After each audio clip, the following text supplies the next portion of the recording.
Assalamu alaikum saygılı teleseyircilerimiz, efirde Gönül yayını. Bugünkü yayınımızı biz Numan Çelebijihan'ın hayatına ve faaliyetine bağışlamağa isteyimiz. Yayınımızın misafiri, doçent filologiya ilimleri namzeti Raneta Hoca Gafarova. Assalamu alaikum Raneta Hoca.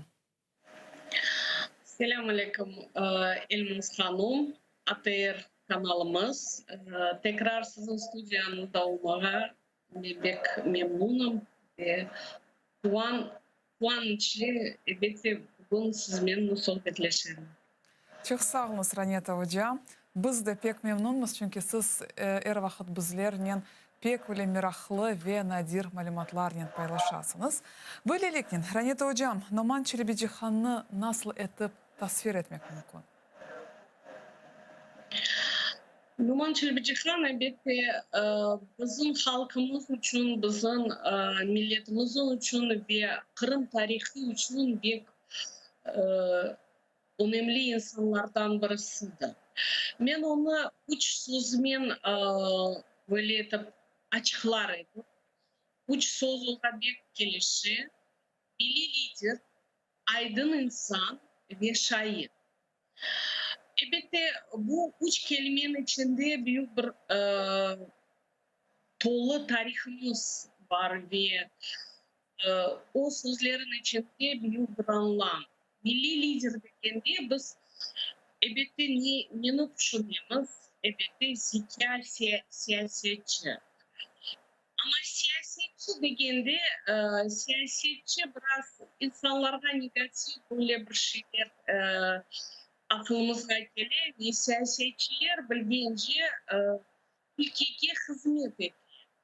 Ama bunun Çelebijihan siyasetçi dediğinde elbette bu siyaset bunun farklı bir anlamda çünkü o yaşayan bir insandır. Hiç hizmet etmedi. Hizmet ettiğinde onun o zaman onun seviyesi düşüyor. O insanlarla, halkımızla yaşayan bir milli liderimiz. Elbette tarihimizi derin bilgen insan ve onun objektif bakışları ve onun büyük karizmatik böyle enerjiyaman insanlarını odaklandırmaya çalıştı. Milli liderliği bu bir kelimede o kadar bir açıklama var. Son aydın insan dediğinde elbette aydın insan o çok okumuş, geniş bilgileri hem de din temelleri hem de ilmi dünyası, edebiyat, tarih, psikoloji, felsefe, elbette bu aydın insanlara dediğinde elbette bu bir büyük bir içinde bir insan olur. Ve o asıl ziya adamı böyle bizim gerçek böyledir. Ve şair bence o şair dediğinde insanı hemen böyle açıklar çünkü her insan şair olmaz. Çünkü şair tek bir insana ait bir böyle istidat ona aytayım ve o pek çok şiirler yazmayan olsa ama onun şiirlerinin içinde bu kadar çok derin felsefi ve sevgi var. Onun için ben çok şimdi şairliğin hakkında ne aytmayayım çünkü daha biz bu meselede konuşacağız ama üç kelimenin Numan Çelebijihan'ı açıklayacağız.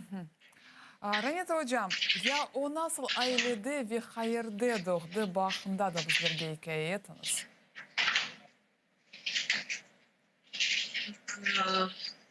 Elbette ailesi Numan Çelebijihan'ın aklında Yunus Kand'ın bir güzel bir kitap çıkardı. Kureş meydanına ot basmaz. Gerçekten onun Kureş meydanına hiç ot basmadı. Daima bu meydan temiz neden? Çünkü o meydanda o insanlar ve Yunus Kand'ın bir güzel açıklamalar veriyor. Ondan da önce İbrahim Abdullah rahmetli tarihçimiz pek güzel araştırmalarına yaptı. Onun kuralası hakkında, onun sülalesi hakkında. Elbette şimdi onu açıklamak çalışır. Numan Çelebiçkhan Cankoy'da dünyaya geldi. Numan Çelebiçkhan'ın Kurantası Cankoy'liydi ve bu büyük sonak degen koy Sivas'ın kenarında duran bir yerleşim. Ve onun babası İbrahim Çelebi ve o da büyük bir aileden gelgen insanlar. Evet biliyorsunuz Çelebi degende Çelebi böyle bir nasıl ünvan ya da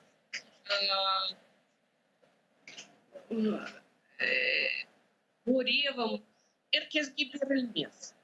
Ve Çelebiler böyle Türk taraflarında yaşayan insanlar böyle büyük iki sülaleye pişirdiler ve siyah mı ya da знатный dilinde Aksuyer ve Karaş. Ve Çelebilerin soyları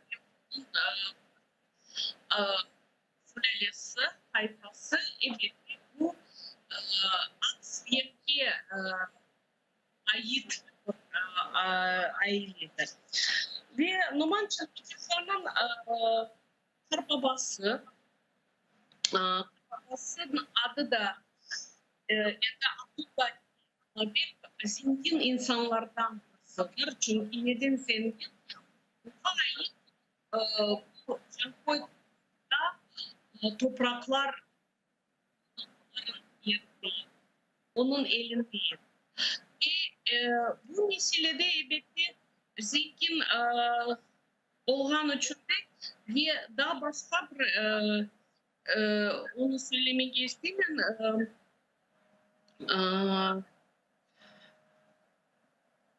Şimdi bir dakikada.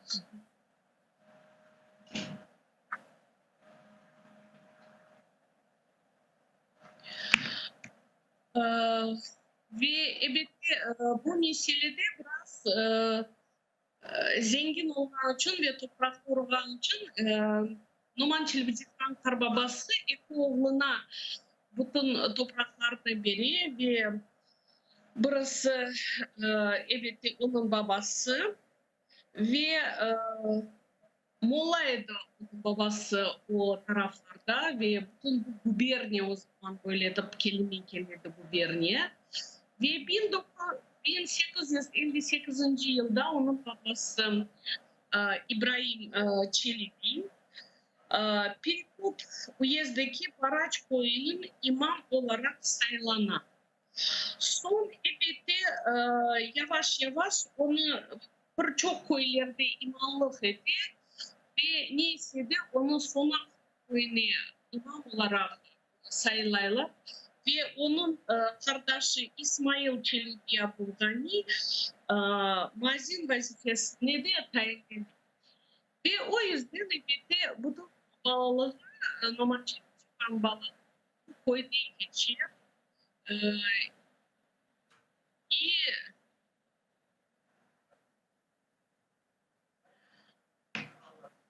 Ve mektepte okuyor, medresede okuyor. Numan Çelebiçkhan din medresesinde ve ne yapacak olamam elbette din atmosferinde, din ortamında hoşgörü bir bala.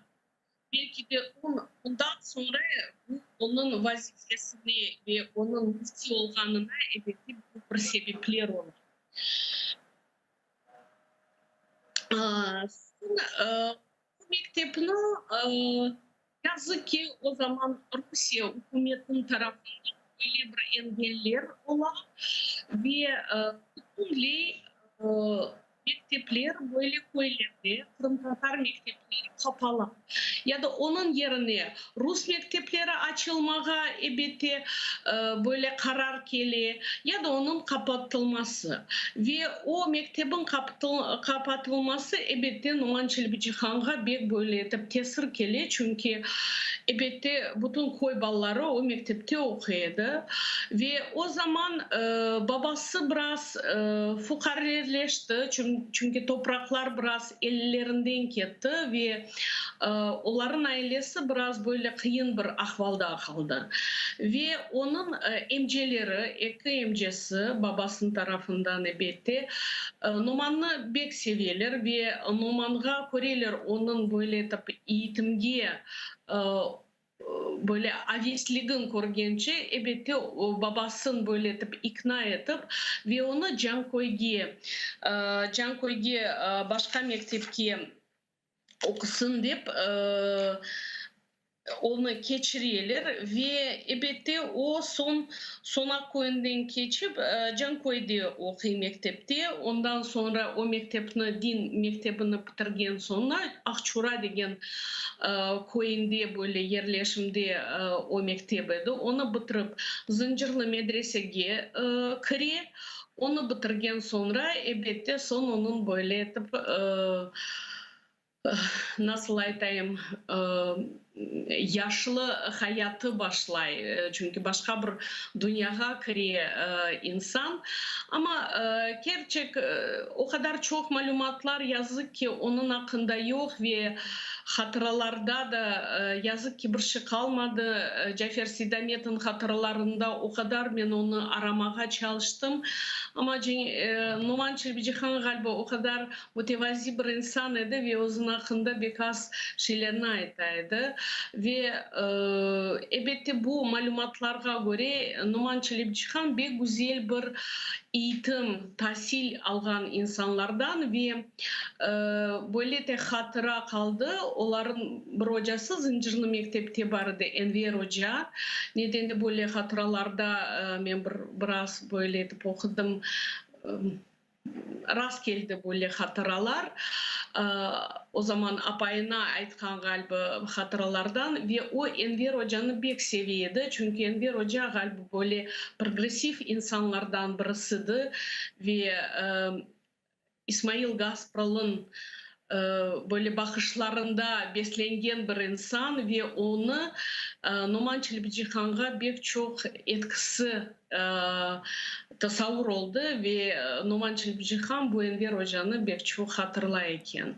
Ama o kadar malumat, elbette onun anası Cihan Han, o da Aksüyek degen soylarından geliyor ama onun hakkında pek çok az malumat ve yazık ki bugün de biz az bilemiz onların kurantaların hakkında ve kimler kaldı, kimler oldu ve bugüne kadar elbette köyleri de bu dünyadan işte silindi, sona koyuşunda yoktur ve ana o kadar Cankoy'dan çıkan bir genç dünyanı değiştirgen bizim liderimiz. Ранета hocam, Numan Çelebiçihan İstanbul'a okumağa ketті ve o dini bilgilerini almağa karar aldı. Ne için dini bilgiler onun dikkatini celp etti? Elbette men ondan evvel aytganda o birinci böyle sınıflarda okuganda din okulunda okudu ve Rusiye mektepleri Akçura mektebinde de din bilgilerini aldı. Son Zincirli medresede de o kadar o vakit İsmail Gaspral'ın değişmelerin zamanında da düşmedi Numan Çelebiçihan. Düştedi biraz belki de bir kısa zaman. Ve o zamanları pek çok insan Türkiye'ye gidiyordu ve onun eğitim avesliği o kadar büyük idi ve o böyle etip düşünüyordu. Ben Türk dünyasına barıp Türkler nasıl yaşar ve onun bakışları nasıl olacak ve elbette o vakit akçaları yok idi. Biraz bu maddi taraftan sıkıntılar çekiyordu ve o kete Kezlev'de ve Kezlev'de onun iki emcesi yardım edip oha pasport satıp alıp gemiye oturtup Abdülalim Çelebi ve Bekir Çelebi imceleri ve 1906 yılında elbette İstanbul'a gitti. Ve o başta elbette Kennedy din okuluna giriyor ve bu Ad Pazarı'nda Karagümrük degen yerde talebi hayatını geçiyor ve Mercan degen orta mektebinde okuyor. Sonra da elbette ilahiyat tahsilini onda bula ve kıyın bir yaşayışta böyle etip geçiyor ama neyse de asıl tahsilini, din tahsilini elbette Türkiye'de böyle etip tola aldı. Bence onun karbabasın ve babasın böyle etip ve onun emcesi Muhyiddin olup, Mazin olup koydu. Elbette bu din temelleri o kadar onun içine sindiler ve o bilgilerini o ta ki geliştirmeye çalıştı. Bence bu meseleden kete İstanbul'a son elbette İstanbul büyük bir şehir ve bilirsiniz şehirde İstanbul'da pek çok Türk dünyasının temsilcileri de yaşar ve onlara bakıp tahsilini devam etmeye çalışır ve o zaman o İstanbul Darül Hukuk Fakültesine giriyor ve İstanbul Üniversitesi şimdi biz aytamız ama o zaman Darül Hukuk okulu dep geçiydi ve onda hukuk fakültesinde okumaya başlaydı. Ve elbette İstanbul büyük bir onun hayatında değişmeler peyda olduğunda çünkü elbette insanlarla konuşuyor ve çok tanışları ortaya çıkar ve o sebepten elbette Numan Çelebi-Ceyhan'ın bu İstanbul hayatı ya İstanbul deyimiz elbette bu din başta oldu. Son elbette gelişmelerini ben sonunda böyle edip açıklarım. Raneta hocam, ya Numan Çelebi-Ceyhan İstanbul'da okuyan vakitte ona daha çok kim tesir etti? Onun şekillenmesine?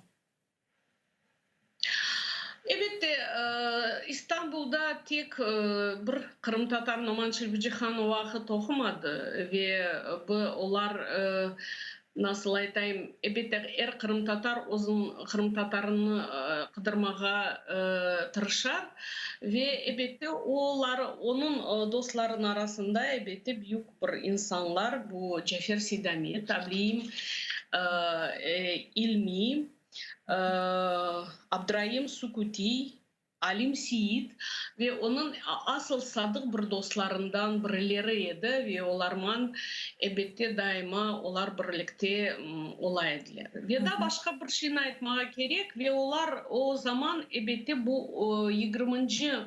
asırın başı. 20. asırın başı bütün dünyada çok değişmelerin içinde oturan bir dünya oldu. Çünkü Avrupa'da 19. asırın sonunda ve 20. asırın başında birçok inkılaplar geçti ve inkılaplar böyle değişmeler Fransa'dan başlayıp İtalya'dan başlayıp ve o çok etkiledi ve Türk dünyasını. Türk dünyasını nasıl etkiledi? Birinciden elbette Türkiye'ni ve o zaman Türkiye'de genç Osman sonra da genç Türkler degen böyle bir hareketler başlay ve onun başında başında Talat Paşa, Enver Paşa ve elbette o zaman Osmanlı İmparatorluğunu yıkıtmak demi. O zaman o vakit Osmanlı İmparatorluğu ozını böyle vazifesini zayıfladı.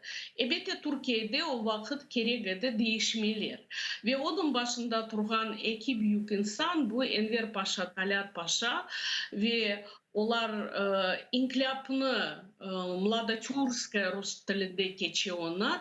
Genç Türkler böyle bir hareketler geçiyor, değişmeler geçiyor ama sonra da elbette onların bu hareket çok karşı şeylerini kurdu. Son gizli şekilde çalışmaya başladı ama oha bakmadan Türkiye o zamandan değişmeye başlıyor. Sonra da Atatürk zamanı gelir ama bu ilk böyle progresif, demokratik tarafından çünkü demokratik ne demek? İnsanlar anlayırlar çok zengin insanlar okumuşlu, fakir insanlar okumaylar ve onların niyetleri de bu toplumunu değiştirmek ve bütün insanlar tahsil alıp böyle bir okumuşlu bir toplum olsun diye. Elbette bu rüzgarlar, inkılap rüzgarları da bizim Kırım Tatar gençlerimizge o kadar tesir etti ve onların içine o kadar sındı. Çünkü o vakit Numan Çelebiçihan böyle hatıralarda okuganda bütün İtalyan progresif böyle inkılapçıların hakkında bütün kitaplarını okup çıkan bir insan iken. Fransa'da olan böyle inkılaplardan sonra neler olgan, kaydı insanlar olgan onlarını okuy ve onların yoluna elbette Talat Paşa gele ve Talat Paşaman onlar tanışalar. Cafer Sidamet'мен beraberlikte onlar onun koruşumine keteler ve Talat Paşa'dan sanki böyle etip razılık sonra biz de böyle etip Kırım Tatarların arasında biz genç Tatarlar biz de böyle etip bir teşkilat kurmaya isteyimiz ve Kırım'da değişmelerini isteyimiz ve onlar o zaman Türkiye'de Ozun teşkilatını genç Türkler sonra da onun adı vatan olarak geçiyor.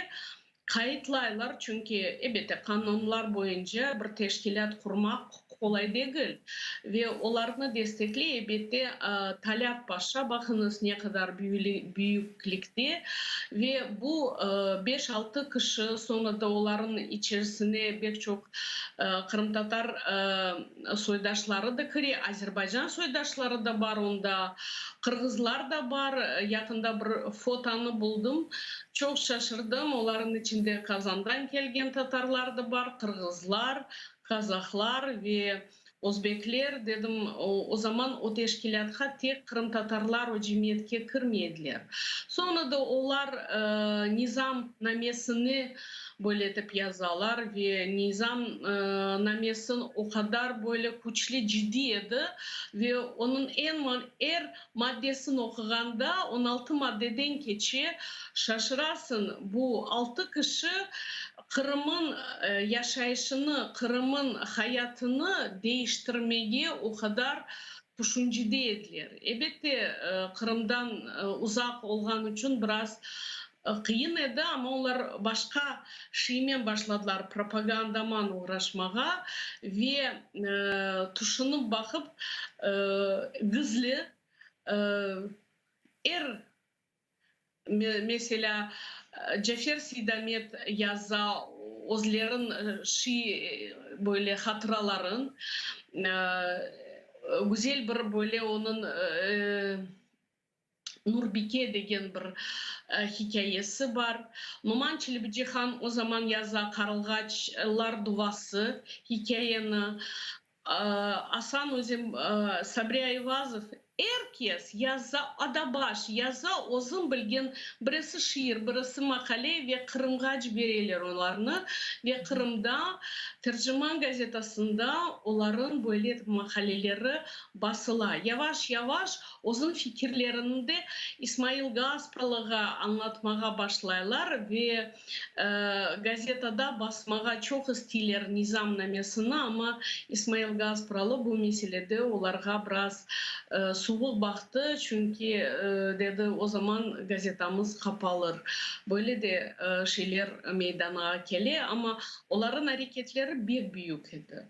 Ben onlarını okuganda demin hem de nasıl öğrenci hayatını, talebeler hayatını geçiyorlar ve gizli gizli onların bir kiradan evleri vardı ve o evde gizli toplaşıp böyle etip müzakere ettiler özlerinin işlerini ve yapılacak Kırım'da işlerini de ebede açıklaydılar. Мына бақныз, Ранета Hocam, Numан Челебеджихан bir çox intellektuallarını birleştiriydi. Bu onun tabiatının hususiyeti mi? Ona insanların öyle birleştirmeye ne yardım edeydi? Bence onun bir böyle etip güçlü bir enerjisi vardı ve elbette çok yazık böyle hatıralar pek çok az. Tek Cafer Sidamet bazılarda böyle etip şeylerini hatırlay. Bence onun geniş böyle bakışı dünyaya ve nasıl Kırım'da değişmeler gerek deyip ortağa böyle meselelerini çıkarıp ve aytamın da başka taraftan bek akıllı ve derin bilgileri olan için bence insanlar onun yanında toplaşaydılar. Çünkü liderlik herkese ait değildi. Ve bu meselede Numan Çelebiçihan'ın özelliği, onun hususiyeti böyle bir pozitif enerjisi var. Yazık ki biz onun sesini de bilmiyoruz, nasıl onun sesiydi. Bence onun görünüşüne bakanda onun bir böyle hur ve güzel sesi. Çünkü din okulunda okuyan insanlar, onlar birinciden sesinde pek çok çalışırlar. Çünkü elbette dua okuyorlar, Kur'an okuyorlar, ezan aytacaklar. Bence onun da sesi bir hur idi ve onun sesinde büyük bir böyle motivler ve insanlarını birleştirmeye bir böyle özellikler var idi. Bu bence elbette insanın bu meselede Numan Çelebiçihan'ın bir gizli, bizge daha açıklanmayan karakterin özelliği var. Ранета Hocam, yani için Numan Çelebiçihan Peterburg'a ketip psixonevrologiya institutuna kiriyor?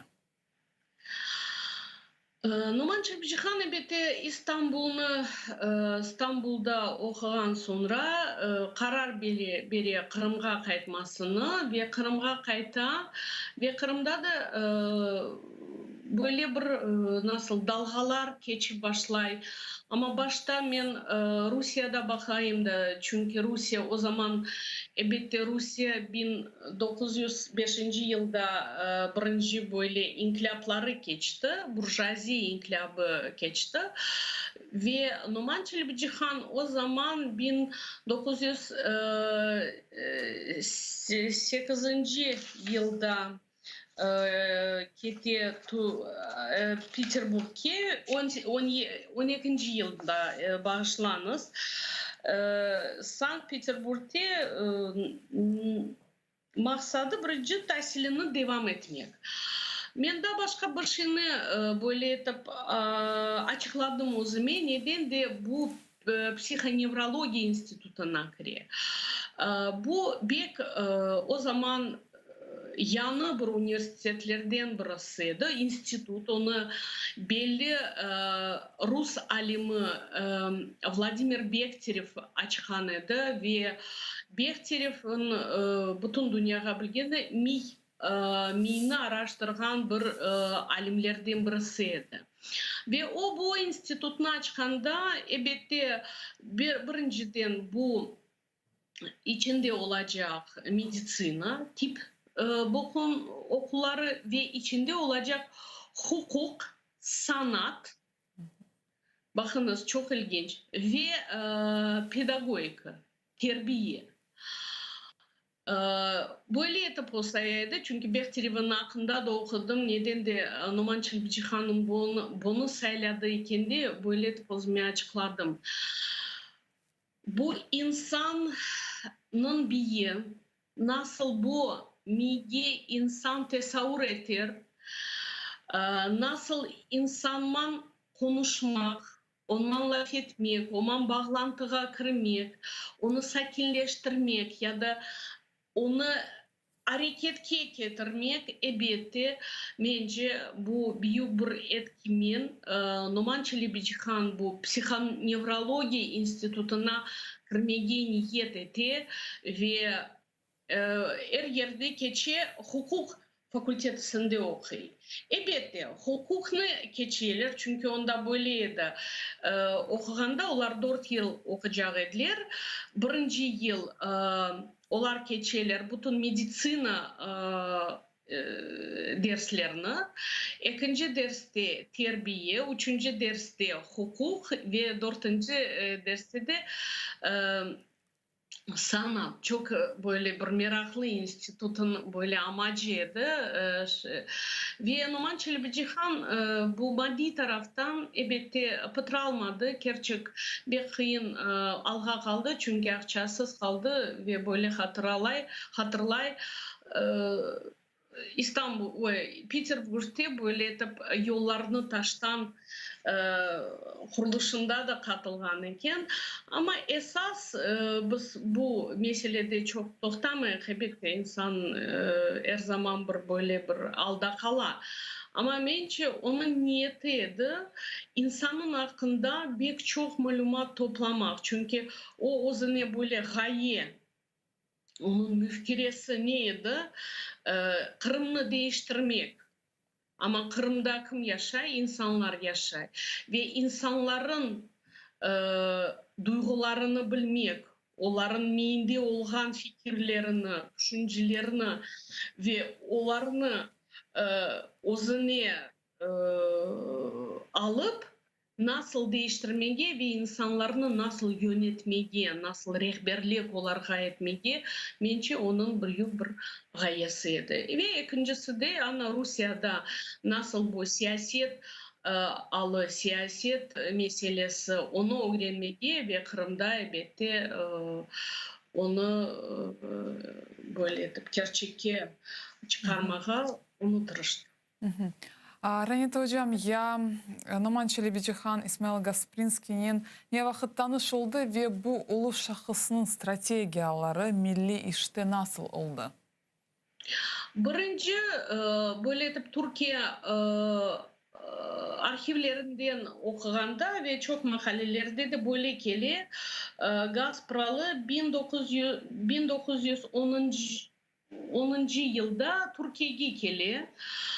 İstanbul'a ve İstanbul'da onunla beraberlikte elbette onun arkadaşları beraberlikte ve Kırım Tatar gençleriyle konuşuyor o vakit ve Cafer Seydamet ve Numan Çelebici-Han'la sanki konuşkenler ve onlar onun gayelerini oğa başladılar anlatmaya ama bilemiz İsmail Gazpralı bu meselede biraz böyle liberaliz desem de çünkü o gazetanı pek aybetliydi ve gazetanı korçalamaya çalışıyordu ve böyle inkılap bir duyguları Gazpral'ın o kadar büyük değildi.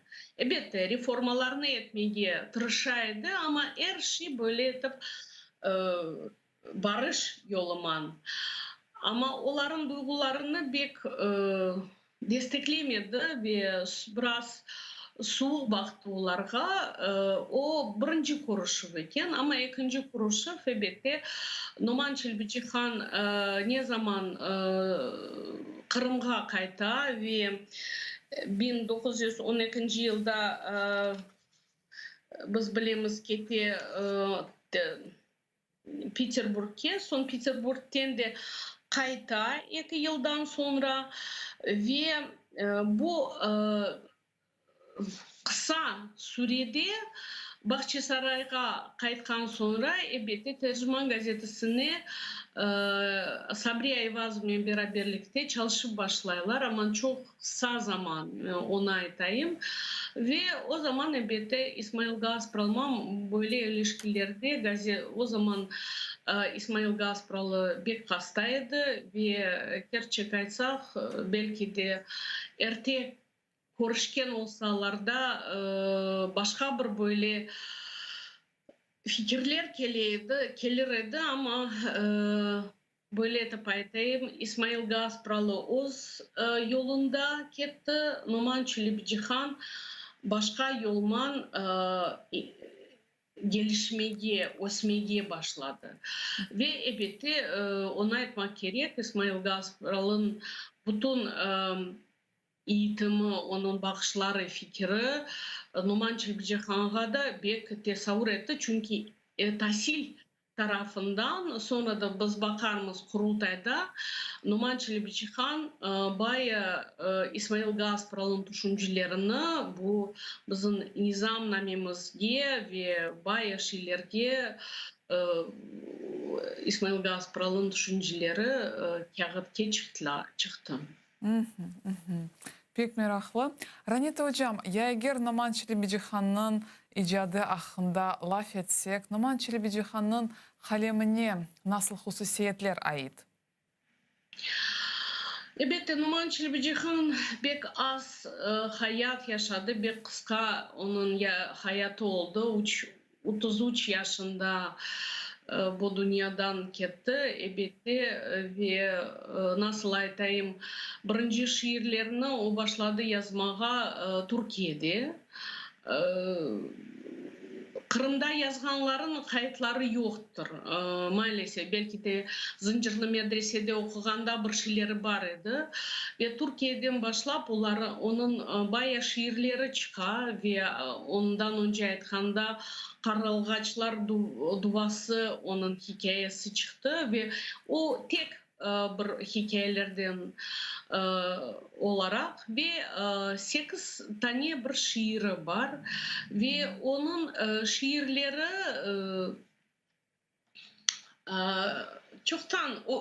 çok okuyman ve o şiirlerge içine kırmaya bek isteyen çünkü belki de ben onun içinde Numan Çelebici-Han'ı taparman deyip ve onun hususiyeti elbette ne diyeyim felsefeci. Ve tekrar ben din konusuna, mevzusuna tekrar dayanacağım. Çünkü elbette birçok din bilgilerin içinde oluşan bir insan idi Numan Çelebici-Han ve bu tarikat, sufizm diyemiz Rus dilinde, tarikatçıların çok düşüncelerini ve onların felsefesini içine sındırgan bir insandır ve her şiirini biz okuganda kısa şiirler böyle Pogobelek diyemiz. Sarı Tülpan şiiri var. 40 kadın var ve biz her yerde ne görüyoruz? İnsanın yaşayışı devam ete ama bir gün yaşayış bite, ölüm geliyor ve ölümünü nasıl o karşılayacak ve biz tarikatta biliriz ölüm o bir böyle kazanç olarak geliyor ve bu nasıl aytayım bu çizgiler her şiirinde görürsünüz. Belki de ben o kadar idealist ya da birçok derin şeylerini içine koyamam. Ama bence Numan Çelebici-Han bu kısa şiirlerinde bu derin felsefi hayat düşüncelerini içine koydu. Tek ant etkenmen bu şiir ayrıca tura ama başka şiirleri onu gerçek aytsam bu tarikat şiirlerinden birisidir. Mesela mına kelini salayık Sarı Tülpanlı. Sarı Tülpanlı birçok vatandaşlarımız bile Sarı Tülpan sevimli şiirlerinden biri. Ama fikrinizge göre bu şiir ne aytmağa, bu şiir hakkında ne aytmağa mümkün? Yani vezini, ritmi hakkında ve kimge bu şiir bağışlanıldı?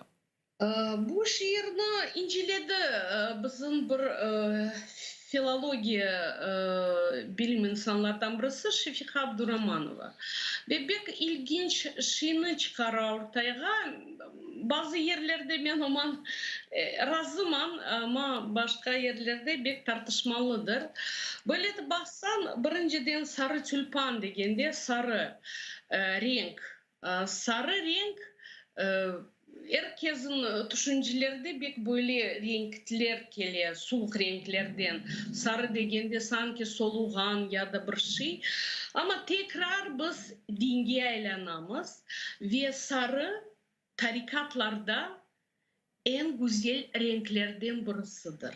Altınğa yakın ve parlak, değişik bir renklerden. Tülpan. Bütün tur dünyasında mümkün kelimeni Leyla demek, Leylalar değil mi bazı ülkeler ayta. Bunda ise tülpan kelimesi geçiyor. Bu Fars kelimesi geçiyor ya Arap kelimesi pardon.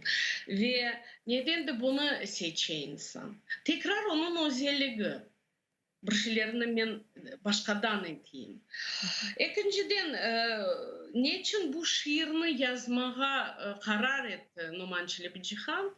Elbette bu insan çölde doğan, çölde yaşayan bir çöl insanlardan birisidir. Ve barda ne açar çok? Açar tülpanlar. Ve bütün o vakit, şimdi biz onu kuralmayız, ben gözüme böyle tepkili bütün tülpanlar. Ve onun işte onun nasıl aytayım sembolleri pek çok böyle olsa tülpan ve bu pek lirik şiirlerden birisi ve bence bu şiirde Ozu Numan Çelebiçihan Sarı Tülpan. Çünkü sarı tülpanlar çok az ola, çoğusu ola kızıl tülpanı, kırmızı renkte ya da beyazını hiç görmedim. Ve sarı tülpan ilk baharın, bakınız bahar geliyor ve baharmen hayat tekrar değişiyor, ne diyeyim. Yanıdan başlar. Ve Numan Çelebiçihan bu bahar degende Kırım'ın değişmesini böyle etip düşünüyor. Bahar gelir, bütün şey de değişir böyle. Ve en tasavvurlu elbette son kıta sarı tülpan bahçelerimizni şellendirinin pek az zaman 40 günlük evlendirinin. Yarın sen de kırılacaksın, öleceksin. Bu dünyada ne için geldin? Bu büyük bir böyle sual. İnsan bu dünyaya geliyor. Elbette biz sayamız pek uzun hayat yaşayamız ama böyle baksak bir kısa bizim hayatımız. Ve bu dünyaya gelgensin senin amacın. Sen bu yaşayışta bir değişmeler edebileceksin mi? Yokum. Sen elbette çiçek gibi açarsın ama o çiçeğin elbette kuruması var ama sen oğa tırışacaksın bu çiçek hiç kurumasın. Böyle etip ben özüme sarı tülpanı açıklayamam bu Numan Çelebiçihan ve en son soru o en büyük sorudur. İnsanın sorusu. Çünkü çiçek elbette biz böyle bir soru sual bir almayız ve sarı tülpan degende bir unikal bir insanlardan birisidir. Ve milletimizin sevimli hikayelerinden biri bu Harılgaçlar Duası. Müellif bu eserinin cemiyetke ne anlatmağa istedi? Elbette ben Ondan önce aytkan edim, Sonak köylerinde mektepler kapatıldı ve elbette o büyük bir facia oldu Kırım Tatarlar için. Çünkü o tek Kırım Tatar okulu olarak geliyor. Ve Karılgaçlar Duvası bu olaylardan sonra hatırasına geliyor ve Numan Çelebican bu hikayeni elbette yazar. Ve onun elbette çok şeyler esas onun amacı көрсетmek. Kırım Tatarların yaşayışları değişir. Ne kadar zulümlüklerde de yaşasa, ne kadar böyle de baskıda yaşasa da ama insanlar tahsilge, okulga, kitaplarga, bilgilerge daima aves olacaklar. İnsan okuyacak. Neden Karılgaçlar? Ana tekrar aytayım. Karılgaçlar bir melek, nasıl mübarek bir kuşlardan birisi. Olar tekrar ne zaman başlaylar yuva etmeye bardı.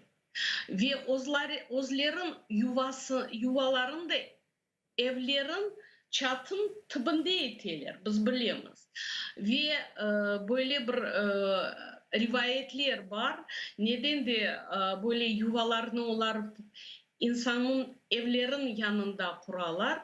Elbette biraz korçalılı ve ikinci bu sanki bu insanlarını korumağa ve onlarını savunmağa çalışırlar. Karılgaçlar olgan yerde daima rahatlık olur, sevinç olur, bağır olur.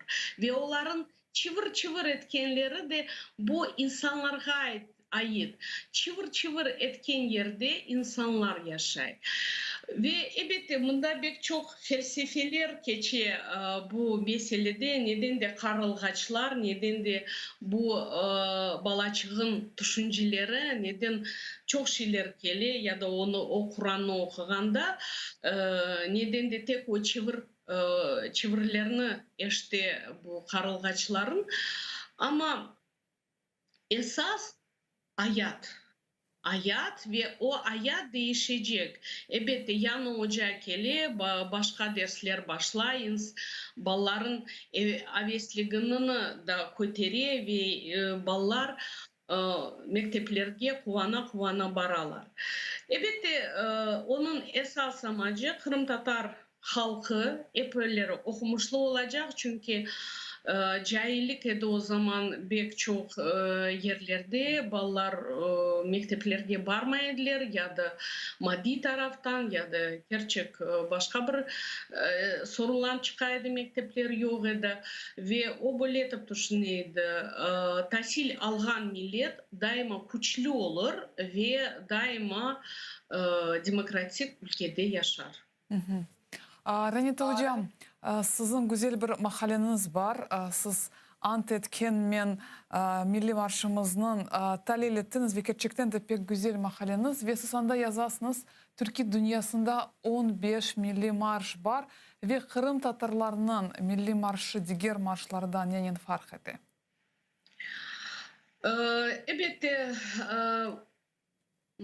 ant etken men ya da Arap tilinden böyle etip çevirgende çok böyle tartışmalar geliyor ya da ant ettim ya da ant etildi ne olsa da ant etkenmen.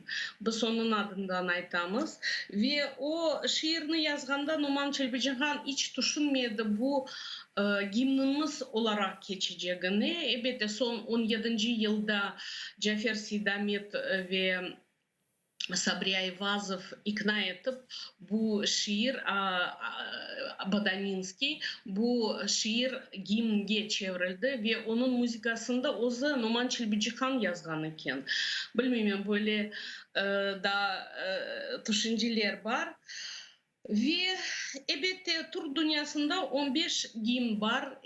Gimni ben okup çıktım. Pek ilginç bir şey geldi. Neden? Çünkü mesela oz devletçiligini, oz cumhuriyetlerini, olgan Türk dünyasının gimleri o kadar sevinçli, o kadar kıvançlı, o kadar optimizm böyle motivleri var.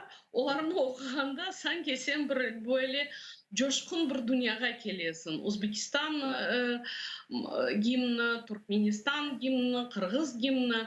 Elbette bek ciddi Kazakların gimni. Çünkü onların gimninin içinde tarih geçiyor ve gerçek o vakit belki de bu gimni yazgan insanlar ne diyeyim bayağı şeylerini içine koyganlar ve en mağa kıymetli bu Türkiye Cumhuriyeti'nin marşı ya da gimni İstiklal Marşı ve Akif Soy'un marşı ve o başka bir İstiklal Marşı ve onun içinde hem de zulümlük var, hem de kıyınçılık var, hem de savaş var, inkılap var ve geleceğin gururu var.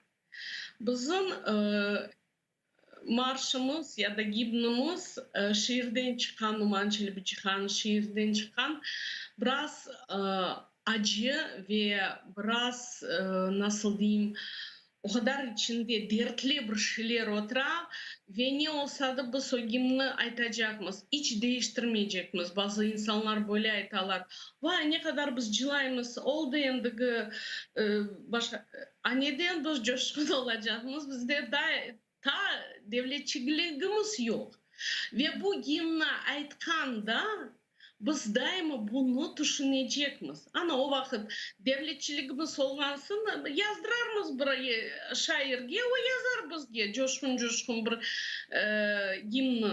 Ama bu mesele daha çözülmegençe, ta onun yolu tapmagançı bu gimni aytacakmız. Bu gim o kadar bizim tarihimizni, o kadar bizim yaşayışımızını açıklayan bir şiir, onu okuganda elbette biz koz yaşsız onu okuyalmayız. Ve acı sözler geliyor. Ant etkenmen söz berilgenmen Tatarlar için ölmege. Niçin ölecek? Ölecek niçin? Onlar çok bilsinler, okusunlar. Onlar çok şeyini bilmiyorlar. İki kardeş birbirini görmey çürüsün. Neden çürüyecekler olar? Şimdi biz onu düşünüp baksak tarih tarafından elbette neden biz iki kardeş çürüy? Bu birinci işgalden 1783 yıldan itibaren 1922 yıla kadar bizim Kırım Tatarlarımız mecburi o vakit korkudan ana vatanını terk edip başka ülkelerge ketiler, Romanya, Türkiye. Ve ne ola? Bir kısmı Kırım'da kala, bir kısmı başka ülkede kala. İki kardeş birbirisini görmey. Kardeş degende tek soy akraba olmaz. Soydaşlar. Soydaşlar ne demek? İki Tatar birini görmey. İkinci, tekrar kardeşlerge aylana. İkinci ne tura? Siyaset. Siyaset. Bir taraftan Bolşevikler, bir taraftan Ak Rusya, Çar Rusya. Yarım Kırım Tatarlar kaldı Çar Rusyan tarafında, başka Tatarlar Bolşevik tekrar birbirine karşı duralar. Ve o kadar o içinden bunu geçire muhaymasam o kadar kederlene insan. Ve en son elbette bu sonu daima aytamız kurultayın han olsan gelir benim mezarcılar. Elbette bu da tekrar din tarafına aylana çünkü o dünyaya insan kendi bilemiz cenazede soraylar onun borcu var idi mi bu dünyada maddi borcunu aytmaymiz. Şimdi bunda Numan Çelebican özün borcun o insanlarga isal için niyet etken, söz bergen, sözünü da kim beri daima biliniz. Bizim meditsina doktorlarımız, hekimler, harbi insanlar ve din insanları. Ve bu üç zanaat Numan Çelebi Cihan'ın içindeydi. O hem de harbilikini keçken, hem de müfti olgan, üçüncüsü de ana Ekim Üniversitesi'nde okuyan ve o kadar niyetlegen insan için ondal присягу, Rusça айтayım. Присяга, клятва ve намерение. Ve bir anlamda gele ve elbette bunu herkes etmez. Herkes bunu aytmaz ve onu tek düşünceli ve cesur ve özünü şehit etmek için, halk için insan onu aytar. Ve bu bizim gimnimiz. Bence herkes onu okumağa, ezberlemeye gerek. Kiçkenelikten büyüke kadar. Tek toylarda, ben bazı vakit şaşamam, toylarda bu gimni aytalar. Ağlamağa istemiyorum. Elbette gerektir ama ondan sonra şenlenip oturmağa bu gimden bence çok günahtır. Ama bu taraftan elbette bir güzel bir çalışma hem de Rus dilinde hem de Türkçe çıktı bu makale. O çok böyle basıldı Türkçe, onu Türkçe bilgenler okur. İnşallah Rusça da yazık ki onu da okumağa da olur ama o gimnimiz pek düşünceli ve derin gimlerden birisidir. Türk dünyasında en güçlü marşlardan birisidir. Ранета Hocam, çok sağ olunuz. Böyle meraklı sohbet için, böyle güzel bilgileriniz için biz sizge can yürekten minnettarmız. Çok sağ olunuz. Sağ olunuz. Saygılı seyircilerimiz, bu güzel noktada yayınımızı yekünleyimiz. Hatırlatam, bugün biz Numan Çelebi Cihan'ın hayatı ve faaliyeti hakkında laf etken edik ve yayınımızın musafiri filologiya ilimleri namzeti Raneta Hoca Gafarova olgan edi. Bizlerini seyir etiniz, ileride biz sizlerini meraklı insanlar ve meraklı sohbetlerge davet etmeye devam edeceğimiz, daima bizle olunuz.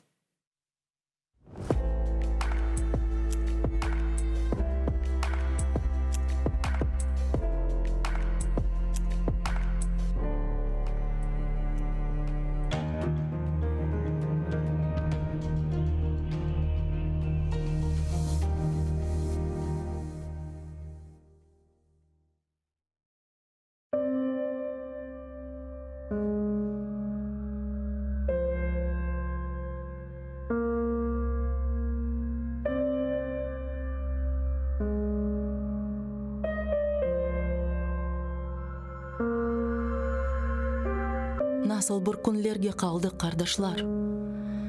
Bu uzun yollarda taldık kardeşler.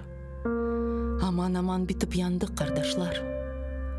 Gözümüz o günde sabiler öyle. Dünya bizge bakıp bir köznen ağlay, bir köznen güle. Dünyaga nam bergen bir millet edik. Asırlar tübünden tirilip geldik. Vatanға көз тікіп құрбанлар бердік. Бізді кене бөлелер бір шына еле. Дүния бізге бақып бір көзнен ақлай, бір көзнен күле. Қалмады арамызда бірлік кеңеші. Шуның чүн қыздырмай ватан көнеші. Шуның чүн юрушме ей халқым ишің. Шуның чүн бағырыңны ханжерлер тіле. Дүния бізге бақып бір көзнен ақлай, bir көзнен күле. Эпіміз хабардық менген қамырдай, қарышып қалмайық бір топ чамырдай. Кесіліп башлады құрған тамырдай. Яшаймыз бұларны біле. Дүния бізге бақып бір көзнен ағлай, бір көзнен күле. Бізні кене біревлер ойнатмақ істей.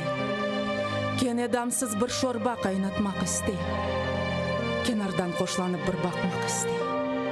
Бар, oyna көз yaşыңны сіле. Dünya bizge bakıp bir көзнен ağlay, бір көзнен күле. Санки душман олдық бір-бірімізге. Урмет yok не өлі метрімізге. Не олды қардашлар? Не олды бізге?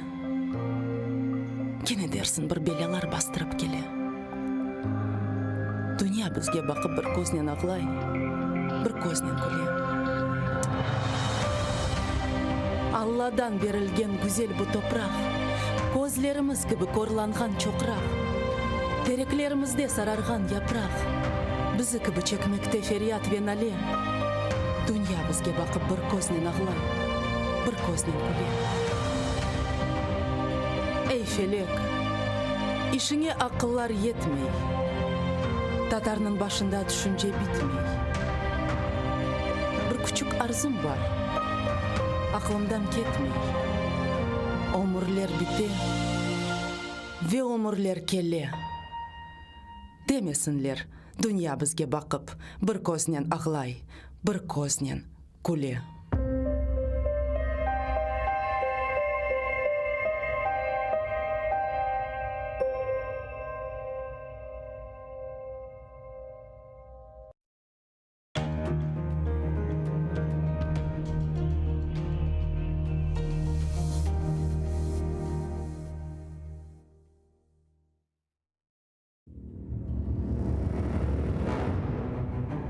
Хаджи Герай Қырым ханлығыны тізгенде 29 yaşında еді. Тахминен 350 ел девамында Қырым ханлығы девлет оларақ үкім сүрді. Исмаил Гаспринский Терджиман газетіні 28 yaşında нешір еті башлады. Номан Челебиджихан Қырым татар милли құрылтайны 33 yaşında тізді.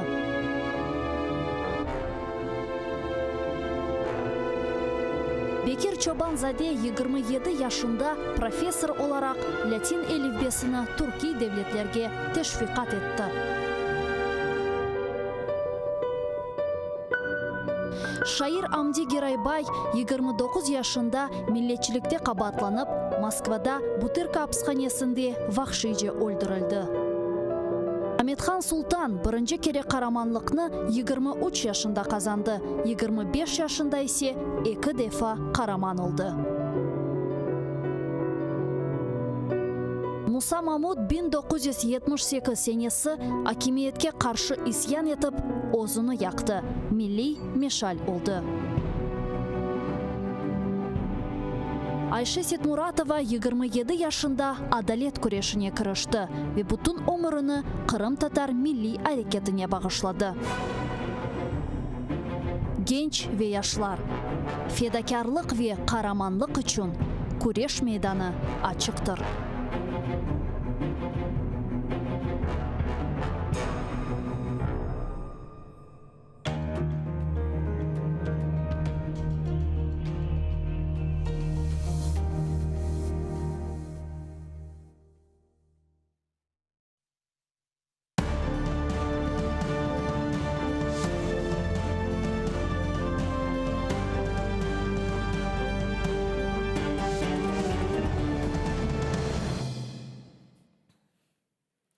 Салям алейкум, хайрлы акшамлар, добрый вечер. В эфире телеканала АТР. Вы смотрите информационно-аналитическую программу «Бугунь». В студии для вас работаю я, Гульсум Халилова. И следующие 5 часов этой студии с гостями мы обсудим основные новости и события сегодняшнего дня. Я напомню, что мы работаем в прямом эфире на экраны ваших телевизоров.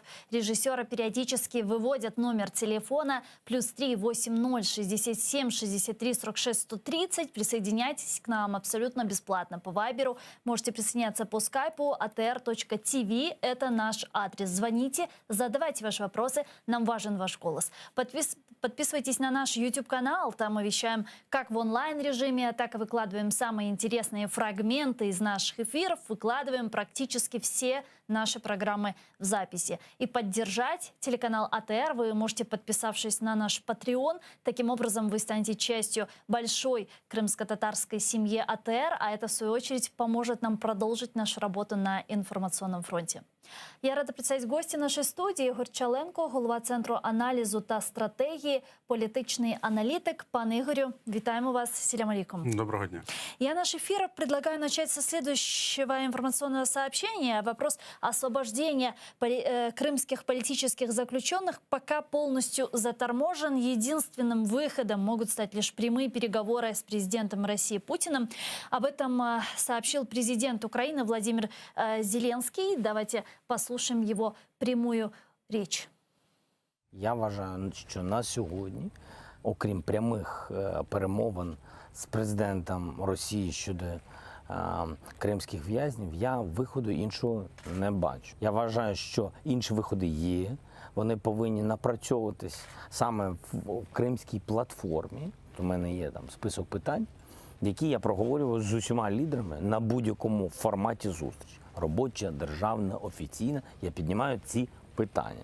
Питання кримчан я завжди піднімаю. Кримські питання, Росія, чому вона так відноситься до цих питань? Тому що вони об'єднують питання політв'язнів з окупацією Криму.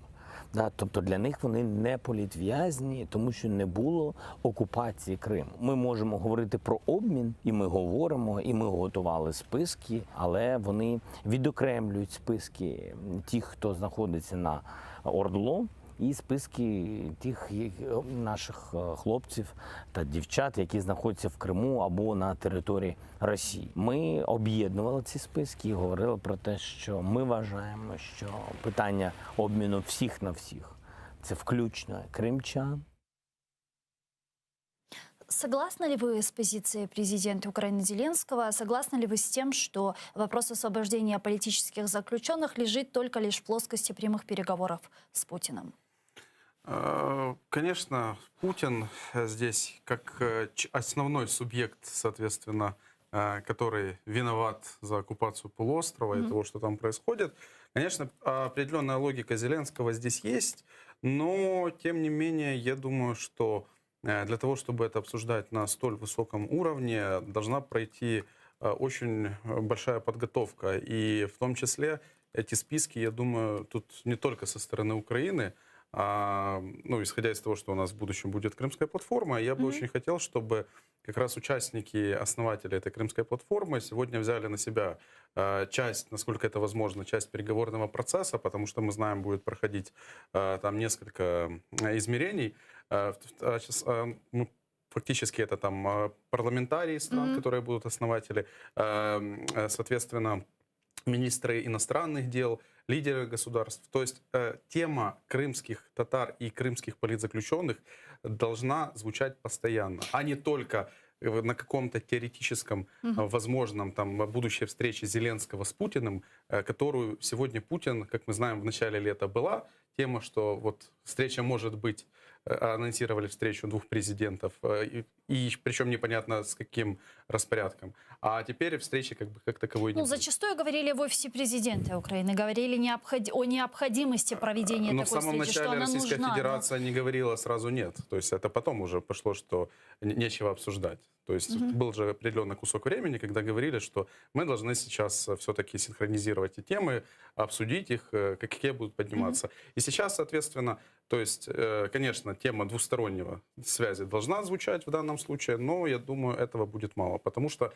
очевидно, что на данном уровне и в данное время просто Украину Российская Федерация слушать не будет. Здесь нужна консолидация мирового сообщества. А что должно произойти? Потому что если вспомнить последнее освобождение политических заключенных, помните, это было 7 сентября 2019 года, тогда освободили 33, если я не ошибаюсь, политических заключенных из российских тюрем и 24 моряка, которые были задержаны в Керченском проливе. После этого таких массовых освобождений политических узников мы не видели. Вот уже прошло 2 года, и этот процесс заторможен.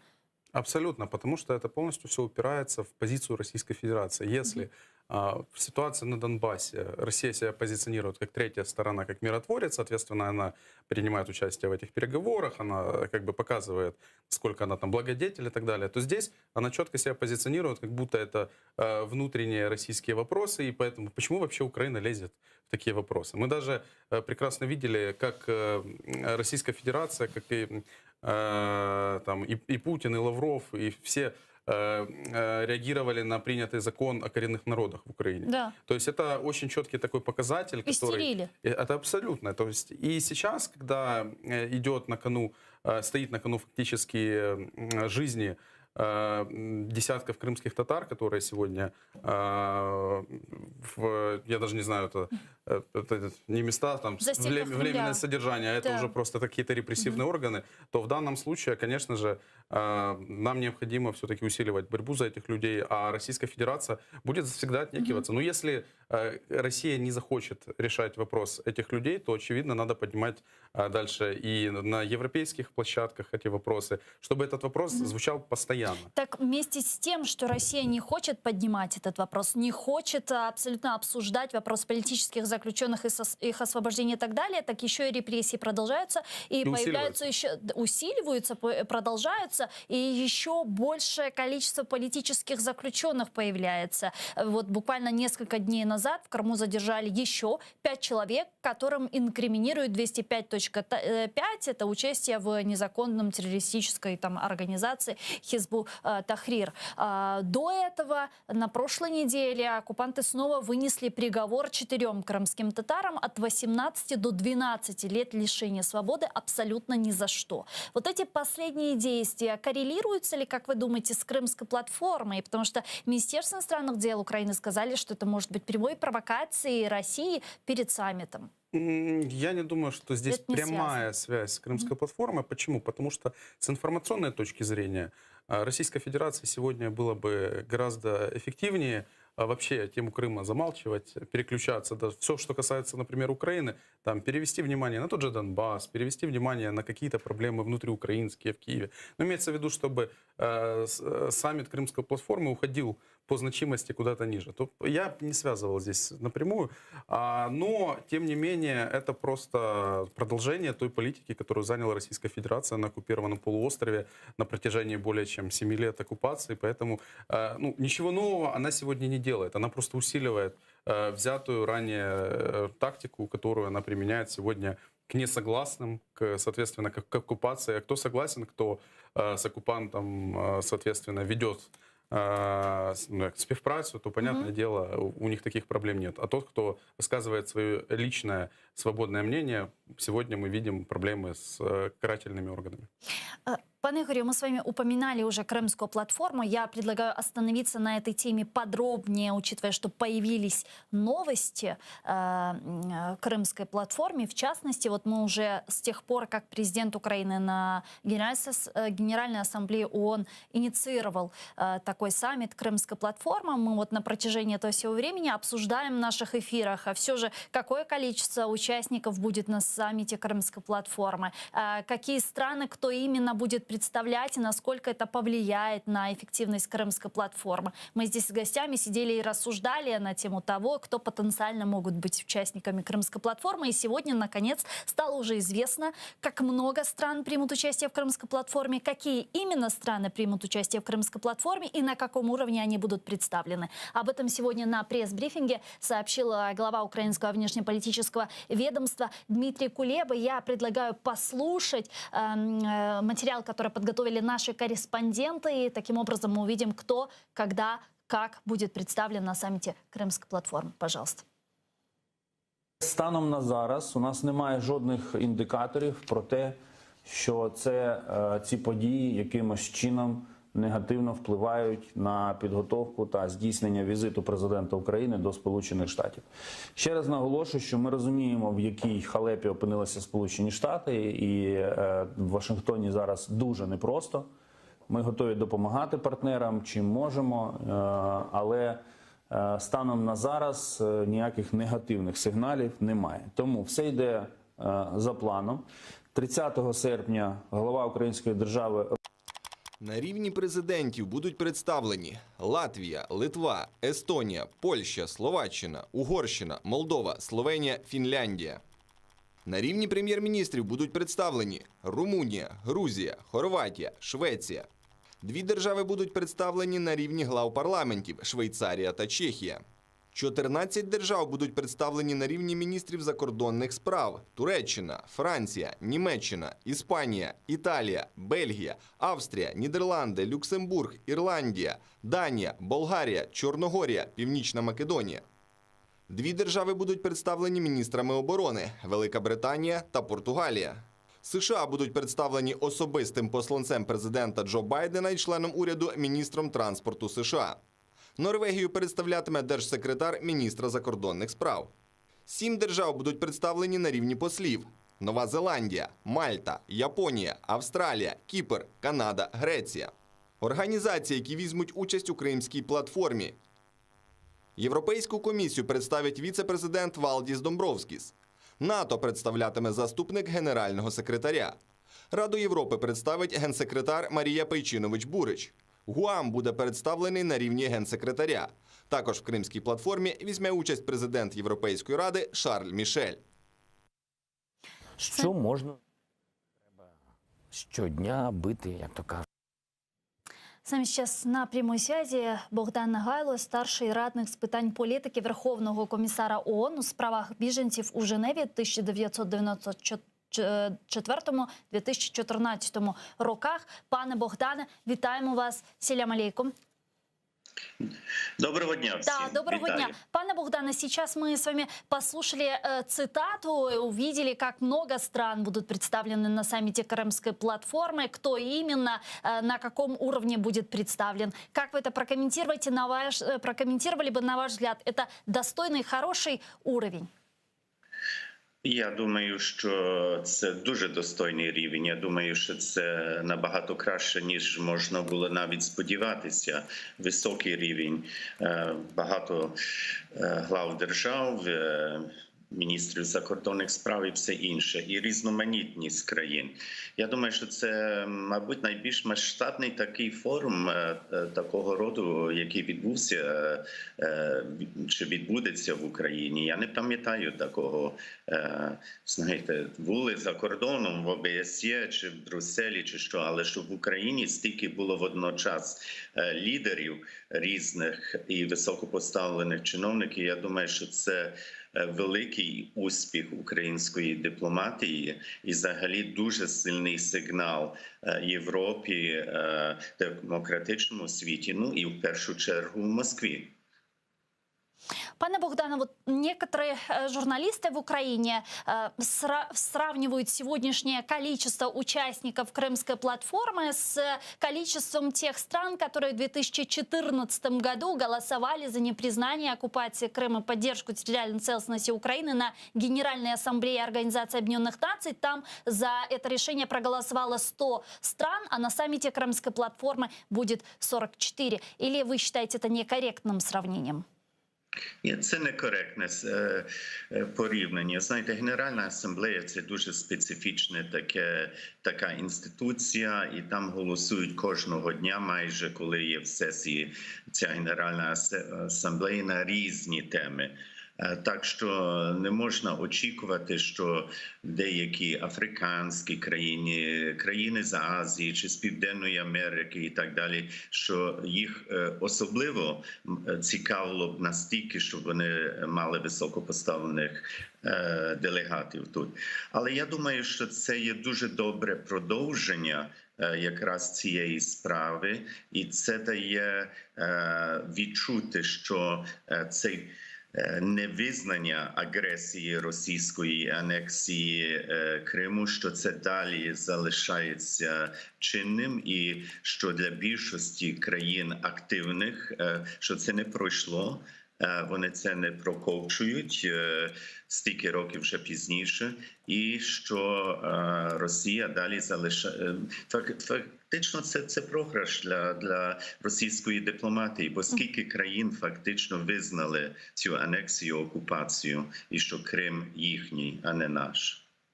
Пане Богдане, давайте попробуем обратиться к содержанию крымской платформы. Известно, что на крымской платформе будут представлены 4 панели, одна из них коснется нарушения прав человека в оккупированном Крыму. Это тема восстановления прав коренного народа Крыма, это тема милитаризации Азово-Черноморского региона и тема деоккупации Крыма. Естественно, как вы думаете, отыграет ли роль свою кримська платформа в 4 направленнях? Так, бо воно наголошує якраз ті головні сектори, на які дуже важливо звертати увагу. Порушення прав людини, очевидно, ситуація в Чорному морі і блокада де-факто, бо тут йдеться не тільки про Крим, але Азовське море і сам факт, що Росія старається перетворити Чорне море на Російське море і так далі. Так що я думаю, що абсолютно правильно і добре придумано, що якраз є ці різні елементи цієї комплексної проблеми. Президент Украины Владимир Зеленский крымскую платформу назвал колокольней, благодаря которой можно привлекать внимание мирового сообщества к вопросам деоккупации Крыма. Я предлагаю нам вместе послушать его прямую речь и продолжить нашу беседу, пожалуйста.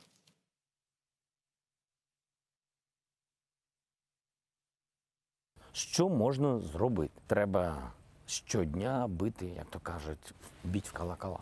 Для цього потрібно, щоб було місце, був колокол, були руки. Вважаю, що до цього моменту, до Кримської платформи, не було просто колокола. Люди, вони є, які хочуть повернення Криму, але покажіть, будь ласка, де їм в це бити, і хто це буде робити щоденно, окрім просто приписів в Фейсбуці чи десь «Наш Крим, очень жалко». Ну нічого, ми вернемося. В цьому і ідеологія Кримської платформи. Кожну тему треба робити такою загостреною, актуальною на рівні не тільки українського суспільства. Какие должна приводить на крымской платформе сегодня аргументы Украины, чтобы мировое сообщество, партнеры нашей страны оказывали все большую поддержку, на которую мы сегодня рассчитываем? Ви знаєте, тут треба і такт, і дипломатію добру. Нема нових аргументів. Ці правові аргументи, базовані на міжнародному праві, вони вже були використані вже і в 2014 році. Я бачу, мабуть, одну недоліку, одне слабке місце в цій платформі. А саме, що Росії вдалося через Мінський процес і через нормандський формат відокремити питання Криму, окупації Криму від агресії російської в Східній Україні. Ну, це ж комплексне питання, це все виходить від російської агресії. Там, що зелені чоловічки це почали раніше в Криму, не грає роль. Це була агресія воєнна Росії, так як і в Східній Україні. І я думаю, що тут треба якось делікатно повертати увагу на те, що це все-таки одна проблема. Що Росія, вона себе повела грубо, порушила міжнародні всі засади і норми і силою забрала територію від європейської країни і далі окупує ці землі. Так що я думаю, що якось треба ключ знайти, щоб поєднати ці, а не, бо з кожним роком вони будуть відокремлюватися. Меркель, чи її наступник буде говорити, і француз, і представник, що ну давайте ми зосереджуємося на Східній Україні, так, на Донбасі. Так. А Крим – це окремо, це не є окремо. Розумієте, це і порушення прав людини є в Східній Україні, і окупація, все інше. Тут, мабуть, найголовніша різниця є, що Росія присвоїла, окупувала і проковтнула ніби Крим в свою територію в Росію. Ну і що там, попри інших, страдають найбільше кримські татари, як корінний народ. І це дає іншу трошки специфіку. Але подивіться теж, якщо порівняти, що відбувається на Донбасі, там фактично відбулася етнічна чистка.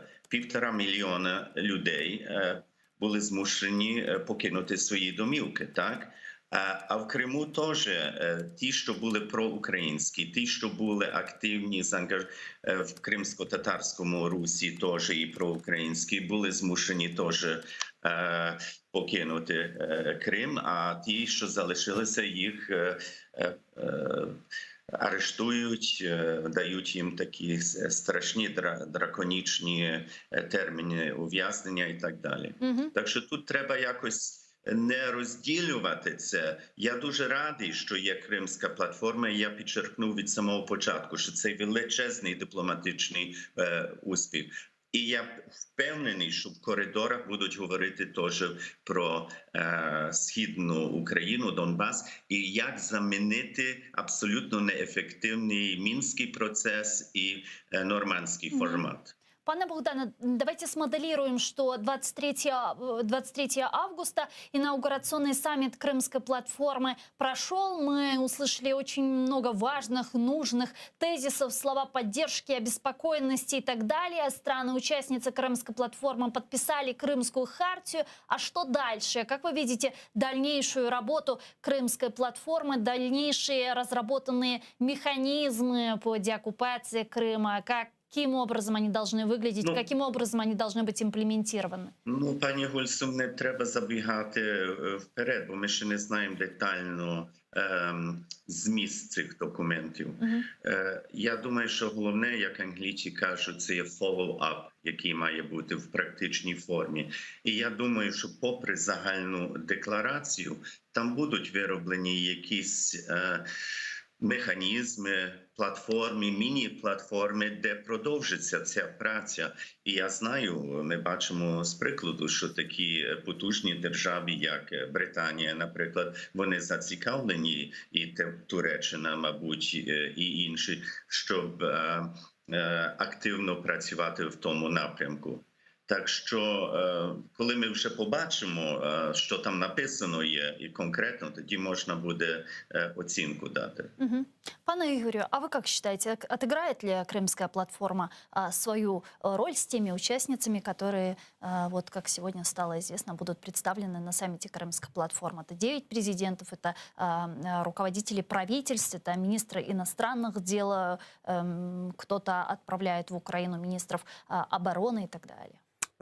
Все будет зависеть конкретно от работы офиса Крымской платформы, как координационного такого центра в дальнейшей прикладной работе. Потому что действительно мы уже видим сейчас в публичной сфере, озвучиваются, что готовы подписывать хартию, что значит ее текст устраивает сегодня действительно тех участников, основательниц Крымской платформы. А это говорит о том, что в дальнейшем... То есть можно сказать, что этот текст уже утвержден со всеми участниками? По сути, да, технически это драфт, да, он уже как бы более-менее, я так думаю, каждая запятая в нем утверждена. И главное, чтобы он, этот, соответственно, саммит прошел без сучка и задоринки. Как только он будет запущен, начнется реальная прикладная работа.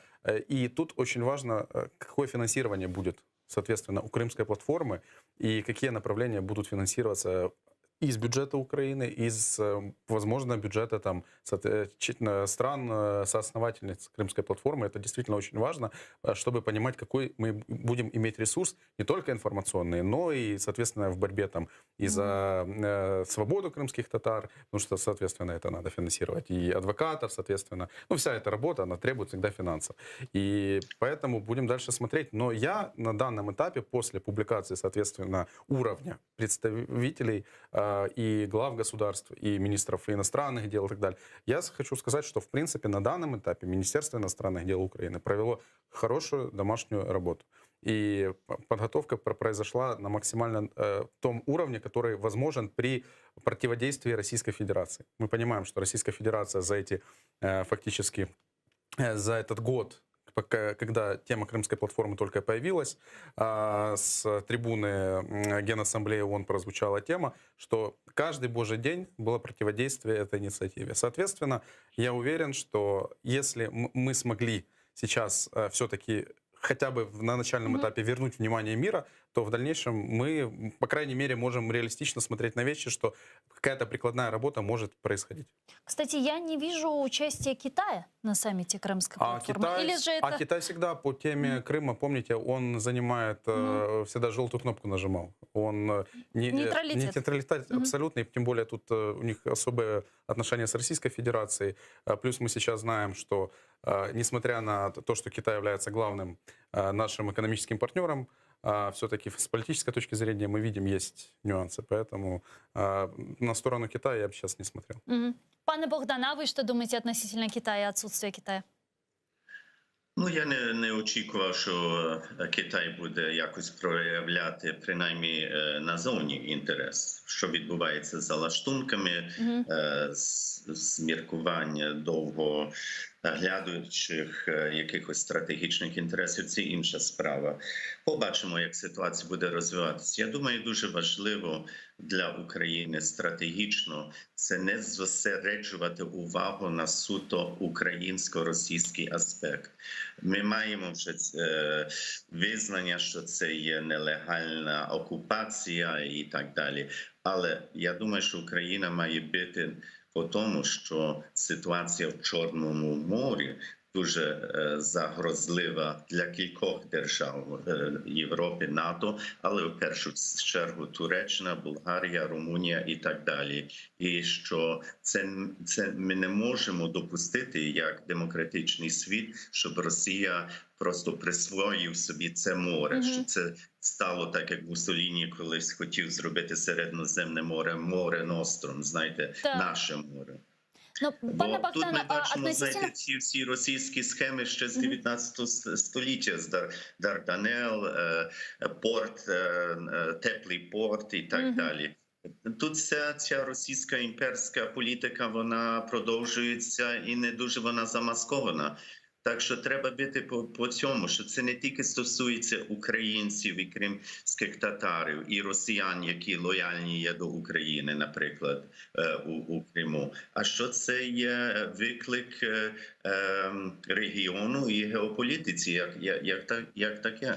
Пане Богдане, а относительно милитаризации Черного моря, милитаризации оккупированного полуострова, фактической оккупации, милитаризации Азовского моря, Украина говорит уже на протяжении 7 лет. По милитаризации Крыма и Азово-Черноморского региона принято 2 резолюции Генеральной Ассамблеи ООН. Относительно нарушения прав человека в Крыму, изменения демографической ситуации, уже, если я не ошибаюсь, есть 4 резолюции Генеральной Ассамблеи ООН. Помимо всего прочего, есть резолюции Парламентской Ассамблеи Совета Европы, ОБСЕ и так далее, где выражается обеспокоенность относительно этой ситуации, призывы к России уйти, оставить Крым, прекратить оккупацию, прекратить милитаризацию и так далее. Вот чем принципиально Крымская платформа будет отличаться от тех международных площадках, на которых и так на протяжении 7 лет Украина поднимает эти вопросы и не молчит?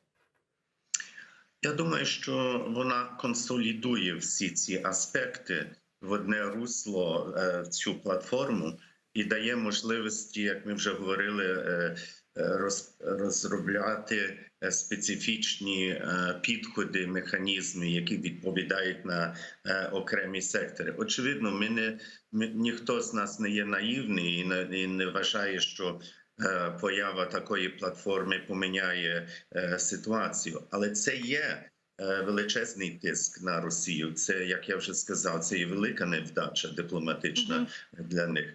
Я хочу тільки додати ще, ви говорили про мілітаризацію. півостров. Так. Да. Але ми не забуваємо про економічні аспекти, офшор, ці різні можливості щодо газу і все інше. Це ж територія, Чорне море,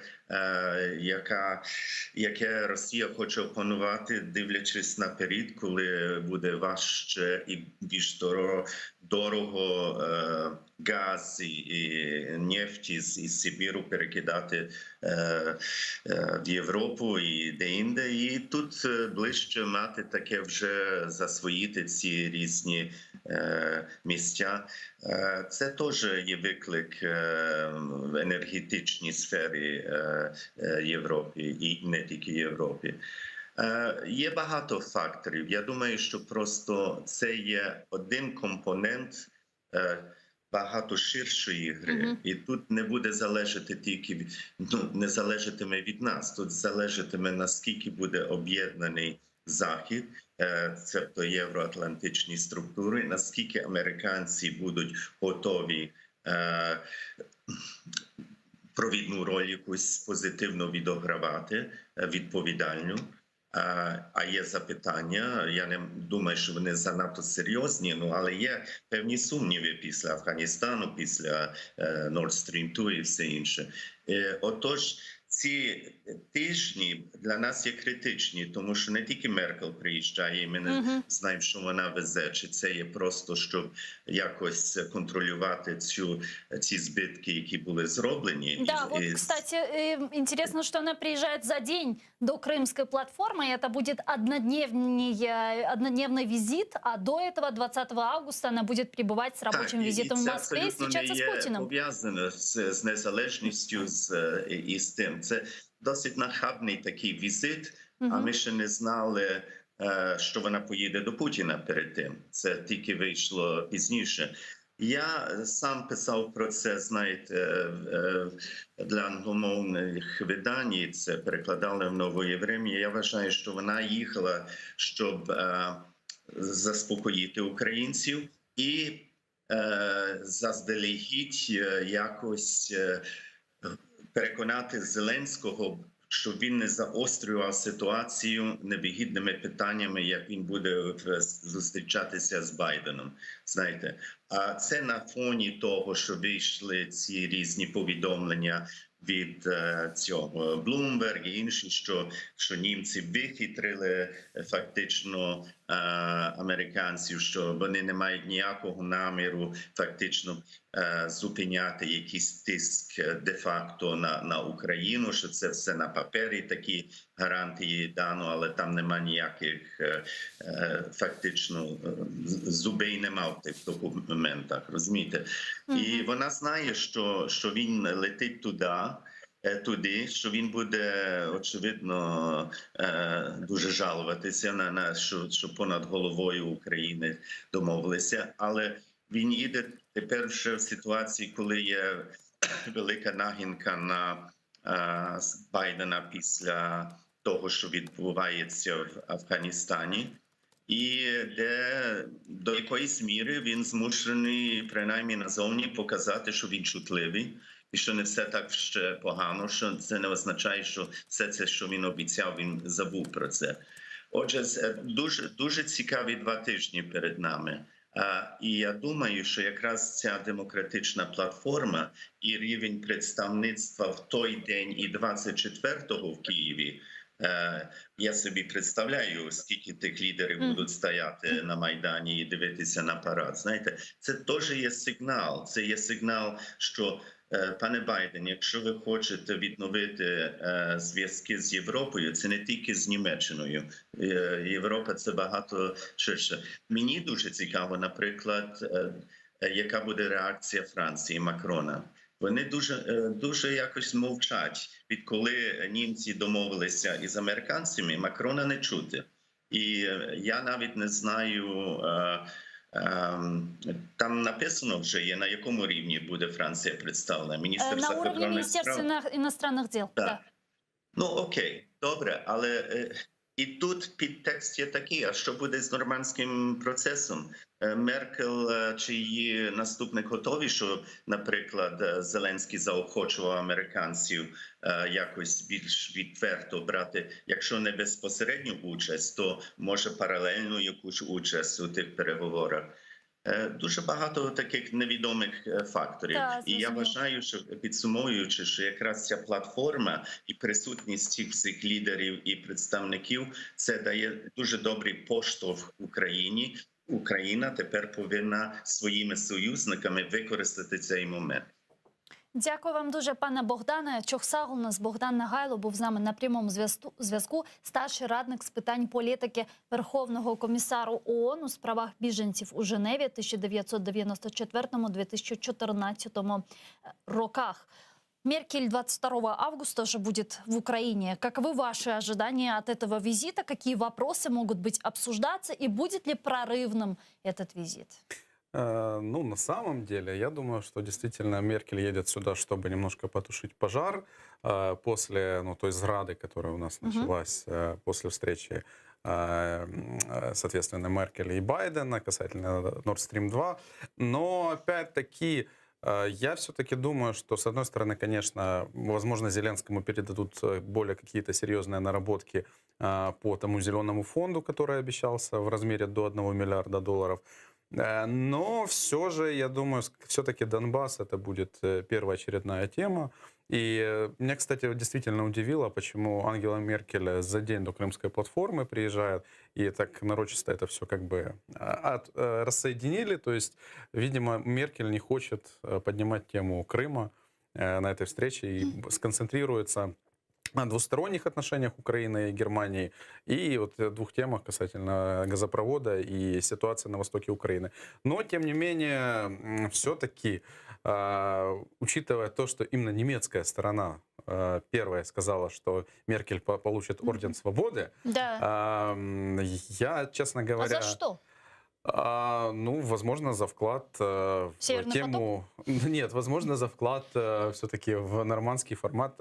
Она, мы же знаем, она ключевую роль играла в этом всем процессе, несмотря на то, что мы не имеем какого-то конечного результата, но все-таки это, знаете, как Оскар за труды за все время карьеры актера, вот ему вручают, вот, возможно, этот орден свободы так и есть. Да, Но я вот просто только говорю... если бы нормандский формат еще что-то дал Украине, какую-то свободу от но России. сейчас мы видим, там и тема кластеров начинается, опять тема там формулы Штайнмайера, но все-таки, возвращаясь к визиту Меркель, я думаю, скорее всего, конечно же, она попытается заладить те проблемы в отношениях с Германией, которые мы получили за последнее время. Мы очень много делали ставку именно на Германию, и у нас такое пошло впечатление, что Германия полностью перешла на российскую сторону. И что дальше делать? Очевидно, Меркель из-за этого и был срочно организован этот визит для того, чтобы уверить украинское руководство, что не все потеряно. То есть есть национальные интересы Германии, но в то же время как бы часть отстаивания интересов Украины но будет. это ведь должно проявиться в каких-то действиях, не просто в словах, когда Украину уверяют, что мы будем вас поддерживать и так далее. Тут есть четкая проблема, есть конкретная проблема Северного потока-2. Транзит газа через Украину может прекратиться после 2024 года, а если не будет какой-то диверсии, то она может прекратиться и завтра, в принципе. Мы это все прекрасно понимаем. Какую гарантию может нам дать Меркель, в результате которой транзит не будет прекращен? Возможно, там будут какие-то предложения касательно, опять-таки, не прекращения транзита территории Украины, возможно, на нынешних условиях. Возможно, там немножко меньше будет, не 40 миллиардов кубометров, ниже. Просто сегодня ситуация, если брать с экономической точки зрения, как раз из-за коронакризиса потребление газа российского упало на 30 миллиардов кубометров газа в год.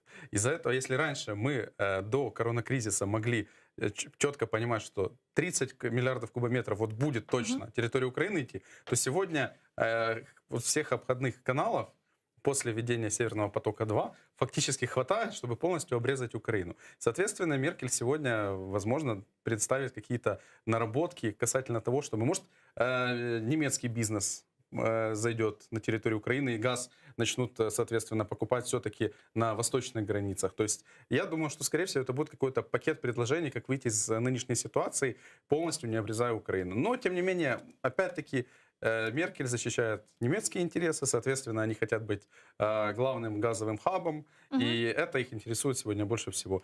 Ну, а Украине следует все-таки быть более прагматичными в этой среде. И опять-таки, едет Меркель к нам, мы уже поднимали тему, пожалуйста, продавайте нам оружие, технологии, нам необходимо, Германия нам сказала, пока рано, и мы не будем вам предоставлять эту помощь. Ну, я думаю, на сегодня это неплохой повод по Северному потоку-2, что мы видим здесь проблемы по безопасности, поэтому дайте нам, пожалуйста, поставки за наши же украинские деньги, но дайте нам поставки того вооружения, которое мы хотим.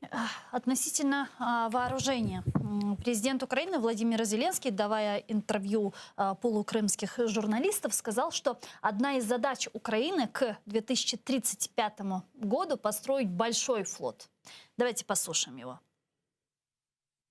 Питання Криму частково це питання розблокування і Чорноморського, і Азовського узбережжя. Щодо нашого військово-морського флоту, зараз у нас є 3 етапи до 35-го року будівництва великого флоту. Перший етап ми з вами будемо вже бачити в реаліях, він точно буде до 24-го року.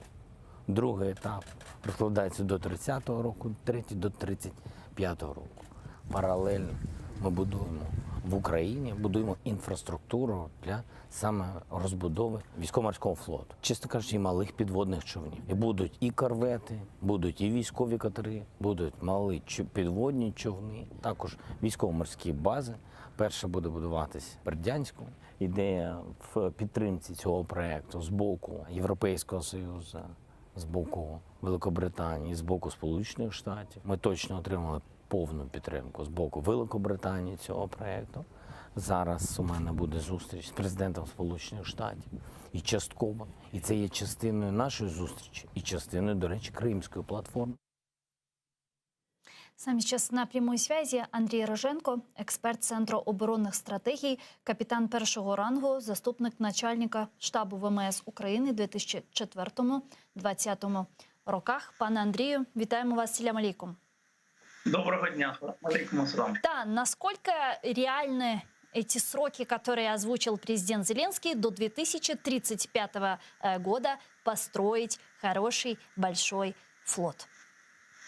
Ну, перш за все, дуже позитивно, що президент нарешті формально прийняв цю стратегію ВМС 2035, яка існує вже 3 роки в військово-морських силах, яка дійсно відповідно до тих загроз, як поточних і перспективних, як вона вибудовувала поступово в 3 етапи розвиток військово-морських спроможностей України, які базуються в першу чергу на військово-морських силах України. Цієї стратегії немає жодного слова про великий флот. Великий флот нам не потрібен, і у нас немає економічної спроможності будувати великий флот, як будують там дійсно такі великі держави. Якщо порівнювати наші спроможності фінансові, які є в Україні, то ми зараз можемо виділити $100 мільйонів на розвиток військово-морських сил. І ця сума досить значна, тому що навіть 10 років тому ця сума була на порядок менше. Якщо прогнозувати розвиток економіки, можна сказати, що ця сума може бути збільшена, може навіть декілька разів, але не дуже значно. А якщо порівнювати, наприклад, Російська Федерація має щорічно на побудову військового флоту $5 мільярдів. Це 50 разів більше. Тобто, якщо казати про розбудову флоту, дійсно це потрібно робити поетапно, але флот має бути дієвий і реально економічно досяжений. Тобто зараз основним класом оцих надводних кораблів має бути катер. І це також фахівці військово-морських сил довели 3 роки тому назад. Це була робота практично 5-річної давнини. І в першу чергу нам треба орієнтуватися на проекти, західні проекти, проекти натівські. Така робота також була проведена за основу флота, який має бути побудований, цей костяк флоту на першому етапі до 25-го року має бути москітний флот. А что такое, объясните, пожалуйста, что такое москитный флот, о котором так сейчас много говорят? Что он из себя представляет, этот москитный флот? Я не слышу вас. Алло, сейчас слышите? Так, зараз Да, слышу. а раскройте, пожалуйста, что из себя представляет этот москитный флот, что это означает? Ну, дивіться, москітний флот, перш за все, це угрупування, яке здатно захистити Україну від агресії, захистити економічні інтереси України в прибережній морській зоні. Ця зона – це 100 на 150 морських миль в Чорному морі, це північна частина, і це Азовське море. Там географічні розміри значно менше. Першим завданням є протидія агресії. Цим десантним і ударним загоном противника, якщо така ситуація виникне. Тобто це ракети, це міни, це засоби РЕБ. Для цього потрібні в першу чергу ракетні катери. Ми знаємо цей проект, він планується і він має розпочатися з Великою Британією. По-друге, це захист нашого узбережжя. То, що сьогодні також президент казав. Для цього нам потрібні такі катери, як Марк-6. Це американські катери амфібійно-ударні, які спроможні доставляти морську піхоту, сили спеціального призначення по всьому нашому узбережжю, на наші острови, на наші коси, здійснювати протимінні заходи. І катера типу «Айленд», які здійснюють спостереження за морською обстановкою і які забезпечують свободу судноплавства. Оце 3 основні платформи. Коли ми порахували їх вартість, то вийшло порядка $1 мільярда на 5 років. Це сума, яка є в Україні і яку готові допомогти надати наші партнери, як допомогу і як кредит. Крім того, що це безпосередньо кораблі, ми маємо розвивати нашу інфраструктуру. Про це теж президент сьогодні згадав. Якраз ця база в Бердянську, в першу чергу, вона призначена для невеликих катерів.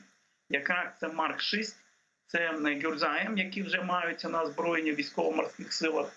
І це в основному ці катери. Вони здійснюють якраз охорону прибережжя і протимінні заходи. Інша база в Очакові, вона вже буде призначена для кораблів, також для катерів, і там вже будуть базуватися, можливо, ракетні катери нові, які будуть будуватися. Ну, що стосується корветів і кораблів більшого класу, це вже значно інші витрати, вони потребують інші системи базування, і вони на часі будуть стояти вже на пізніших етапах реалізації стратегії. Крім того, я хочу сказати, що нашу базу виробничу, наші суднобудівельні компанії, вони мають відновитися, вони мають відновити фонди і опанувати новітні технології. На це також потрібен час і потрібні кошти. І все це в кучу звалювати не можна. Інакше реального цього, реально досяжних результатів їх не буде. То есть, попросту говоря, москитный флот – это флот с катерами, корветами, которые могут нести ракетное вооружение, но не предусматривают какого-то дестройера и каких-то крейсерных кораблей, правильно? Москитний флот – це катери тільки. Це катери, які виконують завдання, вони несуть ракети, вони несуть артилерію, вони виконують заходи протимінні, протидиверсійні, вони виконують заходи по так званий sea control і sea denial, тобто охорона водної морської ділянки і захист від агресії. Все.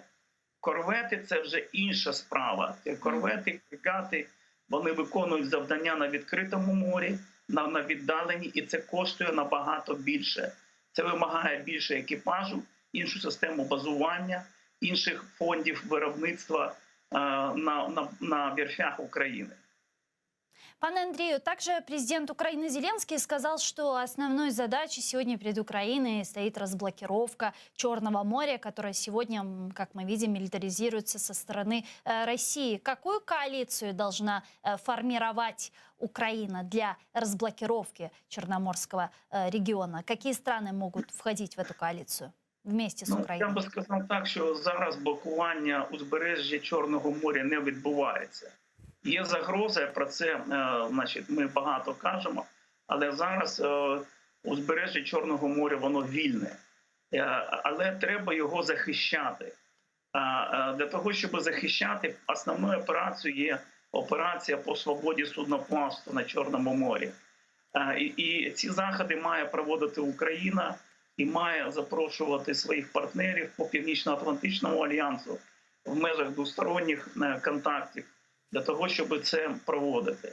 Тому що свобода судноплавства – це основне право моряків, цивільних і військових, яке існує на нашій планеті. Це закріплено Конвенцією ООН з міжнародного морського права, яка визнається більшістю країн світу. І я думаю, що в цьому плані Україна має дуже активно працювати. І, до речі, якраз катери москітного флоту, вони повністю задовольняють виконання цих завдань в межах Чорного і Азовського моря. Якщо ці катери дійсно побудовані до морських оцих якостей, і всі ті платформи, які я вам назвав, вони повністю цьому влаштовують. Можу сказати, що тільки минулого тижня з Грузії повернувся катер типу «Айленд», який нормально здійснював цей перехід через це Чорне море, це порядка 600 морських миль, до Грузії повернувся зворотно. Тобто це фактично повністю можливо для виконання завдання. Тобто в Азовському морі там ситуація складніша. Не можна казати, що воно повністю заблоковано. Зараз цивільне судноплавство там здійснюється, хоча є там певні затримки судноплавства на вході і на виході з Керченської протоки. Але також треба посилювати наші позиції по охороні узбережжя, по охороні наших економічних інтересів і для того, щоб захиститися у випадку агресії. Для цього, опять же, нам потрібен москітний флот на ближайший час. У нас на це є кошти, і у нас є розуміння партнерів в тому, як нам в цьому допомогти. Коли ми вирішимо це перше завдання, ми можемо вже рішати завдання на більшому віддаленні від узбережжя. Це потребує більших кораблів, але і коштує це набагато більше. Дякую вам дуже, пане Андрію. Чохсагунс Андрій Роженко був з нами на прямому зв'язку. Експерт Центру оборонних стратегій, капітан першого рангу, заступник начальника штабу ВМС України 2004-2020 роках. Пане Игорю, до 2035 года построить большой флот – это слишком амбициозный проект для Украины?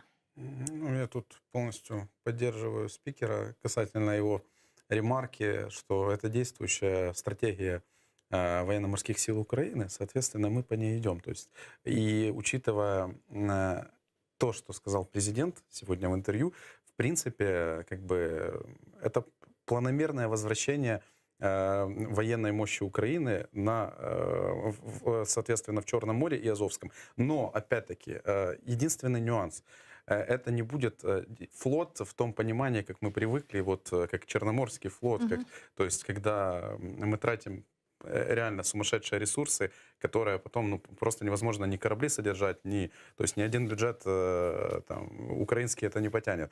Но опять-таки, вот этот москитный флот, про который сейчас и шла речь, он будет эффективен в части противодействия именно российской агрессии исключительно, если мы продолжим синхронизацию и дальнейшее учение соответственно, с кораблями стран НАТО, то, что мы видели по учениям. И обратите внимание, именно когда были недавние учения и конфликт с кораблем Defender, британским, да. Да, это же, соответственно, россияне понимают, что Украина одна с москитным флотом ничего не сделает сегодня против Черноморского флота РФ. Но если это будет кооперация сил, если это будет альянс, в данном случае в море, возможно, под руководством тактическим Турции, возможно, но это позволит все-таки сегодня внести вклад Украины в безопасность в Черноморском регионе. Конечно же, бороться сегодня против страны-агрессора, которая, правильно тут говорят, про 5 миллиардов долларов, это колоссальные деньги, которые сегодня вкладываются в флот Российской Федерации. Но мы можем этому противодействовать гораздо меньшими средствами, но если мы продолжим курс на интеграцию с евроатлантическими... 1 миллиард долларов на москитный флот. На 5 лет. На 5 лет. Да, это в принципе реально. Во-первых, это государственный бюджет, то есть, а во-вторых, опять-таки, это помощь, это кредиты, которые под очень низкий процент, то есть мы будем и оплачивать их, и опять-таки мы видим корабли из Британии, сейчас нам передают, опять-таки вопрос по созданию кораблей все-таки на верфях Украины. Мы имеем мощности, Николаев, тут же Киев, ряд других. Да, вопросы по технологиям есть, но тем не менее по созданию там фюзеляжей, по созданию и металл у нас есть. В общем, мы можем сегодня создать СП, и с кооперацией с технологиями западных стран можем в том же, ну, фактически и на юге Украины собирать эти корабли. Это не проблема. Вопрос исключительного времени. То есть на начальном этапе, конечно же, загрузить верфи наших партнеров гораздо проще, быстрее это будет, чтобы передать нам корабли и новые, и, очевидно, ряд старых кораблей, которые списываются с их флотов. Но когда у нас сегодня вообще ничего нет, соответственно, а мы несем сегодня ответственность за безопасность в территориальных водах Украины, ну, соответственно, мы выходим из того, что какие есть возможности. Но, тем не менее, я думаю, что, опять-таки, тут не все пропало, но флот всегда это вопрос очень большого периода времени. То есть даже вопрос не 35-го года. Вы можете смотреть и на 40-й год, и дальше, но это надо начинать сегодня и вкладывать деньги сегодня. Дякую вам дуже, пане Ігорю. Чухсагулно, що приїхали к нам в студію, ответили на наші вопроси. Ігор Чаленко, голова Центру аналізу та стратегії, політичний аналитик, був гостем нашей студии. А я с вами не прощаюсь. Мы сейчас прерываемся буквально на 5 минут.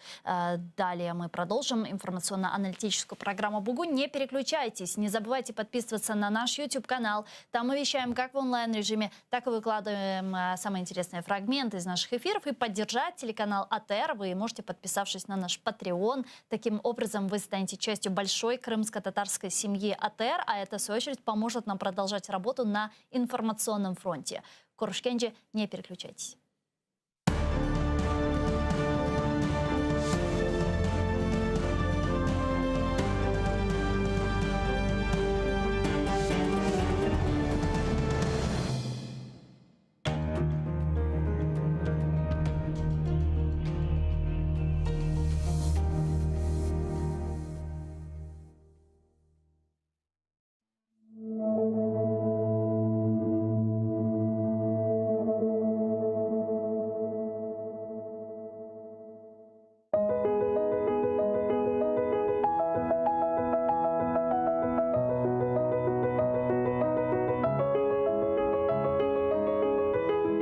Kırım degenimde yüreğim açılır. Yağmur olup buluttan güller saçılır. Dağ, çöller, denizden tebessüm yayılır. Kalbimnin melyemiz, ey ana vatan.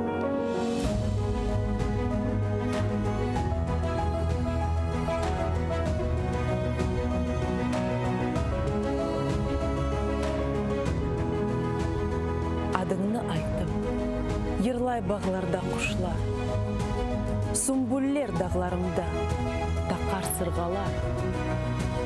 Denizinin tılsımı, ruhumnu sıyla, gönlümnün tacısın, ey ana vatan.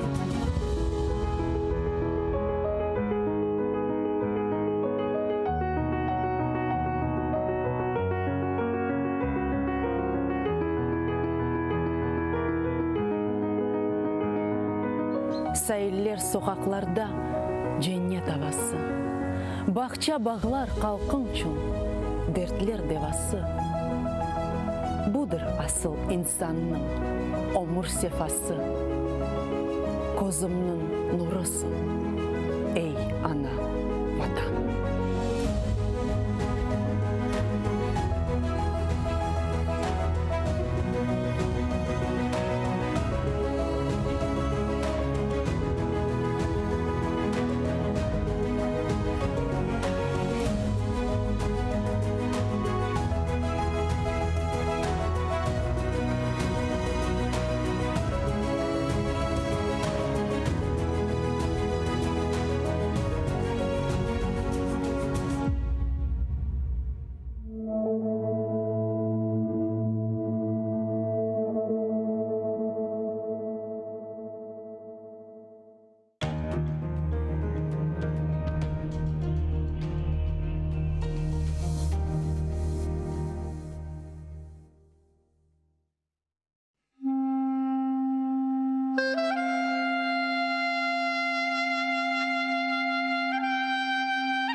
Бисмиллахир-рахманир-рахим.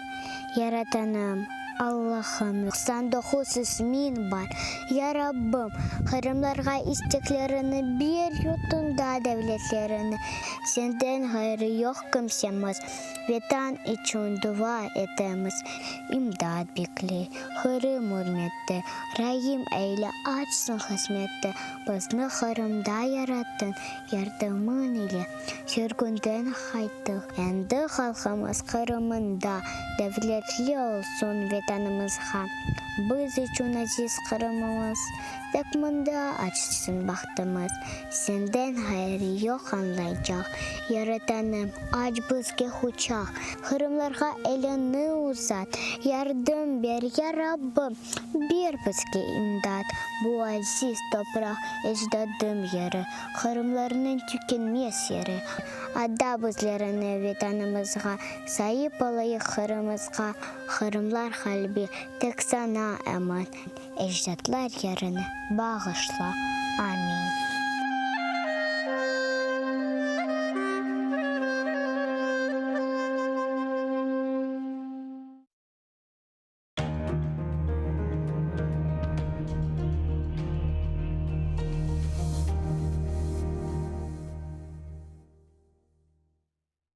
İlkbaharını müjdelegen sarı tülpan. Bari solmasaydın hiçbir zaman. Güzel yosma, Goncan ile endamını erkün sever, öper adım, saygılarman. Gönlümüzünü hoşlandırdın sarı tülpan. Ben de seni elden, yelden kıskanman. Uzaklardan, kökten, yerden çok süyemen. Güneşlerinin, yıldızlarının közü yaman. Sarı tülpan, bahçamızı şenlendirdin. Pek az zaman, kırık gönlüm eklendirdin. Yarın sen de kırılacak, öleceksin. Öleceksen bu cihanga niçin geldin?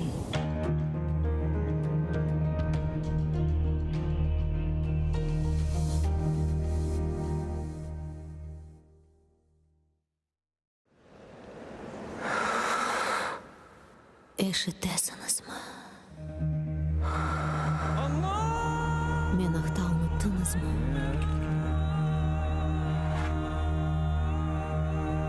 Men mundam. Bu mening toprağım. Mening Kırımım.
Селям алейкум, хайрлах шамлар. Добрый вечер. В эфире телеканала АТР. Вы смотрите информационно-аналитическую программу «Бугунь». В студии для вас работаю я, Гульсум Халилова. И следующие 55 минут в этой студии с гостем мы обсудим основные новости и события сегодняшнего дня. Я напомню, что мы работаем в прямом эфире. На экраны ваших телевизоров режиссеры периодически выводят номер телефона. Звоните к нам абсолютно бесплатно по Вайберу. +3 80 67 63 46 130.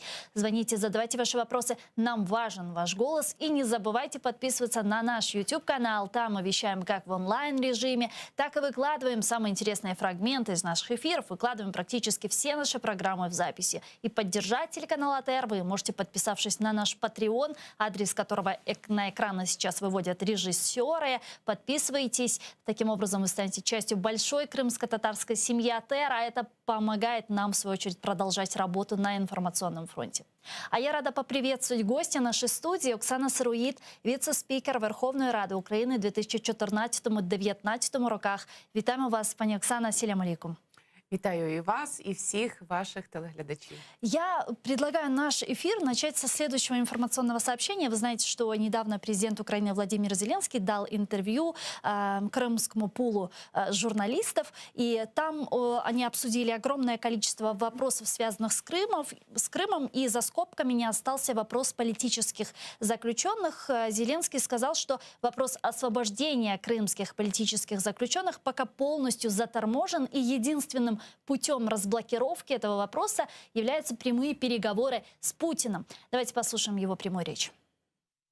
Я вважаю, що на сьогодні, окрім прямих перемовин з президентом Росії щодо кримських в'язнів, я виходу іншого не бачу. Я вважаю, що інші виходи є, вони повинні напрацьовуватись саме в кримській платформі. У мене є там список питань, які я проговорював з усіма лідерами на будь-якому форматі зустрічі. Робоча, державна, офіційна. Я піднімаю ці питання.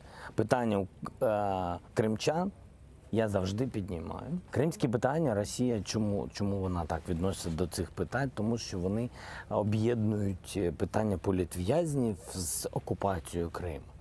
Тобто для них вони не політв'язні, тому що не було окупації Криму. Ми можемо говорити про обмін, і ми говоримо, і ми готували списки, але вони відокремлюють списки тих, хто знаходиться на ОРДЛО, і списки тих наших хлопців та дівчат, які знаходяться в Криму або на території Росії. Ми об'єднували ці списки і говорили про те, що ми вважаємо, що питання обміну всіх на всіх – це включно кримчан. В результате прямых переговоров с Путиным, все же, на ваш взгляд, можно отрегулировать вопрос освобождения политзаключенных? Тут є дві, як на мене, речі, які варто брати до уваги. Перше, ми ніколи не поміняємо всіх на всіх, тому що Росія окупувала велику частину нашої території і на Сході, і Кримський півострів. І, відповідно, вона, всіх це означає вивести просто всіх. Разумеете? То есть, если мы освободим сегодня 100 всех, завтра Россия может задержать еще 200. Ще 200, і потім буде 300. Тобто всіх, а в нас, а кого ми будемо? Тобто ми будемо на вулицях ловити людей, щоб обмінювати. Тобто це є, як на мене, взагалі засаднича помилка. Оцього обміну всіх на всіх. Крім того, що в нас дуже багато, це ще за часів Петра Порошенка, дуже багато ми відпустили російських найманців і колаборантів, тих, які проти нас воювали, просто на виконання мінських домовленостей, взагалі без обміну, без нічого. Я вважаю, що це взагалі злочин був.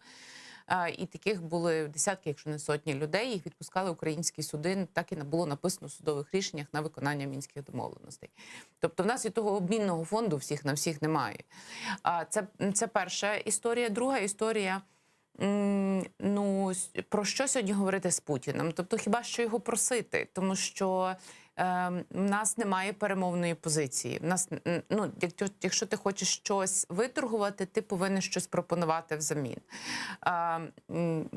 Те, що хоче Тобто договоренності предусматривають торг? Абсолютно. Тобто ми не маємо інструменту тиску на Росію сьогодні. І це є наша найбільша проблема. І ми цього інструменту тиску не створюємо. Оце, я вважаю, головне, що ми мали би робити, це створювати інструменти тиску на Росію. І тоді можна торгуватися цими інструментами тиску. Тому що сьогодні при зустрічі з президентом Путиным можно лишь просить. Но некоторое время назад говорили о том, что вопрос Северо-Крымского канала и та ситуация, которая сложилась в связи с перекрытием Украины Северокрымского канала, это мощнейший элемент давления на Путина, нет? Ну, слухайте, а нам вигода яка? Тобто, ну, Росії вигідно, щоб ми поторгували Північно-Кримським каналом, так? Тому що ми пускаємо їм воду, і вони посаджають ще 300 татарів. І політв'язні нові, свіжі, і вода є в Криму. Розумієте? А ми що отримуємо? И воду віддали, Да, кстати, и эти людей идеи не озвучивались из уст ряда народных депутатов и «Слуги народа», и даже из уст прем'єр-міністра Шмигаля з трибуни Верховної Ради. Подивіться, як працює Росія, яку Росія використовує тактику. Наприклад, коли Росія захопила українських моряків в Керченській протоці. Тобто Росія хотіла повернутися, це, до речі, дуже цікавий приклад, такий хрестоматійний. Росія дуже хотіла повернутися до Парламентської асамблеї Ради Європи. Так. Але вона була під санкціями за що? За окупацію Криму. За окупацію Криму. Але і Росія, ну, звичайно, що на Кримом не збиралася поступатися, так само, як і Донбасом. Значить, треба було щось нове вкрасти, щоб потім його повернути і зробити вигляд, що вони щось віддали. Тобто Росія забирає українські катери, українських моряків в полон, потім веде перемовини, відпускає моряків, віддає катери. І у резолюції Парламентської асамблеї Ради Європи про повернення Росії написано, що повертають Росію через те, що вона повернула моряків і катери. Тобто викинула Росію з ПАРЕ за те, що вона анексувала незаконно Крим, а повернула за те, що вона повернула катери. Але це для нас також наука. Тобто, якщо ми хочемо... Несоизмеримые вещи, абсолютно. Ну, по-перше, несоизмеримі, але... Це, знаєте, як оце, купи козу, продай козу, так? Тобто, якщо ми хочемо... Так ще і Цемаха віддали, головного свідетеля. Абсолютно. Ну, тобто, на жаль, в нас немає перемовної позиції. Тобто, що Україна мала би робити, це створювати проблеми для Росії і торгуватися цими проблемами. Тобто, не вирішувати проблеми Росії, наприклад, віддаючи воду, так, даючи воду з Північно-Кримського каналу, а створити проблеми. І, наприклад, в Чорному чи Азовському морі, чи там в міжнародних організаціях, чи в будь-який інший спосіб створити проблему і тоді торгуватися в обмін на полонених. Но мы не можем же создавать проблему, потом торговаться и отказываться от этой проблемы, которую мы же создали. Или можем? Можемо, якщо ця проблема є для торгу. То чому ні? Ми можемо створити проблему умисно для торгу. Так працює весь світ, так працює геополітика, так працюють всі країни, які є великими гравцями на геополітичній сцені. Всі працюють так. Тобто, ну, наприклад, ті самі американці, вони ж також торгуються своїми впливами в різних регіонах світу. Вони ними торгують.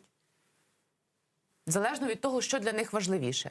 Зрозуміло, що для нас так, найважливіше – це люди, б – це території.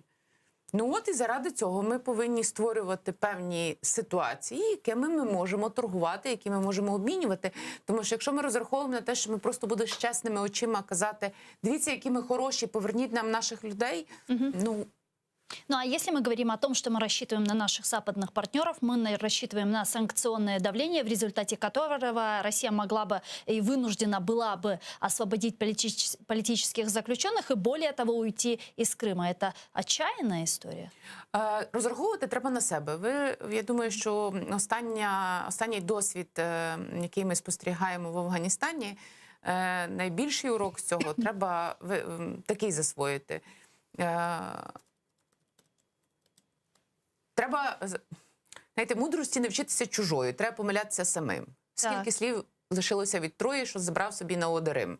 Оце є те, що ми маємо засвоїти. Треба самим вміти за себе стояти, а не тільки просити наших західних... Бо ви ж розумієте, що коли ми просимо західних партнерів, то вони в обмін на це просять реалізацію мінських домовленостей, вони в обмін на це просять там поступитися транзитом на газ, вони в обмін на це ще щось просять. Тобто просто так ніхто ж нікому не допомагає. Про Германию обязательно еще поговорим. Пани Оксана, в своем интервью президент Украины Зеленский также сказал, что следующим логическим путем для Крыма и для будущего Крыма может стать крымско-татарская национальная территориальная автономия. Правда, он сказал, что это можно разработать, и об этом можно говорить в рамках Крымской платформы. Инаугурационный саммит, который должен пройти уже 23 августа. Давайте послушаем прямую речь Зеленского.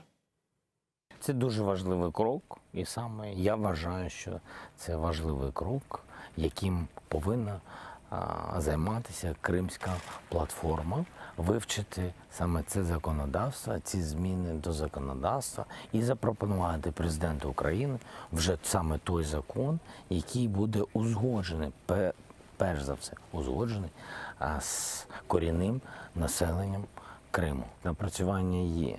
Чи вони погоджені з моїм офісом?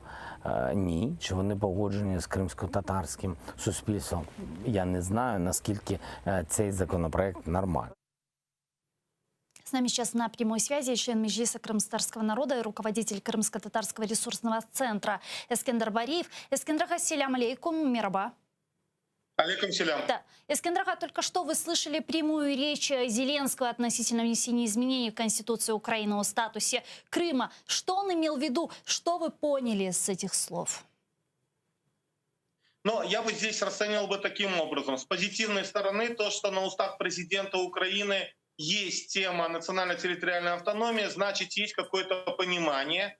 И поэтому, в принципе, то, что у него есть какие-либо намерения, либо, во всяком случае, мысли о том, что нужно этот вопрос урегулировать, потому что мы неоднократно говорили, что вопрос статуса АРК — это в первую очередь вопрос безопасности Украины, потому что по территориальному, по административно-территориальному признаку в унитарном государстве автономии быть не может. С другой стороны, мне непонятно следующее. А какой статус у Крымской платформы?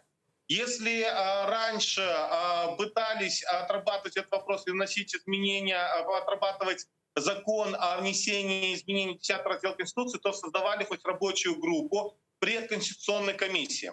Сегодня, соответственно, Крымская платформа, она не имеет рычагов, она не имеет законодательной инициативы в соответствии с законами Украины.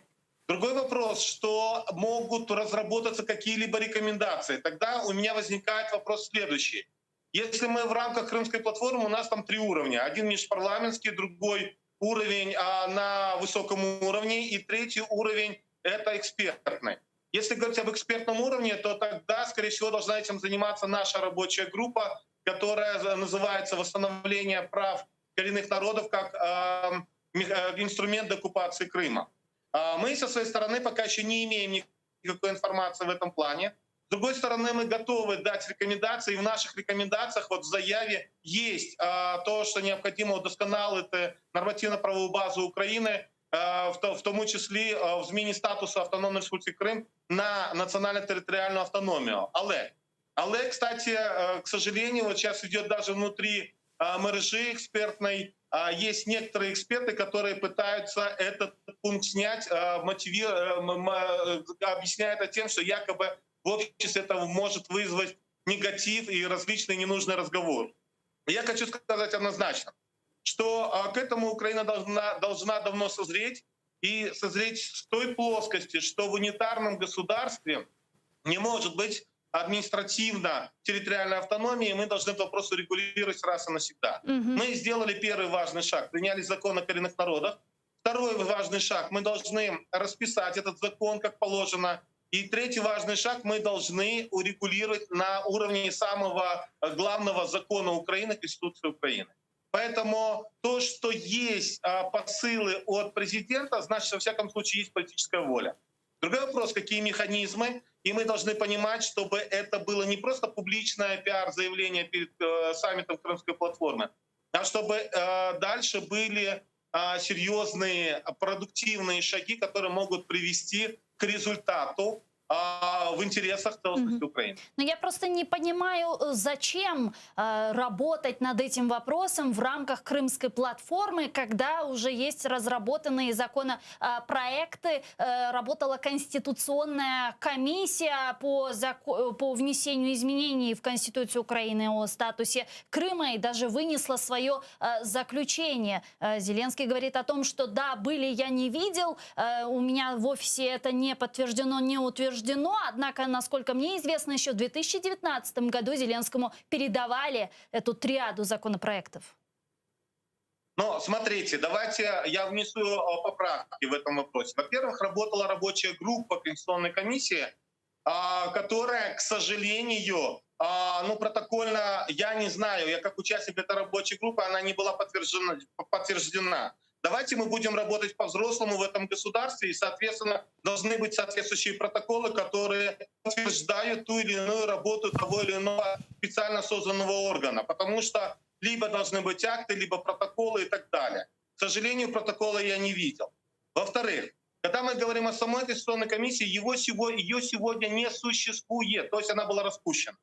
Поэтому в данном случае, когда речь идет о триаде или еще о чем-то, либо и так далее, здесь речь должна идти о том законопроекте, который как раз будет вносить изменения в Конституцию, и кто будет инициатором данного законопроекта. Потому что перед нами стоит вопрос не просто принятия закона в 226 голосов и больше, а здесь стоит конкретный вопрос о том, что должно быть несколько рассмотрений, должно быть конституционное большинство не менее 300 голосов, должно быть заключение Конституционного суда и так далее. Поэтому если даже в этом случае в рамках Крымской платформы будет создана специальная рабочая группа, хотя я не люблю названия всяких таких рабочих групп, потому что обычно, если хочешь испортить дело, создай рабочую группу, то, соответственно, конечно же, президент Украины Владимир Зеленский, если готов подать за собственной инициативой, а у него есть законодательная инициатива, законопроект по изменению и внесению дополнений в 10 раздел Конституции, и таким образом готовы поддержать как оппозиционные к нему адекватные политические силы, такие как, к примеру, ЕС или «Голос». И с другой стороны, если это поддержит пропрезидентское большинство в парламенте, тогда мы 300 голосов будем иметь, и действительно мы сможем внести изменения в Конституцию. Сағылныз Эскендер ага. Спасибо большое, что нашли время и подключились к нам в эфир. Эскендер Бареев, член Меджлиса крымстарского народа, руководитель Крымско-татарского ресурсного центра, был с нами на прямой связи. Пани Оксана, но ведь можно создавать и огромное количество рабочих групп, которые в результате будут работать, потом к концу каденции президентства скажут, что не успели, и поэтому не внесли этот законопроект в Верховную, как было в прошлый раз. И сейчас то же самое. Снова создается рабочая группа. І очевидно, що президент і команда його не має позиції або вважають, що це питання надто чутливе для того, щоб його озвучувати. Думаю, що не мають позиції і через те уникають. Тобто, як правило, створення робочої групи – це уникання вирішення проблеми, і погоджуюся значною мірою з твердженнями колеги Ескендера, який щойно висловлював свою позицію. Так, це спроби заговорити. І вже є певні ідеї, і напевно, треба відверто дати відповідь на кілька запитань, я про них озвучу пізніше. Але спочатку скажу, що стосовно Кримської платформи. Кримська платформа, якщо це є міжнародний майданчик, це точно не майданчик для обговорення змін до Конституції. Тому що зміни до Конституції – це є суверенна історія України. Ми самі маємо сказати, що ми хочемо. Тобто це мають сказати громадяни України, в тому числі, чи передовсім з числа кримських татар, і ми маємо мати консенсус. Тобто тут я погоджуюся також, що має бути консенсус. Тобто ми повинні це чесно проговорити для того, щоб всі вкладали в ті самі терміни, ті самі значення, і щоб ніхто нічого не боявся. Я дуже рада була почути, і я також сповідую цю ідею, що кримцям невигідна територіальна автономія Криму. І треба пам'ятати, що територіальна автономія, так як вона сьогодні записана в Конституції, вона була пролобійована росіянами, тому що територіальна автономія забезпечувала управління, тобто вплив тих, хто мав більшість на цій території. Тобто це були росіяни. вони робили цю, тобто вони цю автономію прописували під себе. І кримцям ця автономія не дала нічого, а Україні насправді вона принесла втрату в Криму. Да, 14 Тому треба ж думати над іншими рішеннями. Якщо ми кажемо про територіальне самоврядування, то вже сьогодні в зв'язку з запровадженням децентралізації і з фінансовою бюджетною децентралізацією, і фактично ми маємо вже незворотній процес. Тобто влада йде туди, де вона має бути, чим ближче до людей. І тобто той процес буде тільки збільшуватися. Тому не буде достатньо влади на місцях, і в Криму також. Вже не треба буде ні про яку автономію говорити, тому що тепер найбільша автономія насправді має бути в кожній окремій громаді, а не в якійсь там території чи в регіоні. Але що потрібно кримцям, як на мене? Їм потрібно захистити свою ідентичність на цій території і зберегти певні ознаки цієї ідентичності. Це можуть бути те, що стосується природи, ландшафту, традицій, культури, використання природних ресурсів. Так? Тобто це є природні середовища, це є терени кримсько-татарського народу, і вони хочуть мати можливість впливати на те, як використовуються певні ресурси і ухвалюються рішення стосовно, наприклад, певної категорії питань. І це потрібно вписати в цю національну автономію, так?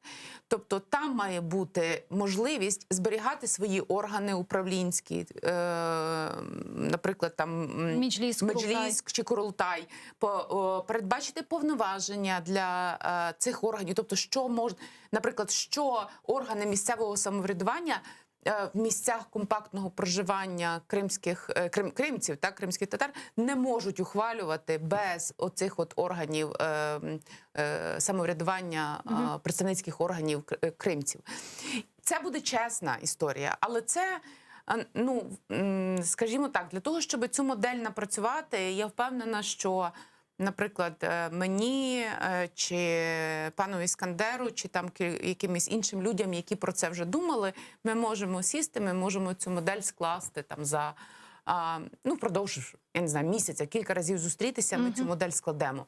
Далі вона потребуватиме популяризації, тобто ми маємо донести до людей, і тоді вона буде готова до ухвалення. І це буде чесно. Це буде рішення чесним. І я розумію, що питання повернення Криму – це питання, можливо, не одного року, але ми ніколи не знаємо, як повернеться історія.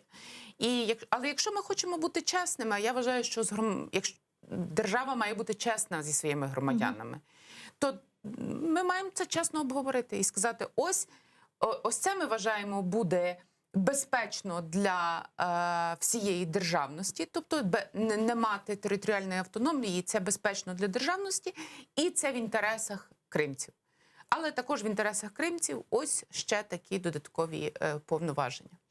Пані Оксана, мы с вами уже несколько раз упоминали Крымскую платформу. Я предлагаю перейти к этой теме и подробнее остановиться на ней, учитывая, что сегодня стало известно, наконец, как много стран примут участие в саммите Крымской платформы и на каком уровне они будут представлены. Наши журналисты подготовили графику. Давайте вместе послушаем, сколько это стран, кто, какие.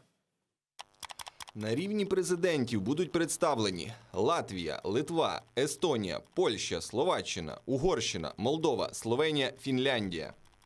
На рівні прем'єр-міністрів будуть представлені Румунія, Грузія, Хорватія, Швеція. 2 держави будуть представлені на рівні глав парламентів – Швейцарія та Чехія.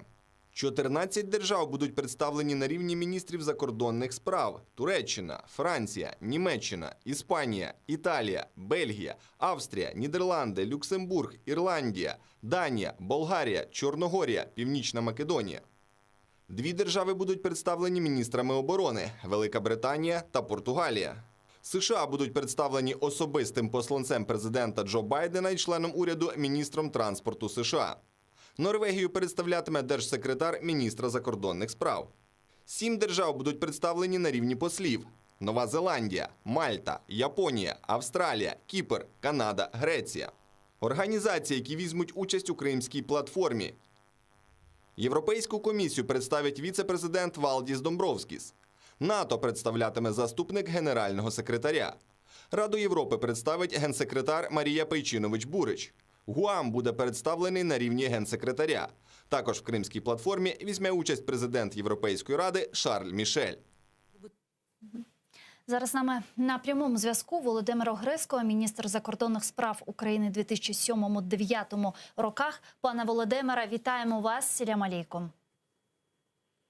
Вітаю вас, Гульсум. Мені традиційно приємно зробити вам комплімент за ваше прекрасне володіння українською мовою. Я вам бажаю подальших успіхів. Так, дякую вам дуже, пане Володимире.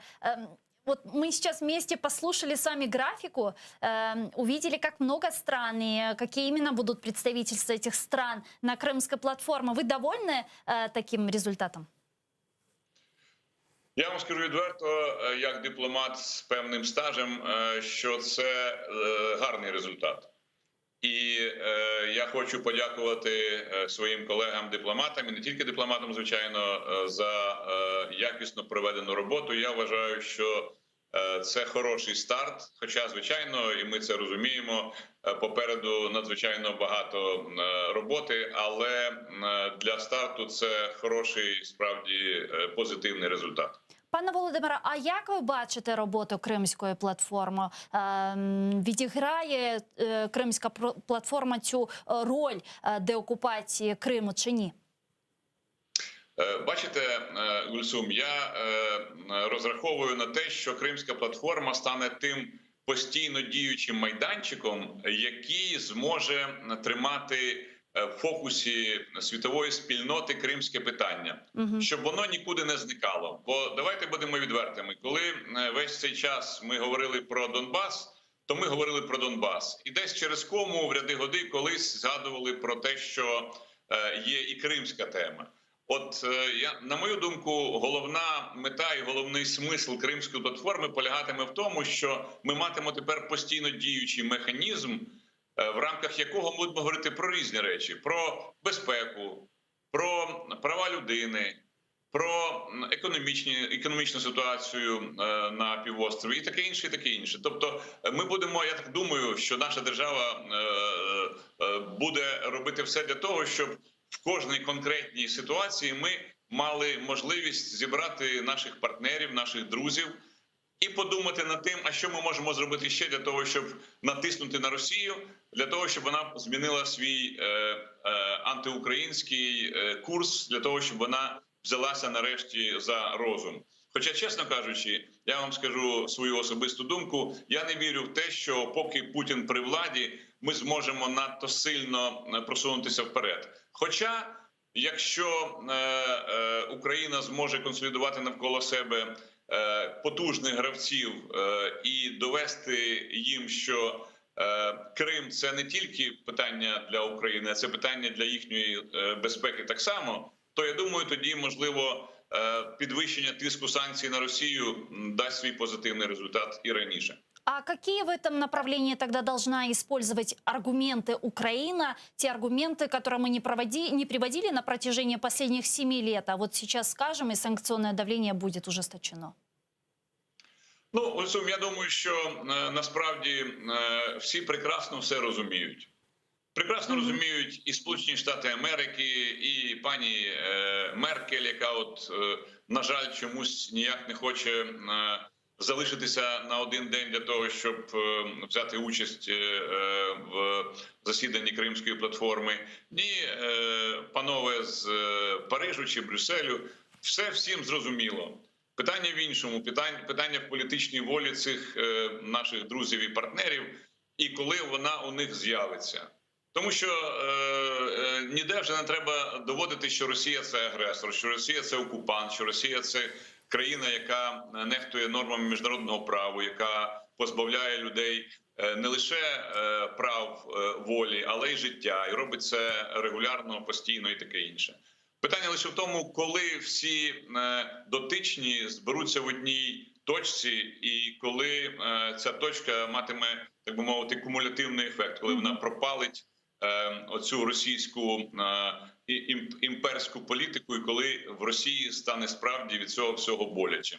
От тоді ми матимемо значно якісніший і швидший результат, ніж ми маємо його сьогодні. Так що питання в тому, наскільки нам вдасться переконати наших західних партнерів в тому, що з Росією треба вже не просто говорити про якісь банальні перспективи там спільного простору від Ванкувера до Владивостока, а не просто стримувати, а вже діяти на те, щоб вона відчувала все більший тиск з боку міжнародної спільноти. И, пане Володимире, еще вот такой вопрос. Сегодня нам уже известно, что по итогам инаугурационного саммита Крымской платформы будет подписана Крымская декларация.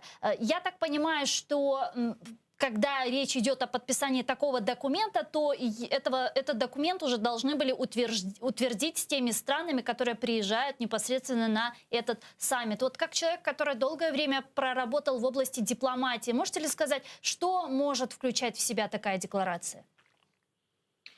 Так, ви маєте рацію, Гульсум. Такі документи підписуються після того, як вони безумовно погоджені.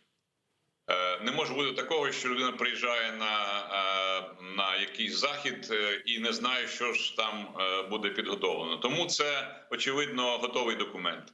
Я думаю, що ми повинні очікувати поки що вельми загальний текст, але з головним моментом це те, що Крим – це Україна, це те, що світова спільнота не буде визнавати будь-які спроби анексії української території, що так чи інакше вона буде спрямовувати свої зусилля на звільнення окупованих Росією територій.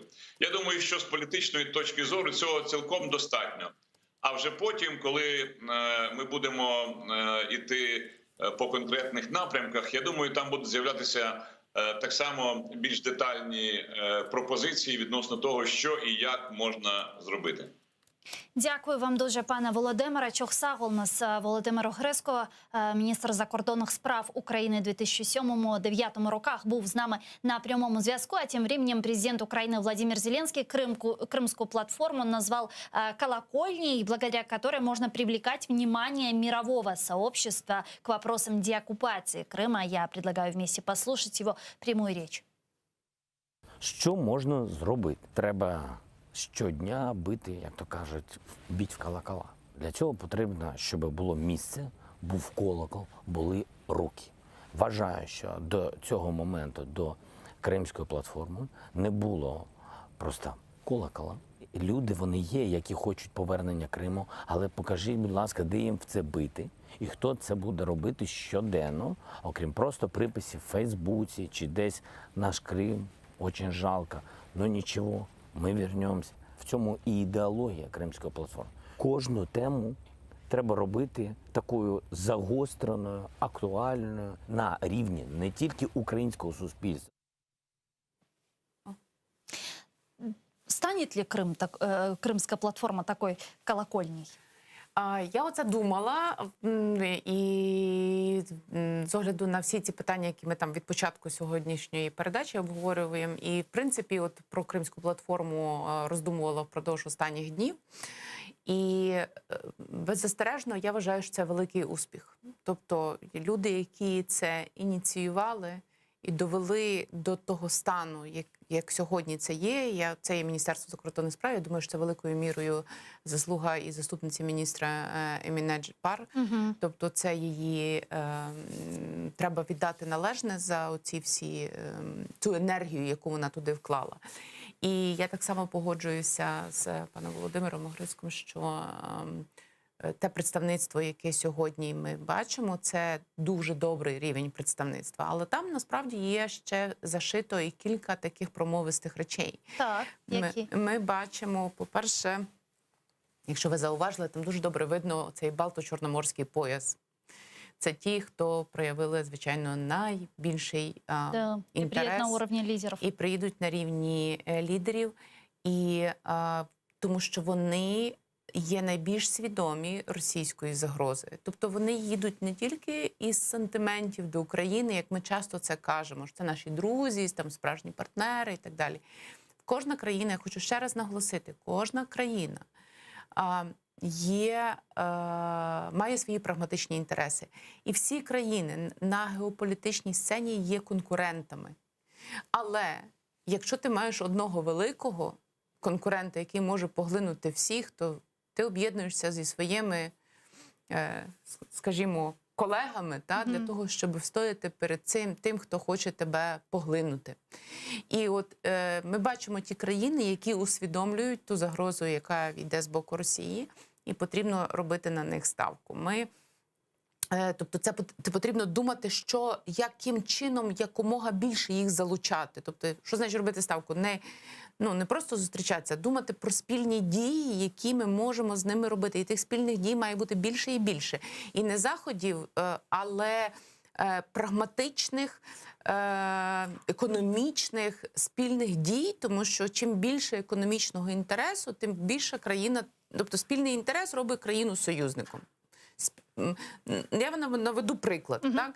Поляки мають LNG-термінал в Свиноусті. Так? Які вони хочуть дуже конкурувати з німцями як хаб. Не то, що конкурувати, але принаймні, бо після Північного потоку дуже складно буде конкурувати, але вони хочуть також утвердитися як хаб, дистриб'юції газу. І вони там мають скраплений газ зі Сполучених Штатів і з Катару. І вони дуже хочуть продати Україні кілька мільярдів кубів цього газу.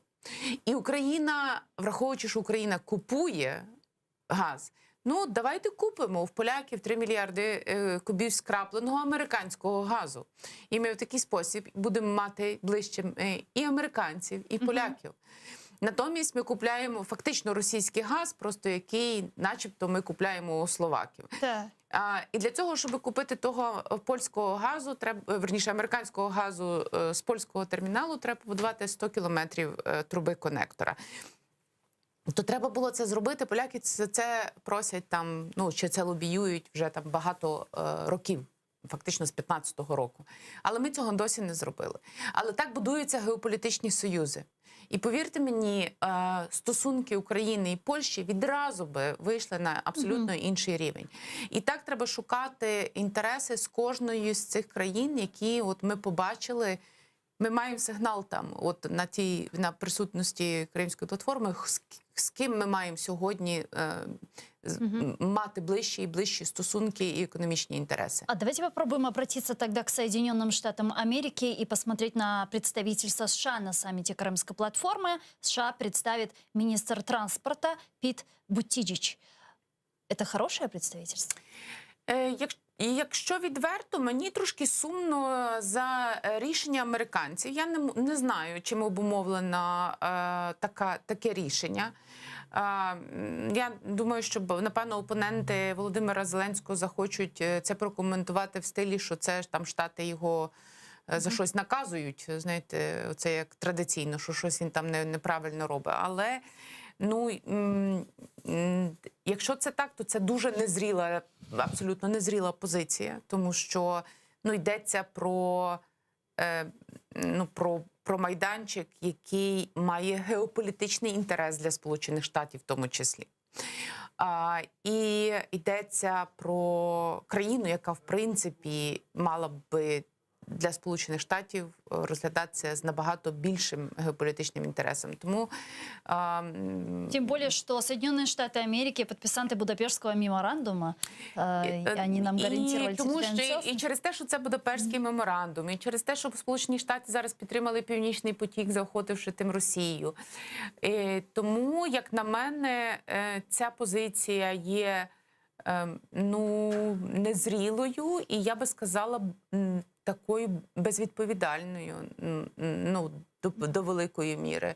І мені за них сумно, тому що це означає, що вони не усвідомлюють до кінця того, що відбувається сьогодні і в Україні, і в контексті Криму також.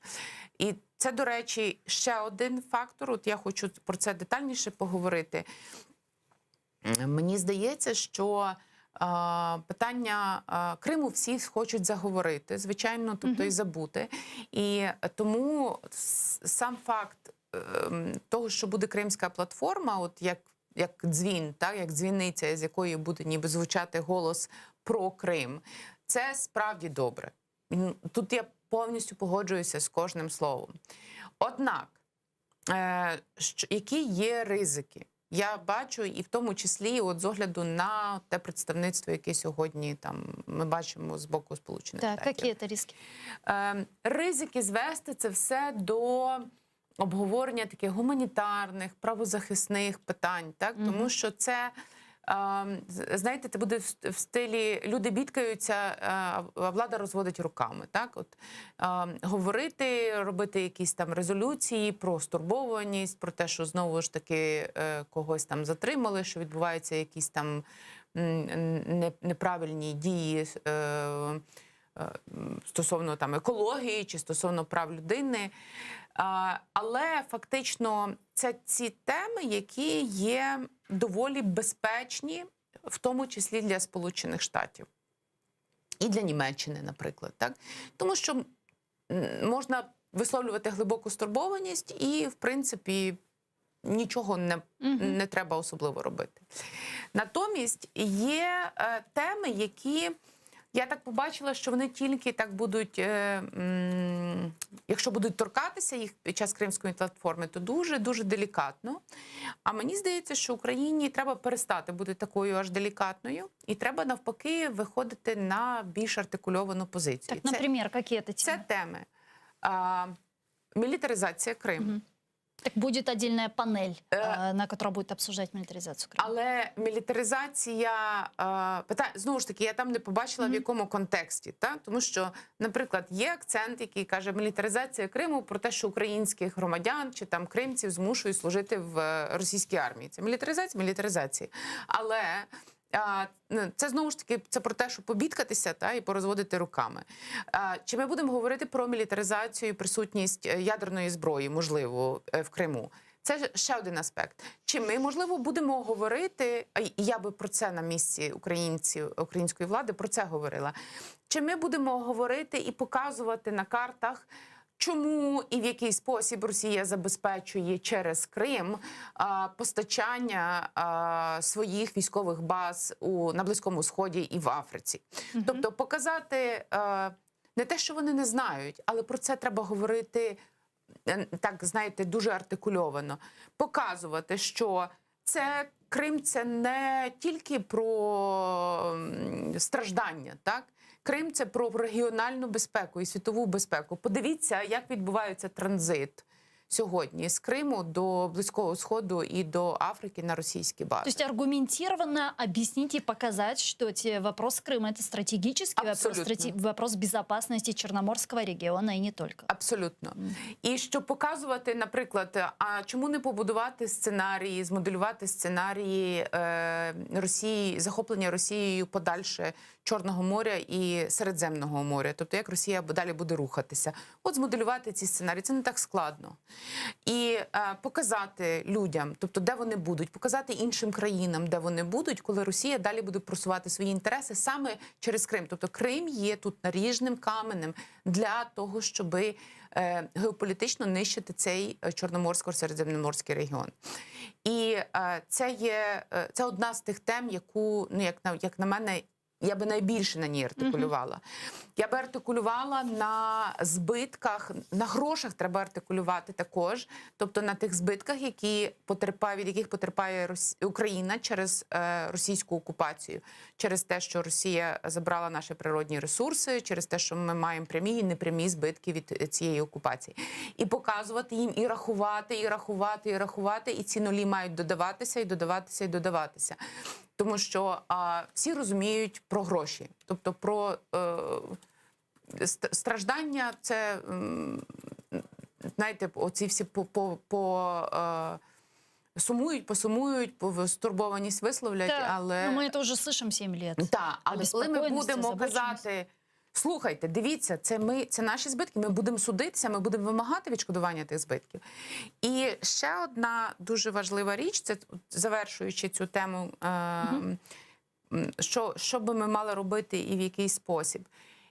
От мій досвід, непростий дуже досвід, так, спілкування з міжнародними партнерами, коли вони, тобто не один раз просили або шантажували, або вимагали робити щось чи не робити. Так? І вони, як правило, переслідують свій інтерес. У мене ніколи не було ніякого, скажімо, образи чи жалюбі. Я розумію, що в них є свій інтерес. Але мій досвід показав, що треба так само дуже твердо відстоювати свій інтерес.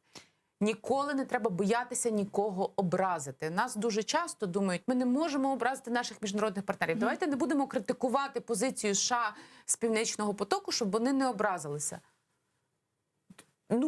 Слухайте, вони так кажуть, тому що це їхній інтерес. Але Україна сьогодні, треба не забувати, що це є одна з наших найсильніших зброй. Ми сьогодні маємо легітимність на правду, розумієте? Через те, що ми ведемо війну, і через те, що ми маємо, ми маємо підтримку, але не таку, на яку могли би ми розраховувати в цьому регіоні. Мы повинні говорити цю правду. Возможно, президент Зеленский услышал ваши мысли, потому что сегодня, после этого соглашения и заявления между Германией и Соединенными Штатами по Северному потоку-2, он сделал довольно жесткое заявление. Он сказал, что Украина не соглашается на формат согласованной позиции относительно Северного потока-2. Об этом он сказал в интервью Washington-Post. Давайте послушаем его цитату. Це, знаєте, як погане кіно. Nord Stream 2, друга частина. Ти знаєш, в принципі, чим закінчиться. Європейці, в принципі, розуміють і зараз бачать, який дефіцит штучно Росія може собі дозволити. Створили з ціною на газ. Тому ми знаємо кінець цього фільму, але все одно йдемо, дивимося це кіно і віримо, що воно якось по-іншому закінчиться. Одне з принципових питань, про яке ми повинні говорити в безпековій частині нашої розмови з президентом Байденом на зустрічі, буде стосуватися Північного потоку-2. При этом мы слышали, что у Байдена концентрироваться на теме Северного потока-2 не хотят. А Зеленский настаивает на том, что будут говорить про Северный поток-2. И более того, многие политические аналитики США говорили, что как раз перенесение визита президента Украины на конец августа, на 30 августа, это связано с тем, что консенсуса в Конгрессе по Северному потоку-2 нет. А так как конгрессмены в конце августа будут в отпуске, то вряд ли Зеленскому удастся провести с ними переговоры. Це справді є такі спекуляції, можливо, навіть і справді така обґрунтована причина призначення зустрічі. Мені складно сказати, тому що я не маю інформації про це, але це пропустити можна. Як на мене, то нинішня адміністрація Сполучених Штатів, вони трошки захопилися оцим торгом. Американці завжди добре це робили. Тобто вони вміють торгуватися. Але... никогда это происходит нашими национальными интересами. Слухайте, якщо ми не хочемо, щоб нами торгували, то ми маємо торгуватися самі. Тут є тільки ти можеш бути тільки в двох статусах. Або ти торгуєшся, або торгують тобою. І от ми хочемо бути такі, знаєте, такі цнотливі, так пічку лупати. От ми не хочемо торгуватися, бо ми такі красиві, ми такі чесні, ми не будемо торгуватися. То тоді треба бути готові, щоб будуть торгувати нами. А якщо ти хочеш торгуватися, то ти маєш конкурувати, тобто ти маєш бути доволі артикульованим, агресивним. Тобто це не означає проявляти агресію стосовно фізичну, військову чи якусь, але в торгівлі, в економіці. Тобто ти маєш боротися за ринки, ти маєш боротися за економічні союзи, ти за торгівельні шляхи маєш боротися. В конкуренції, як бізнес будується, такий спосіб. Что нам сейчас делать с Северным потоком-2? Есть ли шансы выбраться из этой ситуации? с меньшим количеством поражений? Слухайте, я думаю, що сьогодні ми нічого змінити не можемо. Насправді це є втрата ще минулої влади, тому що тоді можна було зробити набагато більше для того, щоб похоронити Північний потік. Тоді це не було зроблено, і зрозуміло, що сьогодні ймовірність того, що Північний потік не буде запущений, дуже мала. Тому я би казала, що нам треба готуватися до того, що ми маємо робити з газотранспортною системою після того, якщо Росія нас почне шантажувати, і вона буде порожньою. І, чесно кажучи, я найбільше переживаю за військову безпеку, тому що порожня труба газова, вона насправді вона спокушає Росію застосовувати там інші інструменти нападу. Тобто це і артилерія може бути, і там і авіація, і так далі.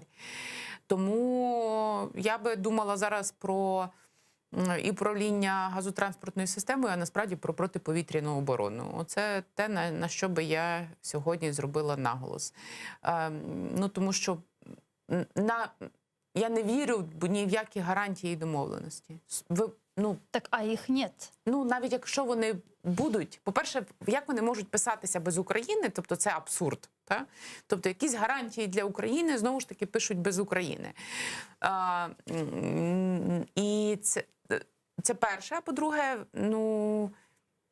я перепрошую, але після Будапештського меморандуму ніхто не повірить про те, що будь-які домовленості можуть бути виконані, і хтось буде захищати нас. Тобто ми маємо... Це для нас момент дуже такого, я би сказала, стрімкого дорослішання. От треба розуміти, що ми можемо розраховувати на себе, на свою владу. Треба думати про те, як ту владу робити кращою, краще обирати її, краще її контролювати, краще робити армію, тому що це те, на кого ми можемо розраховувати. Пані Оксана, я предлагаю підключити к нашому ефіру Валерія Кравченко, директора Центру міжнародної безпеки. Він зараз з нами на прямому зв'язку. Пане Валерію, вітаємо вас. Салям алейкум. Доброго дня. Да, пане Валерию, 22 августа Украину с рабочим визитом однодневным должна посетить канцлер Германии Ангела Меркель. А 31 августа сегодня, как стало известно, визит был перенесен с 30 на 31 августа. Президент Украины полетит в Вашингтон и там встретится с президентом США Джозефом Байденом. Вот эти две встречи каким-то образом, на ваш взгляд, могут урегулировать вопрос Северного потока-2, вопрос энергетической безопасности и сохранения транзита газа через нашу страну, лишь на это рассчитывать не стоит. И, как говорит пани Оксана, никаких гарантий нет, и вряд ли после Будапештского меморандума можно верить даже каким-то гарантиям, которые будут предоставлены. Я солидарен с такой позицией. Это наивно ожидать, что Меркель на последнем этапе включится и там какие-то гарантии будет представлять Украине. Есть вопросы сертификации Северного потока-2, но давайте согласимся на то, что это формальность. Северный поток-2 будет запущен, и для Украины сейчас нужно просто говорить о том, что будет с нашей системой ГТС в будущем, что будет с нашими газовыми хранилищами. Кстати, они у нас есть, и они большие, они пустые, да, их нужно вкладывать в обновление, но это вопрос стратегический. То есть, если говорим про визит в США, я бы хотел видеть солидарную позицию, допустим, США и Польши относительно перспектив интерконнектора, использования наших хранилищ. То есть, давайте честно скажем, для чего нам нужен был транзит. Это не 1,5 миллиарда денег. То есть, не в деньгах смысл этого транзита. Транзит — это наш предохранитель. Это геополитическая игра, и если тут не будет транзита, то есть руки у агрессора будут развязаны. То есть если у нас нет транзита, нет ГТС, давайте говорить, как мы можем использовать интерконнектор Польский и наполнять наши газовые хранилища, чтобы здесь был хаб, европейский хаб, и чтобы вот этот хаб стал нашим новым предохранителем. Без помощи США это невозможно сделать. В результате переговоров с Джозефом Байденом стоит ли ожидать в этом направлении каких-то прорывов? Я, честно говоря, не уверен, что вообще в этом направлении какие-то разговоры ведутся. То есть, увы. Потому что у нас достаточно такая узколобая позиция. То есть мы дальше своего носа не видим. Мы не видим, как мы можем использовать, допустим, экологический фактор. То есть сейчас климат — это тема номер один в Европе, в мире. И очевидно, что то, что добывается за полярным кругом в России, по Ямалам и поставляется в Европу, а будет еще по Северному потоку-2 идти, то есть это газ, на который нужно было бы какие-то экологические налоги в Европе по-хорошему вводить, потому что загрязнение идет колоссальное, и это вопрос не России, не экологии России, это гораздо глобальнее тема. То есть и тут есть и позиция Канады, и позиция США, и позиция Норвегии. Я думаю, что Украине нужно активно включаться в эту тему. То есть если мы говорим про какие-то стратегические моменты. К сожалению, про тему газовых хранилищ, про нее поговорили в 2016-2017 году, и про тему интерконнектора. Там 60 километров всего построить, и поляки готовы это делать. Забыли. Хотя почему забыли, непонятно. Потому что есть Балтийская труба, Baltic Pipe, который Польша ведет из Норвегии, Дании к себе и закончит проект в 2022 году. Есть терминал в Свиноуще, то есть LNG, то есть через который Америка могла бы поставлять. И они делают такие проекты в рамках Триморья. То есть есть много возможностей, которые Украина должна использовать. Но для этого мы должны быть абсолютно прогнозируемы с точки зрения наших партнеров. К сожалению, вот этого нам не достает. Вместе с этим, что со стороны, что во время встречи с канцлером Германии, что во время встречи с Джозефом Байденом говорят, что будет обсуждаться вопрос Донбасса, вопрос урегулирования войны на востоке Украины. Если мы говорим о Германии, то тут есть такая конспирологическая теория, что Меркель будет настаивать на имплементации формулы Штайнмайера в украинское законодательство, в особенности после встречи 20 августа с президентом России Путиным. Есть ли такая вероятность? 20 августа — это завтра. Посмотрим, о чем будет беседа в Кремле. Такое турне, да, заключительное, которое делает Меркель. Я думаю, что она хотела бы, конечно, на какой-то мажорной для себя ноте дипломатической уйти. Это она была известна, скажем так, на политической авансцене в течение 15-16 лет, когда была у власти. Как раз вот вопросов медиаторства, конфликтов и посредничества, переговоров.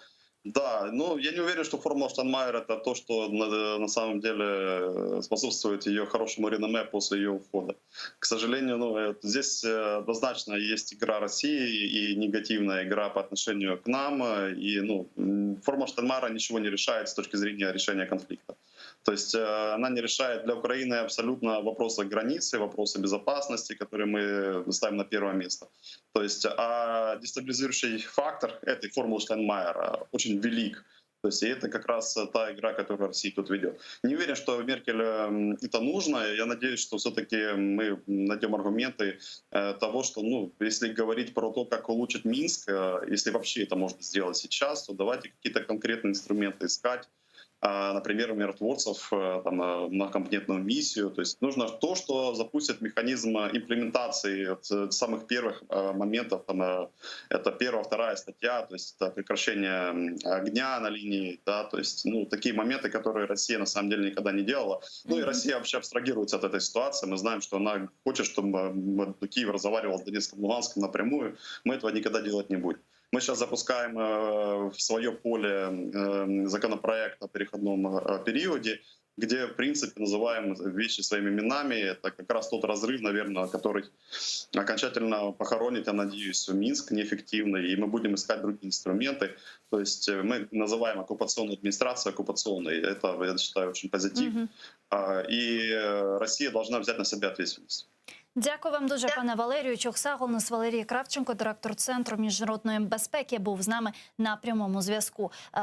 После брифинга, после Женевского саммита Путина и Байдена, и Байден, и Путин говорили о необходимости имплементации Минских соглашений. Что именно в это понятие вкладывает Россия, мы примерно знаем, но мы не знаем, что вкладывает США. Или знаем?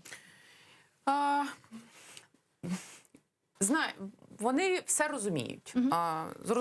Ну, не треба мати ніяких ілюзій. І я от пригадую час до часу, цитую цю історію. Це 15 травня 2015 року, коли по дорозі з Росії, з Сочі, до України заїхала Вікторія Нуланд. Вони там мали зустріч у Сочі разом з Джимом Керрі, зустрічалися з президентом Путіним.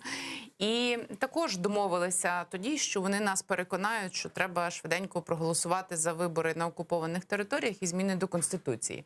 І, власне, Вікторія Нуланд, тобто, що тоді там обмінювалося, я не знаю, чи це була Сірія, чи якісь інші питання, але ну, трошки нас обміняли. І по дорозі пані Нуланд заїхала сюди і почала нас переконувати в тому, що треба голосувати от за вибори на окупованих територіях і за особливий статус для окупованих територій. І, в принципі, тобто якраз їхній акцент був на тому, що ми ще тоді не розуміли, що відбувається.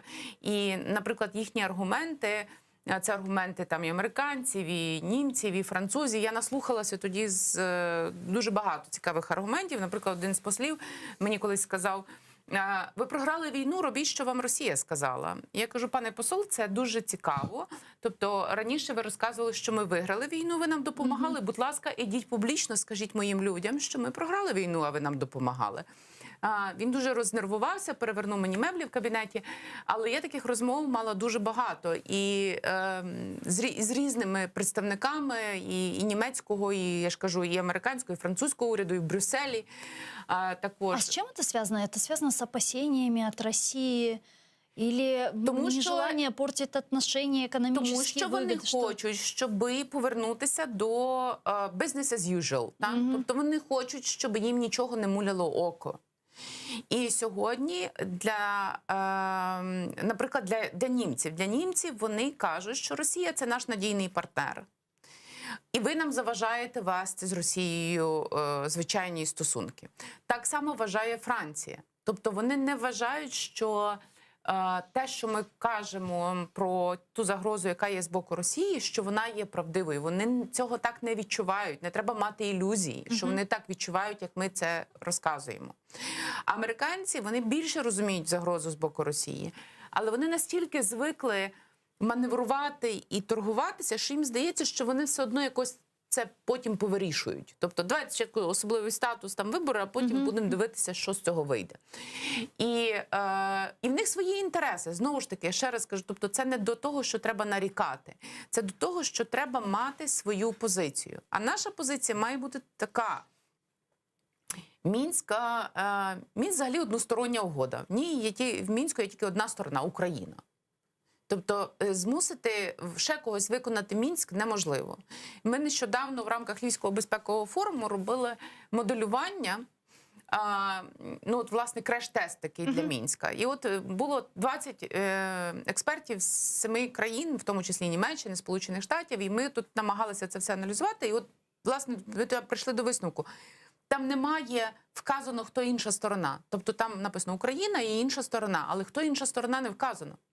Тобто, фактично, цей договір односторонній. Ми ніколи не зможемо змусити нікого, тим більше Росію, виконати Мінськ. Ми можемо тільки виконати його самі. А если сегодня оценивать позиции Украины среди вот этого маневрирования других европейских стран, наших западных партнеров и так далее, мы пока держимся достойно? Ми дорослішаємо. Тобто мені, звичайно, хочеться більше. Так? Мені хочеться більше артикульованої, чесної позиції. Я знаю, як це непросто, інколи страшно. Так? Тому що коли ти артикулюєш цю позицію, ти маєш бути готовий, що зараз тобі прилетить. І на зустрічах, і дипломатичними каналами. Непросто, але ще раз наголошу, що в цьому наша сила, от в тій чесній артикуляції, того, як це відбувається. Тому мені би того хотілося більше. Але з іншого боку, подивіться, як подорослішало суспільство і політичне прошарок також. Тобто влада мається на увазі, не інституції дорослішають. Так? Тобто в 15-му році, ну, крім там мене і кількох людей, мало хто виступав проти змін до Конституції. А сьогодні вже ніхто не говорить про те, що це можливо, про особливий статус там чи про формулу Штайнмаєра. Це означає, що ми виросли. І ми чесно кажемо, це неможливо, це не в наших інтересах. І це дуже добре. Ведь есть народ, который против, который выступает в случае чего, Бачите, который ми выходит. навчилися апелювати до народу, але знову ж таки, коли в 15-му році я казала також на зустрічі, це просто треба це все записувати і розказувати людям, так? Коли на одній зустрічі також з багатьма послами, і я сказала, що, вибачте, я за це ніколи не проголосую, тому що це суперечить інтересам мого народу, то також один з послів дуже так єхидненько зауважив. А це той народ, який оце там на Сході стріляє і гвалтує людей? І таке було. А скажите, это западные страны? Звичайно. Это Европейский Союз? Я з восточними це не обговорю. Так, це до того, що і вони це роблять, ну, як вам сказати, то чому такі речі озвучуються? Вони озвучуються заради знецінення, тобто для того, щоб вибити тебе, ну, це така дипломатична атака, ну, тобто така атака, так? От, і тебе намагаються знецінити, щоб ти виправдовувався. Бо як тільки ти починаєш виправдовуватися, ти стаєш слабший в своїх перемовинах. Тому ці люди, коли так говорять, вони не тому, що тебе хочуть образити. Їм важливо виграти перемовини, тобто тебе переконати, ти маєш завагатися, ти маєш завагатися, засумніватися і погодитися з ними. І тому вони використовують різні інструменти, їх на це вчать. І просто треба також вміти тримати оцей удар. І знову ж таки, я просто не перестаю на цьому наголошувати. Розумієте, світовий порядок занепадає, його вже немає, фактично. І Україна, як це, можна сказати, Україна виявилася там тим айсбергом, об який це все розвалилося. Последняя ситуация в Афганистане, то, что происходит, вывод американских войск из Афганистана, это урок для Украины? То есть мы можем сделать вывод, что помогают только сильным? Я би по-іншому сказала. Я би сказала, що, власне, це теж про що я почала говорити, занепадає той світ, який був побудований після Другої світової війни. Там було багато припущень. Тобто це був світ такої новітньої колонізації. Насправді, і Радянський Союз, і Сполучені Штати намагалися колонізувати. І Британія. І Британія. Тобто вони намагалися в різний спосіб колонізувати, привнісши туди свою культуру, там, зробивши ці країни сателітами. І це не тільки Афганістану стосується. І ми бачимо, як цей період завершується. Як завершується період того світового порядку, наприклад,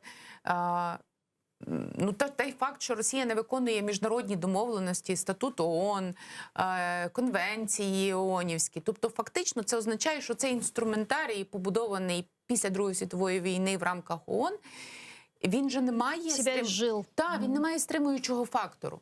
І це означає, що має народитися щось нове. Сьогодні про це бояться говорити відверто всі. Тобто всі роблять вигляд, притрушують цього покійника, мається на увазі світовий порядок, його вже немає, він вже все пахне. Вони його притрушують ладаном, це обкаджують, щоб воно ще не так пахло. І не виносять з хати, намагаючись там скористатися, щоб його не треба було міняти. І я вважаю, що Україна має легітимність про це говорити, що воно вже вмерло, давайте його винесемо, давайте принесемо щось нове. І, власне, но тогда Украине нужно предложить что-то новое. Абсолютно. І я вважаю, що пошук і артикулювання якоїсь альтернативи тому самому Мінську, коли кажуть, немає альтернативи Мінську. Мінськ так само умер, як оцей світовий порядок. І як тільки ми артикулюємо, що має бути замість Мінську, оце буде народженням оцього світового порядку. І принаймні регіонального порядку. І я би не соромилася говорити про регіональну співпрацю в рамках цього Балто-Чорноморського регіону. Це реальна альтернатива. Тобто побудувати сильний пояс від Балтійського до Чорного моря, Оце і альтернатива мінським Да, кстати домовленостям. говорят, новая коалиция новой Европы, которая может возглавить Коаліція Украину. нової Європи не має значення. Це не означає, що це загроза НАТО чи Європейському Союзу. Це зовсім про інше йдеться. Ми відповідаємо на реальні загрози. Оце є відповідь на реальні загрози, реальна відповідь на реальні загрози. Дякую вам дуже, пані Оксана. Дякую вам. Чохсаглон, что приехали к нам в студию, ответили на наши вопросы. Оксана Сироїд, віце-спікер Верховної Ради України в 2014-2019 роках, была гостем нашей студии. А я с вами не прощаюсь, мы сейчас прерываемся буквально на 4 минуты. Далее мы продолжим информационно-аналитическую программу «Бугунь» уже на крымско-татарском языке. Не переключайтесь, скоро в кинче.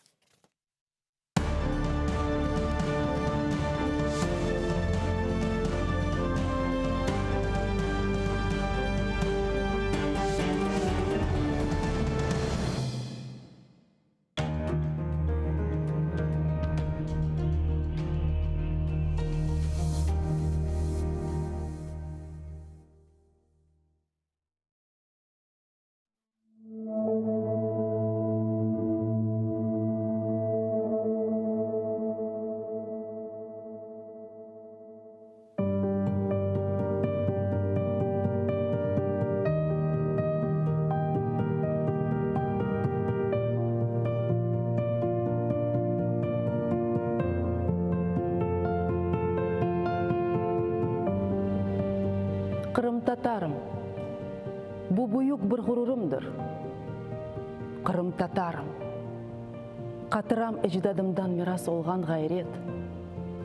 Қырым татарım, ақ cesur kalkım, korgensin sen nice bela ve felaket. Kordun icret, akaretler, ama yıkılmay. Baş egmey, erşege karşı turdun. Namusuna iftiralar töktüler. Lakin temiz ve paktır Kırım Tatar adım. Kırım Tatarım, yüreğim kuneştir. Bulut örtse bile, sevem halkımızını. Korku bilmez, saf gönüllü, cesaretlisiz. Men temenna etem o günümüzde. Sorar ise menden biri, sen kimsin? Söyle halkın tertip nizam ve adetini. Aytırım. Bu büyük bir gururumdur. Şükür. Kırım Tatardır milletim.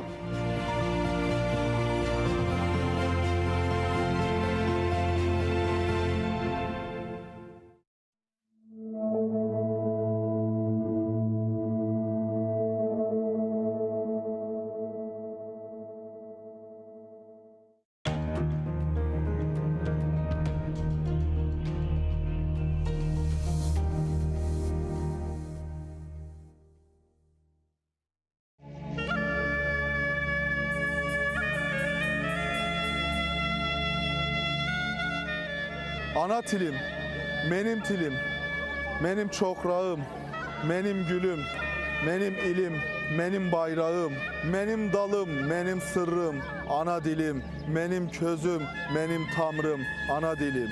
Şırıl şırıl akar senin tatlı sözlerin. Bana kanat takar senin serin yerlerin. Benim tüşüm, benim dağım, ana dilim.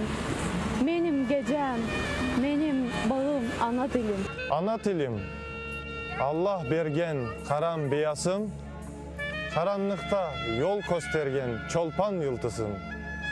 Benim bahtım, gam kuvançım, ana dilim. Benim tahtım, bar işançım, ana dilim. Suklanırlar sana kuşlar, sana bakarlar. Sıklanırlar bana kuşlar, bana bakarlar. Meleklerge layık telim, ana telim. Devletlerge layık telim, ana telim. Senin kırık kanatların koz leşi tökeler. Şafalanı imdatların sarı okeler. Benim fezam, benim tanım, ana tilim. Münkerim ve lukmanım, ana tilim. Yüreğimin perdesinden seni sararım. Savulmayacak dertlerine derman ararım. Tebessümüm, yaprağım, ana tilim. Bel, takatım, ırmaçığım, ana tilim. Sensiz kurup kalgan kalpte yağsın yağmurum. Çiçeklensin, tolsun bilge, arsın gururu. Benim hanım, padişahlığım, ana dilim. benim tacım, kabir taşım, ana dilim. Sen ulusun, gelmesek de seni taptatmam. Olur olmaz kişilerge seni talatmam. Sahra çölüm, zemzem suğum, ana tilim. Yüce köküm, teren kuyum, ana tilim. Ağlama sen ana tilim, öksüz değilsin. Sen değil de sana tilim başlar egilsin. Benim duam, benim avam ana tilim. Benim babam, benim anam ana tilim.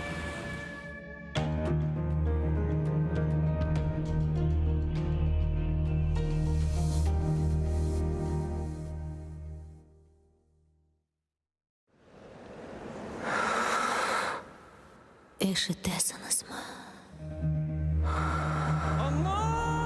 Meni aqta unutdunuz mu?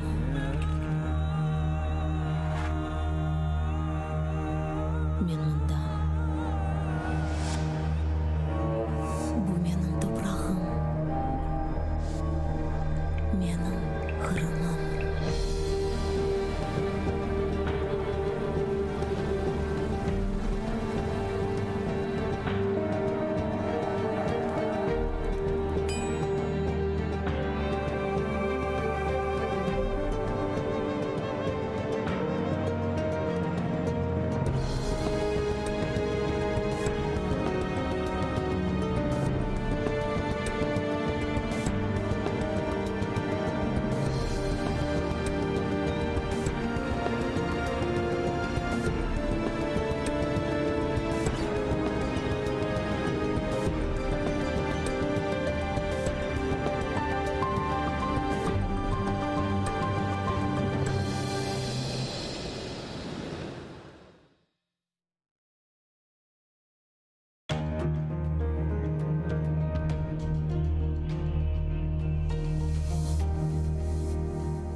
Selam алейкум, қайырлы ақшамлар. Сайғылы АТР телеканалының телесүйерділері. Бүгін информацион программасына сейретесіңіз. Студияда сізлер үшін мен Гүлсум Халилова чалшам ве невбеттекі бөлігімізні Қырым татар тілінде алып баражақмыз, сонки ең актуаль хаберлерні музыкере етежекміз. Мен хатырлатам ки біз жанлы яйында чалшамыз. Экранларыңызға режиссерларымыз телефон номерасына тақдим ете 067-63-46-130 Вайбер вастысыйлы студиямызға телефон ашмаға имканыңыз бар, яда скайп адресімізні қолана білесіңіз. atr.tv. Buyurunuz bizlerге telefon açınız, sizin sesiniz bizler için çok mühim.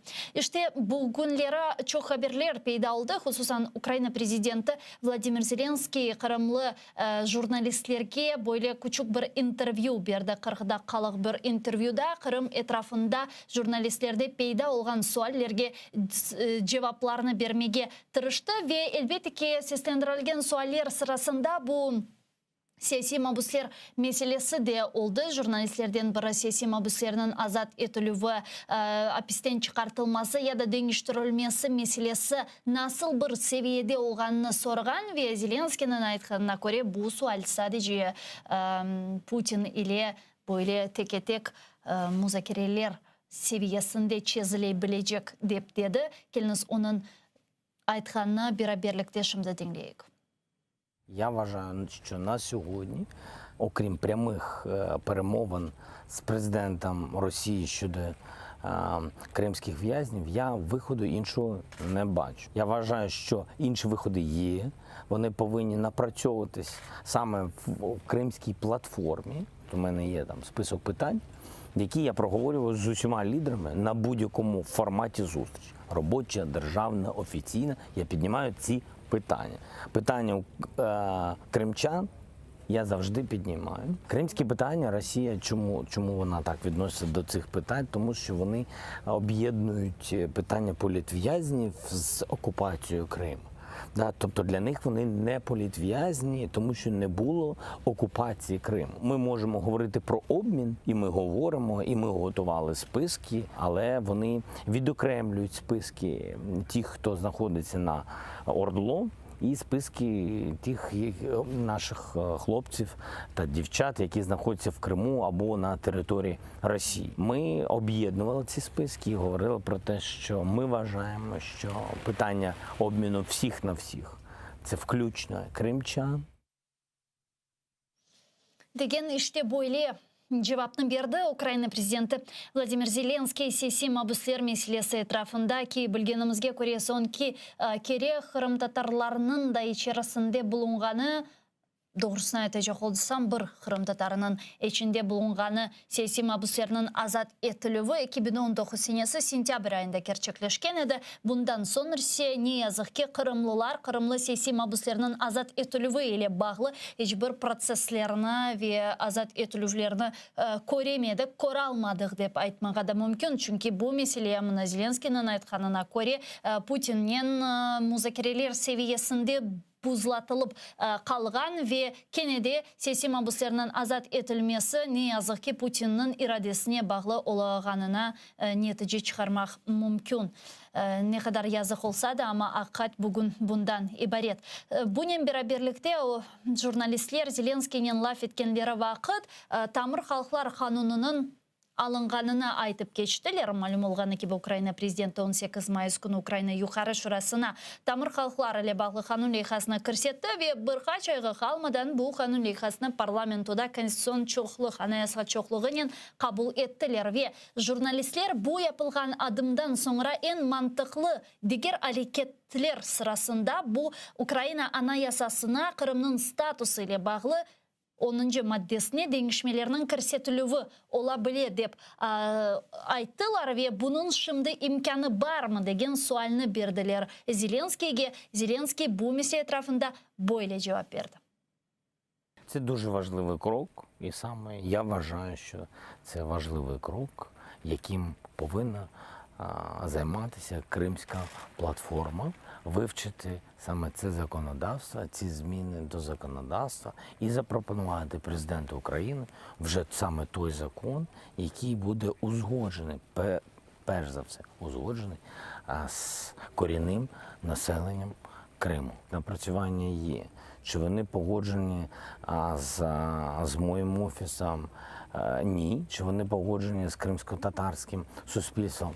Я не знаю, наскільки цей законопроект нормальний. Bizler şimdi canlı bağda Kırım Tatar Milli Meclis azası ve Kırım gazetasının baş muharriri Bekir Ağa Mahmut var. Bekir Ağa, selamun aleyküm, merhabanız. Aleykümselam Gülsüm Hanım. Bekir Ağa, bugün Zelenskiy'nin intervyusunu biz beraberlikte dinledik, yayınlarımızda da gösterdik. Mına сейсем абуслер meselesinden başlamağa isterdim. Malum olğanı ki bu işgal etilgen Kırım'da Tunev'in ebirsi gün 5 Kırım Tatarı yakalandı. Bundan evvel diğer bizim сейсем abuslerimizge dehşetli hükümler çıkarıldı. Şimdi bunun ile bağlı fikirleriniz neden ibaret? Bu sizin fikrinizce Kırım platformasından evvel yapılgan böyle bir provokatsiya olabilir mi? Ya da Ruslarının zaten her daim böyle rutin hareketleri oldu?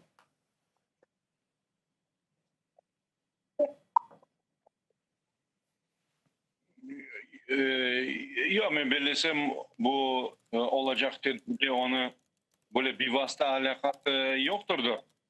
Onların özlerinin anda bilesiz nasıl bir hazırlanan, sızgan planları var. Onlar onu boyunca çalışıyorlar ve nasıl bir yanı özleri bir tap çıkargan usullar boyunca malzemeler ve kaysı bir bizim vatandaşlarımızın bu kanun tırnak içine alan bu sözün bozgunlukta şüphelenmege ve bir ne diyeyim onlara karşı bir böyle takbih hareketler yapmasına getirmesinin ve mahkemeye verilmesinin sesliler. Onlar bu şeyin birden barıp yaparlar çünkü onların fikrince demirinin sıcak olganda bulatlamak gerek, çelikleştirmek gerek. İşte buna oşap onlar da tırışalar açık bir kollarında belli bir malumat oldu mu? mahkemeye verilecek derecede olar endi bu hareketlerge derhal kirişirler. Onun için biz göremiz ki bu endi kaysıncı men aytıp olamam belesem belki bir endi 20'ge de yakınlaşadır böyle kutlevi yakalanılar ve bu onların hareketi bu cereyan yakın arada toktalacağına teessüf benzemiyor ve bizim bu ne diyeyim işte bazı dini akımlarda ozun bilmeyeyim tanıyor mu tanımaylar mı lakin işte onların bu Rusya organları şube aslında alıp da bu hareketlerini yapkanda onlar elbette bilmeyeyim bir hulasalar çıkarıp bir mukayça olmak gerekler mi esas vermemek gerekler. Bu hareketler belki hepsi bir olur ama nasıl yakşı olur da eğer elbette bularga bir tolusunun öyle bir cevap verilse de öyle bir olgu alınsa da kollarında hiçbir şey ben anlayayım. Onlar hepsi bir onu teşkil ederler, bir şeyin taşlarlar, bir fitne ederler ama hepsi bir bunu mümkün derecede evet toplap göstermeye gerek. Ben bilesem en mühimi bundadır ve buna karşı hareketler tek bundan ibaret olabilir. Çünkü biz göremiz Rusya buna ne kadar endi 7 rezolüsiya çıkarıldı. 3 Birleşmiş Milletler'in baş katibinin maruzaları yapıldığı anda nice çok onların çeşit böyle bir faktlar getirildi. Ama bu ne diyeyim işte bu soy hareketler onlara tesir etmiyor. Demek esasen hepsi bir öyle yapmaya gerek ki halkara teşkilatlarga, gözeticilerge bilmeyeyim böyle bir nisbetim diyeyim mustakil jurnalistlerge korutsun ki bu takipler boş yerde çıkmalılar. No, sizin bir cümleden de bunu aytayım. Evet bu bilesiniz belki mümkün edi gelecek haftada birkaç vakitten sonra bu işlerini yapmaya. Onların bu ne diyeyim kopaylığı korsete ki onların böyle tedbirler ve halkara cemaatçılığın bir talay emniyetli nüfuzlu devletlerin Kırım'a dikkat etkenleri bir kapik eken. Onun için onlar özün planları boyunca bir şeye bakmayıp böyle çalışıyorlar işte. Ya sizin fikrinizce Bekir Ağa şimdi... Hakiki baskıncılar gibi. Men anlayayım. Ya sizin fikrinizce Bekir Ağa şimdi bu olup geçecek Kırım platformasında bu ve Kırım ile bağlı diğer meselelerinin çözülüvleri olabilir mi? Yani çözülüv usulları, mekanizmleri çıkartılıp onların işe kirsetülüvüne umutlar beslemek gerek mi sizin fikrinizce? Yani amelde bu olabilir mi? Gerçekleşebilir mi?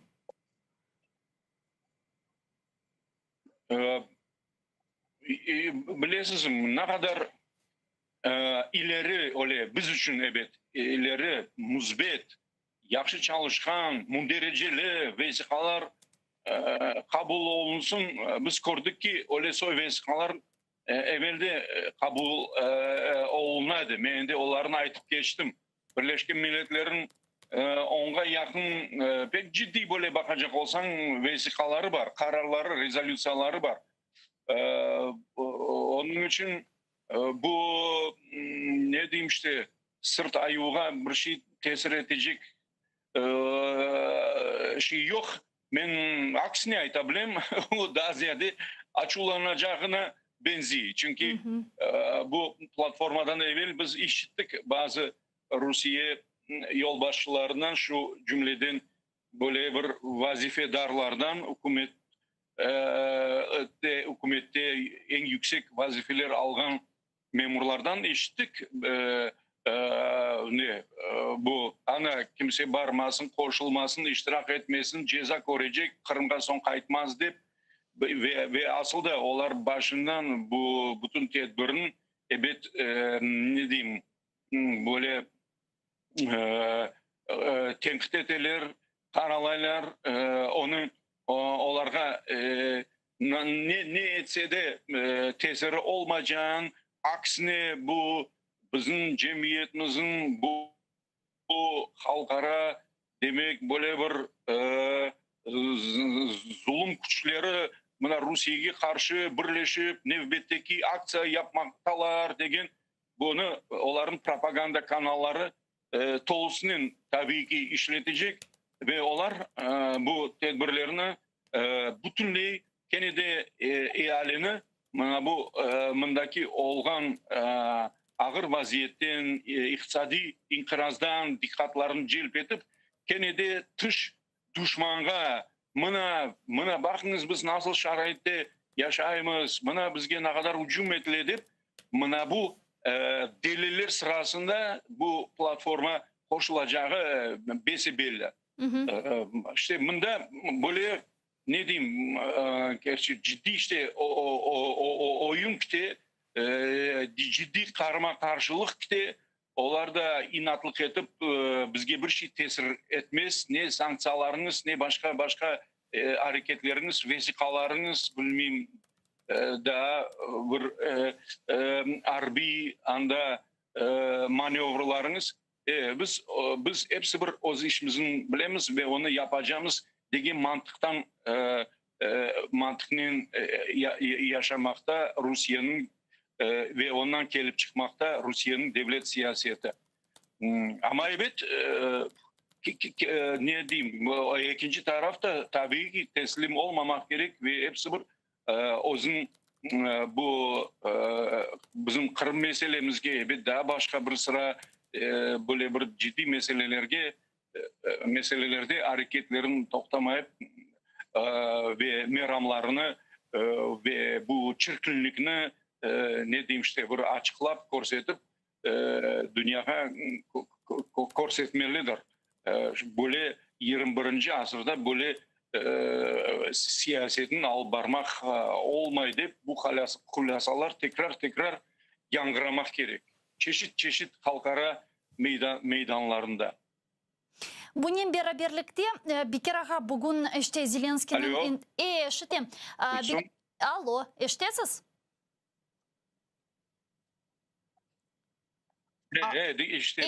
Bunun beraberlikte bugün Zelenski'nin böyle çıkışta bulungan ve aytkan sözleri sırasında bu Ukrayna anayasasına Kırım Tatar Milli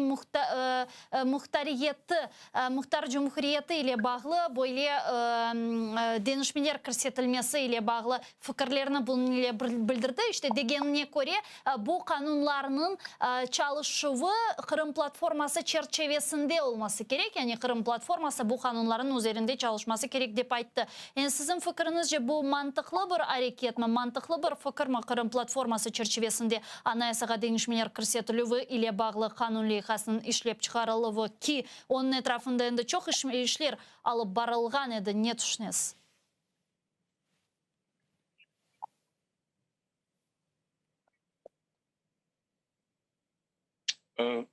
Sizin sualingizde sonuna taba birkaç sözleriniz düştü de men galiba sonun acımına bu sonki kısmı rica ettim daha bir tekrarlasan. Yani anladım. Yani bir kere sizin fikrinizce bu anayasaga denişmelerinin kırsetilivi ile bağlı kanun leyhasını Kırım platforması çerçevesinde bakmak gerek olganı fikrini nasıl bakasınız? Sizince bu mantıklı mı? Zelenski çünkü şimdi bunu teklif etti ki bu kanun leyhası üzerinde de çok işler alıp barılgan idi zaten.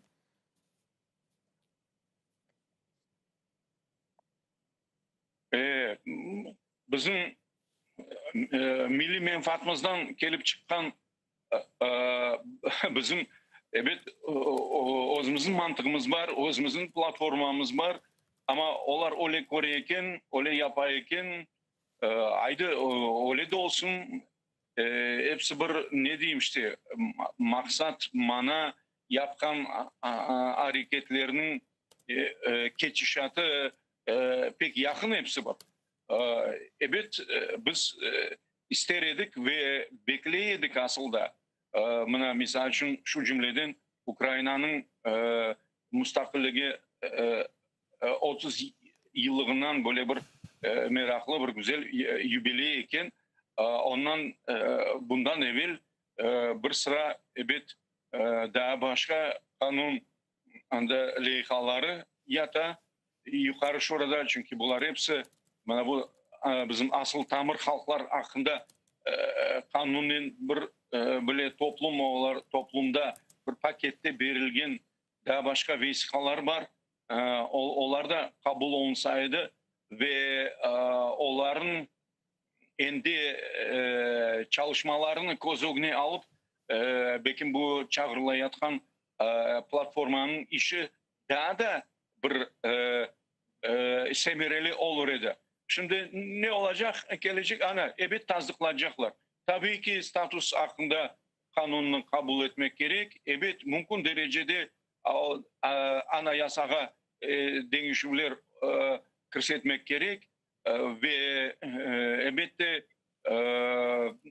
buna meram olarak, maksat olarak evvel aytılgan demek bizim halkımızga bunda muhtariyetin tiklenu hakkında kanunculukunu kabul etmek ve olgan şaraitte iç yomanda çalıştırmak bu şeyler kana bu olar buna bizim ben öyle görüyorum bizim mantığımız boyunca gerekedi onların evvel kabul etmek edi ve bu olacak tedbirden endi daha da bir oge gitmege bularga esas almak. Şimdi bilmeyeyim evet platformanın bazı yapılacakları o kendi evet onun belki birinci maksadı olacak Kırım'a dikkatini ve bu meseleni kendi birinci dereceler meselesini kotermege kendi tekrar onun üzerinde ve onun halkara mikyasında çözülmek usullarını aramak ve bu demek tecavüzcülerinin tatbik etmek mi aslında onun iş bitmiyor tabii ki gerek bir ende ciddice tatbik işlerin o her vakit yapılan mesele onda değil gerek ameli bir çareler görmege ve bu ameli çareler eğer de bu ende içki kanunculuk gerekli gibi seviyede olup da çalışsaydı ne hem kolayca olur idi hem de bu istikbal bu meselenin inkişafı diyeyim bir nasıl bir doğru yoldan gitmesi bayağı bir hem bir taraftan hem yengil olur idi hem aydınca evet olur idi. Şimdi dersin bu şeyler bu kanunculuk çalışmagan ve çünkü kabul olmagan bu bir şimdi bir sanki bir mania olacak da ve başta o maniyanı o maniyadan geçmek gerek, onu yenmek gerek, onu artta kaldırmak gerek. Teessüf ki o ogde durar şimdi da. Onun için evet bu mesele çıkanı yazık ve evet Zelenski çok şey aytabilir ama bu bilesizim böyle olmagan son bu biraz ben ne diyeyim işte böyle bir münakaşa sanatında var böyle sofistika işte o şey işte böyle bir biraz ne diyeyim işte bir sanki bir boş boğazlık ve bir şeyler aytmaya gerekti işte bana bu başka vaziyet adamı biz evvel aytkan vaziyet olsaydı tabii ki mümkün edi endi daha da bir oge ketecek ve daha da ciddi ve bizim hepimizin biz beklegen ve arzu etken maksadımızga bizim daha da yakın ettirecek adımlarını artmasına, basılmasına getirir edi. Çok sağ olun Bekir ağa. Maniyalar var.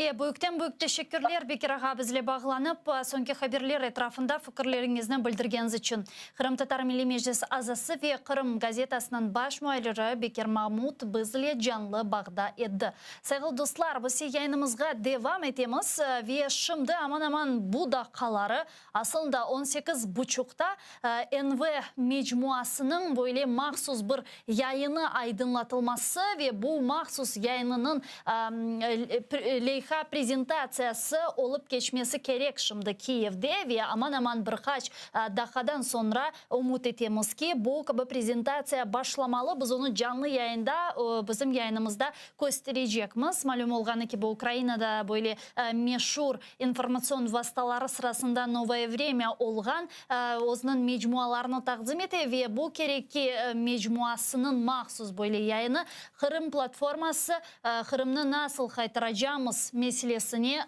bağışlangan. Yani Ukrayna Kırım'ı nasıl kaytara degen sualını uzun o günde koya bu leyha ve bunun ile bağlı bu sualge cevaplarını kıdırıp içerisinde istikametinde yapılan faaliyetleri ile bağlı leyhanın ve mecmuanın prezentasyası Ukrayna'nın paytaxtı Kiev'de olup geçmesi gerek ve ben çok umut ettim ki şimdi birkaç dakikalardan sonra oyunda başlanacak ki hazırlıklar tamamlandı. Eğer imkan olsa ben şimdi rejisörlerimden rica ederim böyle bir küçük pencere çıktı. Andaki hazırlık işlerini көрсетmege sonra endi başlaganın ki anda Kırım Tatar halkımızın liderleri de iştirak etmeli. Onlar sırasında Rifat Ağa Çubarov olacak, çıkışta bulunmalı, jurnalistler tarafından sualler verilmeli, cevaplar seslendirilmeli. İşte bularını biz canlı yayında göstermege planlaştırdık. O sebepten beraberlikte şimdi bu stüdyada canlı yayında bu hareketlerini, bu tedbirini, bu leyhanın takdim etilivini bekler ekende men sizlerini sonki haberler ile tanış etmege isteyim. İşte Kırım platformasının ötkörülüğüne 3 gün hala yarın rahatlık günleri ve endi bazar ertesi günü Kırım platformasının inaugurasyon samiti ötkörülecek planlaştırılganına göre saat 11'de başlamalı ve bundan sonra işte çeşit türlü tedbirler ötkörülmeli. Ukrayna Dışişleri Nazirliğinde bildirgenlerine göre o çeşit seviyelerde olacak. En başta elbette ki tantanalı selamlav, anda Ukrayna prezidenti Vladimir Zelenskiy, sonra Kırım Tatar halkımızın lideri Mustafa Ağa Cemilov, Ukrayna Yukarı Parlamentosunun spikeri Dmitro Razumkov ve sonra heyetlerinin yolbaşçıları çıkışlarda bulunacaklar. Bundan sonra Kırım platformasının çeşit panelleri ötkörülecek ve bu paneller çerçevesinde Kırım ile bağlı en esas sualler müzakere edilecek. Hususan bu Kırım'ın militarizasyası, Azak ve Karadeniz'in militarizasyası, işgal edilen Kırım'da insan haklarının bozulması, bununla beraberlikte Kırım Tatar halkının haklarının gayradan tıklanılması ve elbette ki Kırım kaytarılığı usulları, yolları ve mekanizmleri degen böyle paneller çerçevesinde çeşit türlü çıkışlar olacak. Heyetler temsilcileri bu çıkışlarda bulunacaklar. Bunun ile bağlı özlerinin fikirlerini bildirecekler ve Kırım platforması bitkeninden sonra yani onun sonki noktalarından biri bu Kırım deklarasyasının imzalanacağı olacaktır. Bizim bilgenimizge, anlaganımızga göre bu vesiha endi Kırım platformasına gelecek heyetler ve memleketler tarafından tasdiklangandır ve Kırım platformasında endi bu sadece imzalav prosesi, imzalav böyle bir tedbiri gerçekleşecektir. Bugün alıngan haberlerge göre endi Kırım platformasına ne kadar memleket geleceğini ve bu memleketlerinin hangi seviyede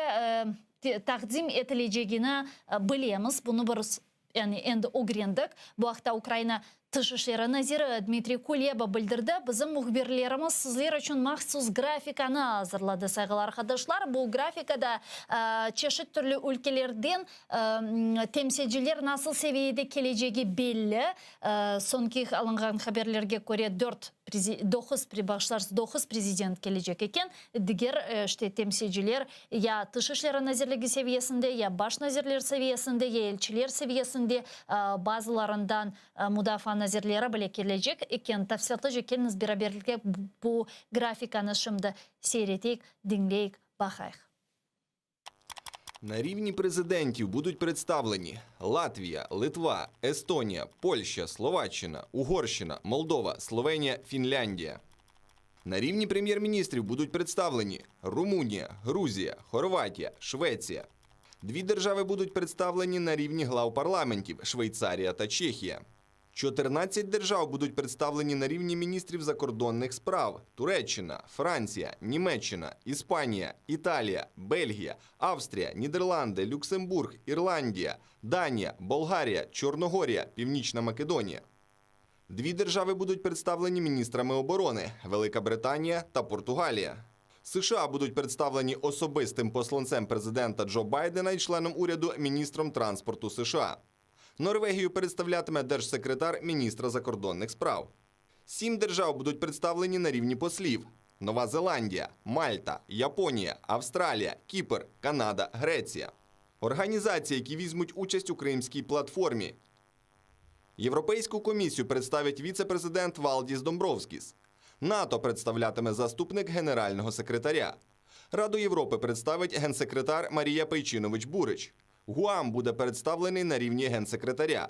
Також в Кримській платформі візьме участь президент Європейської ради Шарль Мішель. Иште көргеніңізге көре сайғылы арқадашлар, 9 мемлекеттен лидерлер кележек екен, яғни президентлер севиесі, ве анлағанымызға көре бұл эсасен затен Украинаны дестек еткен, ве бұндан евел өзінің дестегіні Украинаның анге алға қалғаныны өзінің шақси тәжірибесінден білген мемлекетлер лидерлер севиесінде тақзым етежеклер, чүнке Украинаның меселесі, işgal етілген топрақлар меселесі садеже оларының менфаатлары яда sadece Kırım işgalini kabul etmegenlere Donbas'taki hadiselерге böyle өзінің tahliyesini bildirgenlerini ile bağlı değil. Olar bu Rusiyanın ve bu cenkinin ne olganını şahsi tecrübesinde bilgenleri sebebinden Ukrayna'ga bu mesele etraflarında daha yakın olganları için işte liderler seviyesinde gelecekleri planlaştırıla көргенімізге көре. Elbette ki güzel böyle temsilcilikler sırasında bu dış işleri demek temsilcilikleri var. İşte көргенімізге көре dış işleri seviyesinde Ukrayna'nın daimi böyle ittifakdaşları deyip айтмаға mümkün, partnerları, союзниклері deyip айталар. İşte bu ittifakdaşları olacak dış işleri nazirligi seviyesinde, hususan dış işleri nazirligi seviyesinde Türkiye Cumhuriyeti de takdim edilecek eken. Elbette ki biz bu yayınlarda çok laf etken edik, düşüngen edik, fikir yürsetken edik. Belki de Türkiye Cumhuriyeti Prezidenti Recep Tayyip Erdoğan gelir dep böyle umutlar var edi elbette ki, ama Mevlüt Çavuşoğlu geleceği belli oldu. Yani Türkiye Dış İşleri Naziri Frankistan'dan bundan da evvel biliyorduk zaten Dış İşleri Nazirligi geleceği, sonra Almanya'dan da Dış İşleri Nazirligi gelecek eken ve esasen Avrupa Birliği ülkelerinin ekseriyeti elbette ki Balti ülkelerinden Finlandiya, Polonya ve da diğer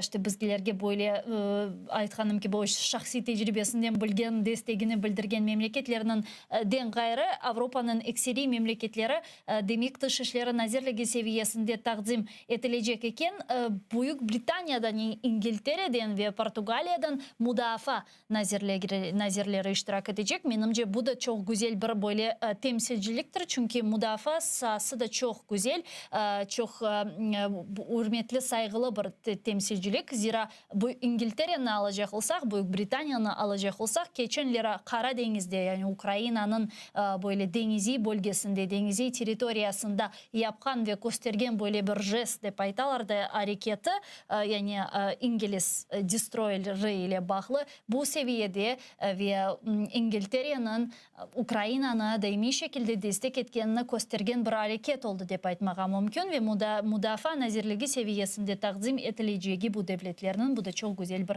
signaldır. Amerika Birleşken Devletleri'ni zaten bilemiz. Biz bu meselenin yayınlarımızda çok kereler laf etken edik ki Amerika Birleşken Devletleri'nden nakliye naziri Pete Buttigieg geleceği ile bağlı. Anda da doğrusunu aytmak gerek olsa beklentiler var idi. Elbette ki daha az kişi Joseph Biden'ın geleceğini umut etiydi ama işte bu skepsis ile fikir yürütken insanlar buna pek inanmagan, aytkanlarına göre belki Anthony Blinken ya da Kamala Harris vice-prezident geleceklerini, ama onlar da gelmedi. Herhalde nakliye nazirinin кележеге хаберін алдық бір қач авта евелсі. Бұны яйынларымызда да музыкере еткен едік, ама бақып көрежекміз.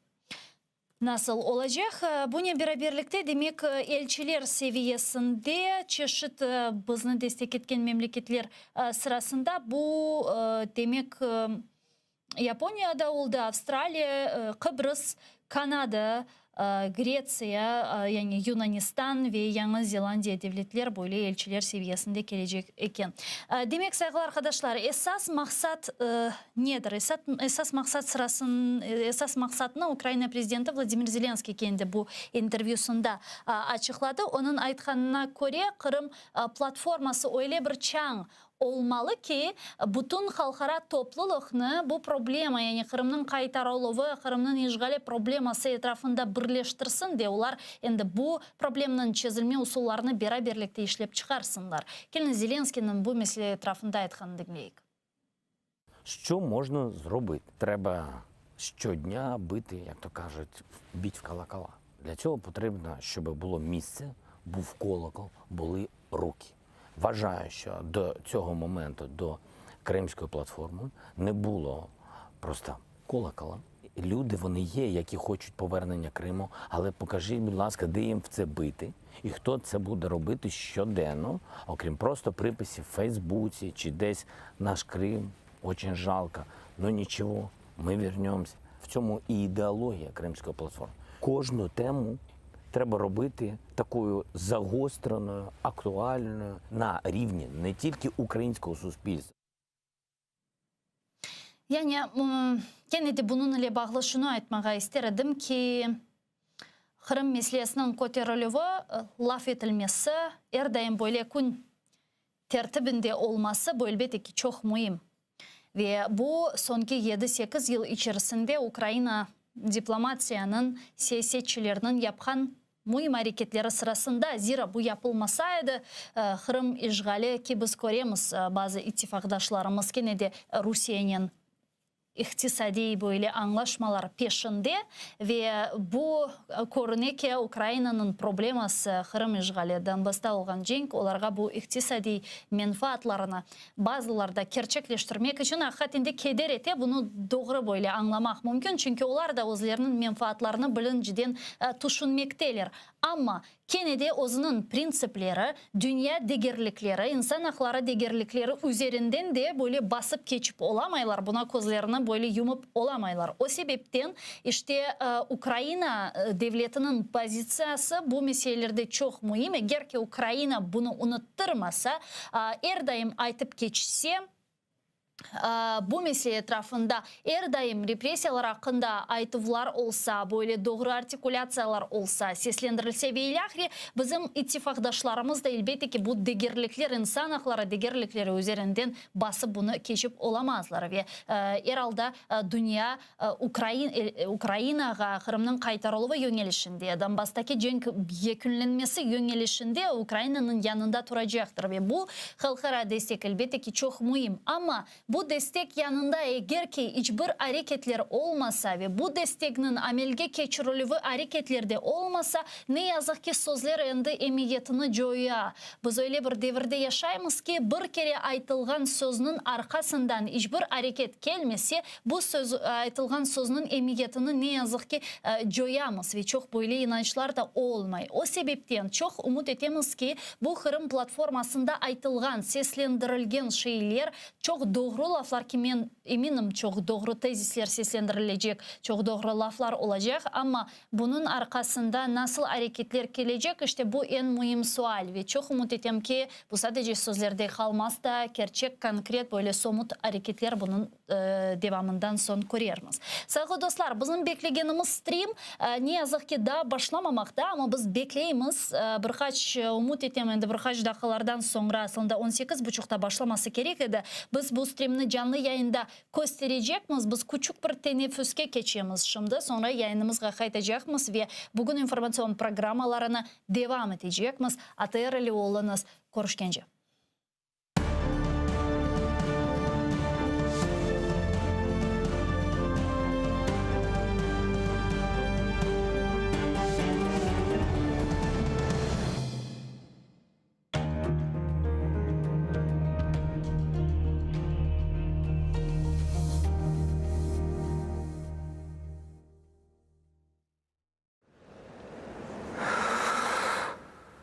Эшітесіңіз ма? Мен ақта ұмыттыңыз ма?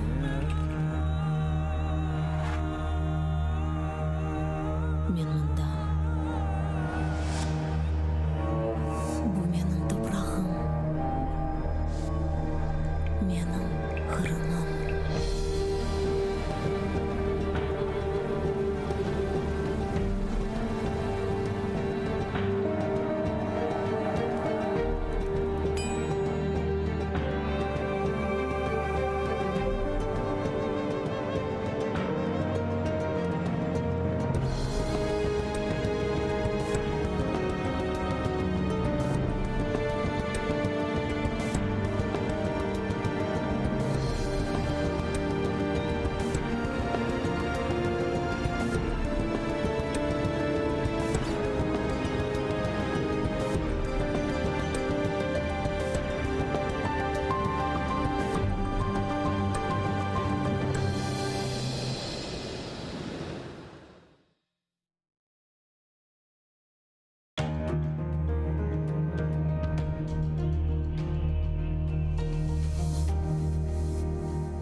Кичичик олғанда, ағам да мен де чечектен ятқанда қардашым шейде.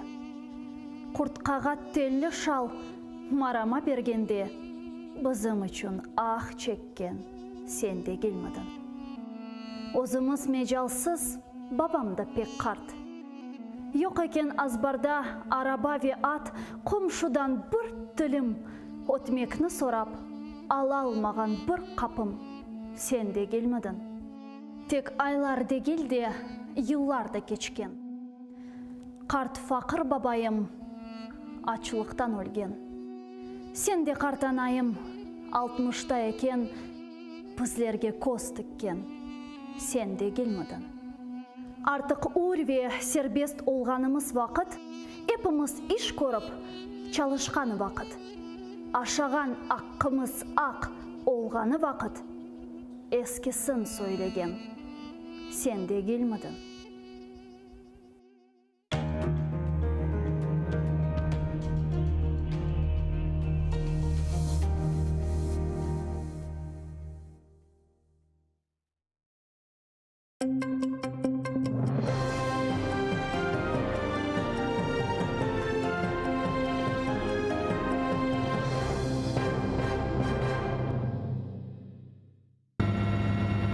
Острів Зміїний. До звільнення окупованого Криму – це найпівденніший терен вільної частини України. Це стратегічна ділянка української землі, бо хто володіє Зміїним, контролює чорноморські поклади нафти. Саме тут президент України Володимир Зеленський вирішив поспілкуватися з кримськими журналістами. Їх доставили армійськими гелікоптерами.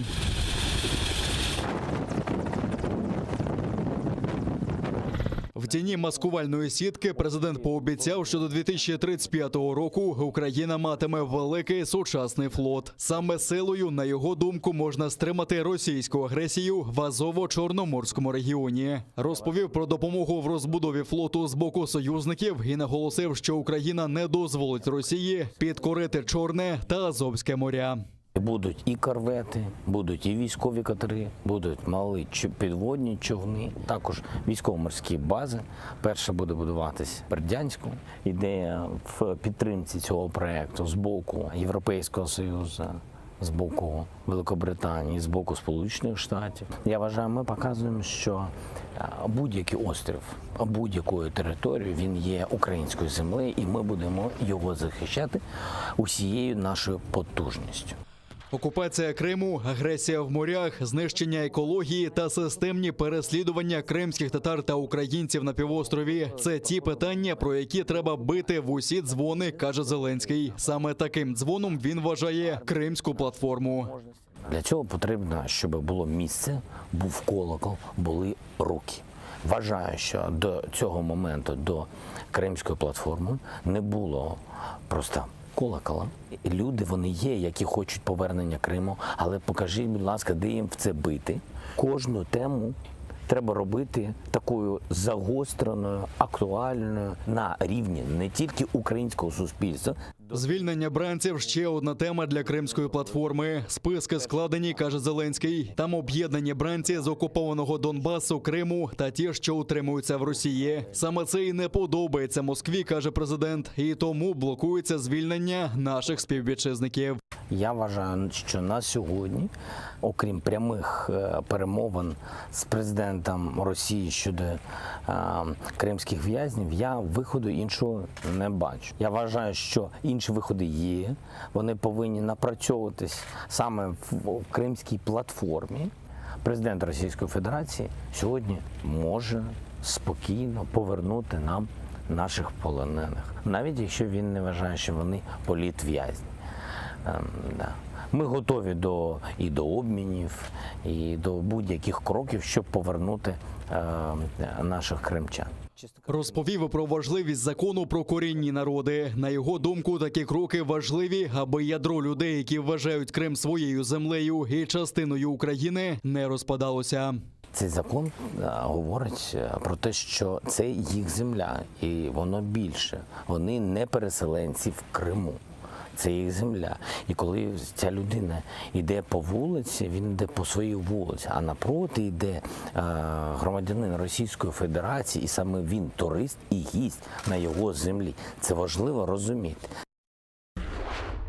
Стало відомо, хто представлятиме країни на саміті Кримської платформи. 44 іноземних делегацій, які приїдуть до Києва 23 серпня, 14 представляють глави держав та урядів. Про це повідомив міністр закордонних справ Дмитро Кулеба. Так, Латвію, Литву, Естонію, Польщу, Словаччину, Угорщину, Молдову, Словенію, Фінляндію представлятимуть президенти. Також у Кримській платформі візьме участь президент Європейської ради. На рівні прем'єр-міністрів будуть представлені Румунія, Грузія, Хорватія та Швеція. Дві держави, Швейцарію та Чеську Республіку, представлятимуть глави парламентів. Ще 14 країн делегують на саміт міністрів закордонних справ. Це, зокрема, Туреччина, Франція та Німеччина. Від Великої Британії та Португалії будуть міністри оборони. США представлятиме міністр транспорту, який є особистим посланцем президента Джо Байдена. 7 держав делегують своїх послів. Європейську комісію представлятиме віце-президент Валдіс Домбровскіс. НАТО – заступник генерального секретаря. Рада Європи і ГУАМ будуть представлені на рівні генеральних секретарів.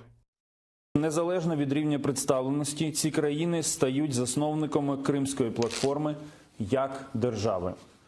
І сигнали, озвучені під час Кримської платформи, та зобов'язання, взяті за результатами саміту, мають рівнозначну силу для держави, незалежно від того, чи зробив це президент, чи уповноважений державою посол відповідної країни. Головне – це кількість учасників, які представляють цілісно свої держави. Саміт 23 серпня – лише початок роботи Кримської платформи. Як зазначив Дмитро Кулеба, декларація про наміри, яку оголосять на саміті, буде відкритою і до неї зможуть приєднатися й інші країни. А завдання самої платформи – створити міжнародну коаліцію для звільнення півострова. Це системна, регулярна робота, яка є частиною нашої зовнішньополітичної стратегії. Саміт Кримської платформи – це приклад того, що Україна ніколи не повинна сидіти, склавши руки, і чекати, коли хтось їй допоможе. Ми маємо виступати з реальними ініціативами, амбітними, іноді нахабними ініціативами. Маємо йти вперед і вести за собою партнерів. Ми вже за останні роки показали, що ми здатні це робити. Двох затриманих після масових облав силовиків кримських татар Рустема Мурасова і Завура Абдулаєва взяли під варту до 11 жовтня. Таке рішення виніс окупаційний Ленінський райсуд Севастополя. На підтримку бранців біля будівлі зібралося чимало небайдужих. До зали впустили лише близьких родичів. Серед тих, хто прийшов підтримати, як літні, так і діти. Я пришел на суд, чтобы поддержать агашек, которых огульно обвиняют в терроризме, как когда-то обвинили моих дедушек и бабушек в предательстве. Так и сегодня мой народ хотят обвинить в терроризме. Я с этим не согласен, поэтому я пришел их поддержать. Мне очень жаль, что этих МДшек оторвали от их семей. Они были для меня как пример для подражания. Першим почали обирати запобіжний захід Завуру Абдулаєву, якого затримали у селі Холмовка Бахчисарайського району. Нібито через таємницю слідства засідання було частково закритим. Окупаційний суд не взяв до уваги те, що Абдулаєв хворий на цукровий діабет та страждає високим тиском, і цілком підтримав вимогу слідчого.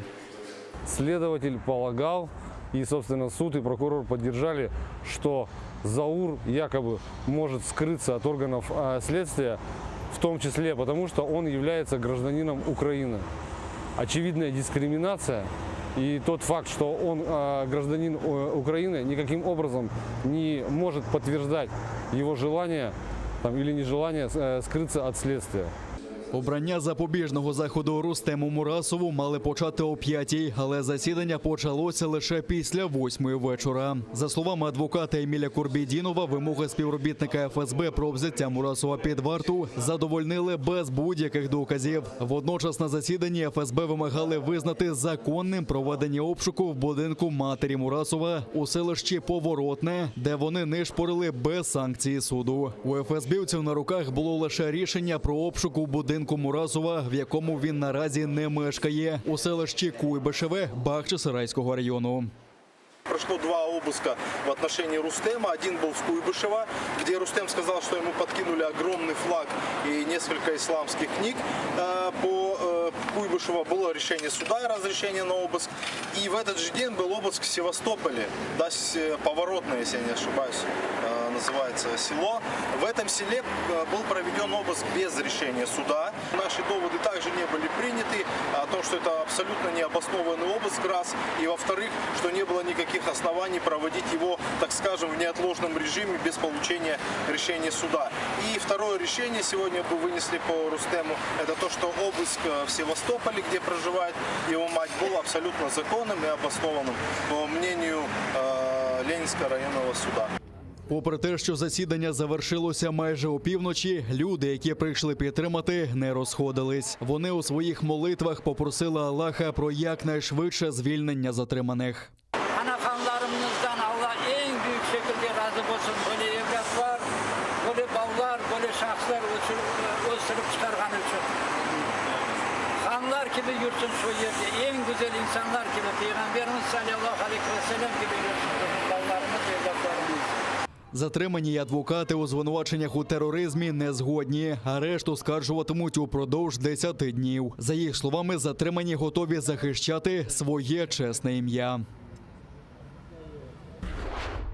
Очікування вбиває. Під стінами Офісу президента України вимагали від глави держави негайно підписати закон про воєнних злочинців. Документ, ухвалений Верховною Радою ще у травні, передбачає гарантовану відповідальність за геноцид, злочини проти людяності та воєнні злочини незалежно від місця скоєння та громадянства. Пікетувальники тримали в руках плакати «Підпишіть закон» та «Очікування вбиває», а на огорожі вивісили банер «Коли закон про воєнних злочинців буде на часі». Людей примотали до стільців та скріпили їм руки чорною стрічкою. За словами пікетувальників, зволікати з підписанням закону більше не можна, бо це паралізує систему правосуддя. Він нам дуже потрібен. В воюючій країні він дуже потрібен, щоб, знаєте, щоб була невідворотність покарання. Якщо люди повинні відповідати за свої злочини. За кілька днів буде відкриття Кримської платформи, на саміт якої приїдуть делегації з різних країн. Президент буде відкривати Кримську платформу. Йому має бути не соромно, бо Україна має сама зробити все від себе залежне, щоб ці люди отримали належне покарання. Четверта бойова втрата українського війська цього місяця. На Луганщині російський снайпер убив воїна 24-ї бригади імені короля Данила Василя Островського. Уродженцю Львівщини був 41 рік. Крім того, окупанти обстріляли оборонців Водяного та Опитного 82-ми та 120-ми мінометами. Також на Приазов'ї відкривали вогонь з гранатометів різних систем, а минулої доби у штабі Об'єднаних сил зафіксували 3 ворожі обстріли. Поблизу Широкиного противник відкривав вогонь з мінометів 82-го калібру. Біля Водяного, що на Приазов'ї, російські найманці обстрілювали позиції українських захисників з автоматичних станкових і ручних протитанкових гранатометів. Неподалік Опитного ворог вів вогонь з мінометів 120-го калібру. Зустріч президента України Володимира Зеленського з главою Білого дому Джо Байденом у Вашингтоні відбудеться 31 серпня, а не 30-го, як очікувалося раніше. Про це повідомив міністр закордонних справ України Дмитро Кулеба. За його словами, це сталося тому, що візит Зеленського відбудеться у розширеному форматі, а зустріч з Байденом пройде віч-навіч. До того ж, президент України, крім Вашингтона, відвідає штат Каліфорнія, де розташована Кремнієва долина. Жоден президент України до цього не залітав так далеко в Сполучених Штатах, ніколи не відвідував інше узбережжя США на Тихому океані, хоча саме в штаті Каліфорнія зосереджені, як ви знаєте, IT-компанії найбільші, високотехнологічна космічна індустрія. І це саме те, в чому України є сильні козирі. Це саме тому президент відвідає штат Каліфорнія для того, щоб створити нові можливості для взаємодії Сполучених Штатів і України у цих сферах і залучення нових американських інвестицій в українську економіку. У США намагаються стримати пожежу Калдор, яка вирує на сході від Сакраменту у штаті Каліфорнія. Вертольоти безперервно набирають воду в озері Дженкінсон, а дим накрив багато районів округу Ель-Дорадо. За кілька днів вогонь поширився на територію площею понад 21 тисяча гектарів, і стримати його поки не вдається. З декількох міст було евакуйовано понад 11 тисяч людей. Десятки будинків згоріли. Цей тимчасовий центр Червоний Хрест відкрив для близько 60 людей. Мені вперше довелося евакуюватися. Я живу в тому лісі ось уже 20 років. Інші теж мусили виїхати. Завжди сподівався, що зі мною такого не станеться, але нічого не вдієш. Таких емоцій я раніше не відчував. Ми за 39 років багато чого пережили, але такого... Усе пропало, нічого не лишилося. Я навіть не очікувала, що люди проїжджатимуть повз і постійно запитуватимуть, я можу чимось допомогти. Правду сказати, пропонують стільки допомоги, що 6 довелося відмовити. Просто неймовірно. Пожежа Калдор лише одна з багатьох на заході США, проте вона одна з двох наймасштабніших. Друга – пожежа Діксі. Вона палає з середини липня на північному заході від Сан-Франциско. Уже в середу вона охопила понад 250 тисяч гектарів. Це друга за розмірами пожежа в історії Каліфорнії, а також найбільша цього сезону на заході США. Лихо спричинило небезпечне поєднання сильних перемінних вітрів і висушеної рослинності. Загалом вогонь знищив щонайменше 1200 будинків і ще 16 тисяч пошкодив. Близько 29 тисяч людей мусили евакуюватися із хребта С'єра-Невада. Водночас 48 тисяч жителів всієї північної Каліфорнії залишились без електроенергії. Компанія-оператор сказала, що вдалася до цього, бо лінії електропередач може пошкодити вітер чи вогонь. Зазвичай пік пожеж у Каліфорнії настає пізніше. Як очікують, цього року вогонь знищить ще більше території, ніж торік. А проте пожежі 2020-го поки вважали найруйнівнішими в історії США.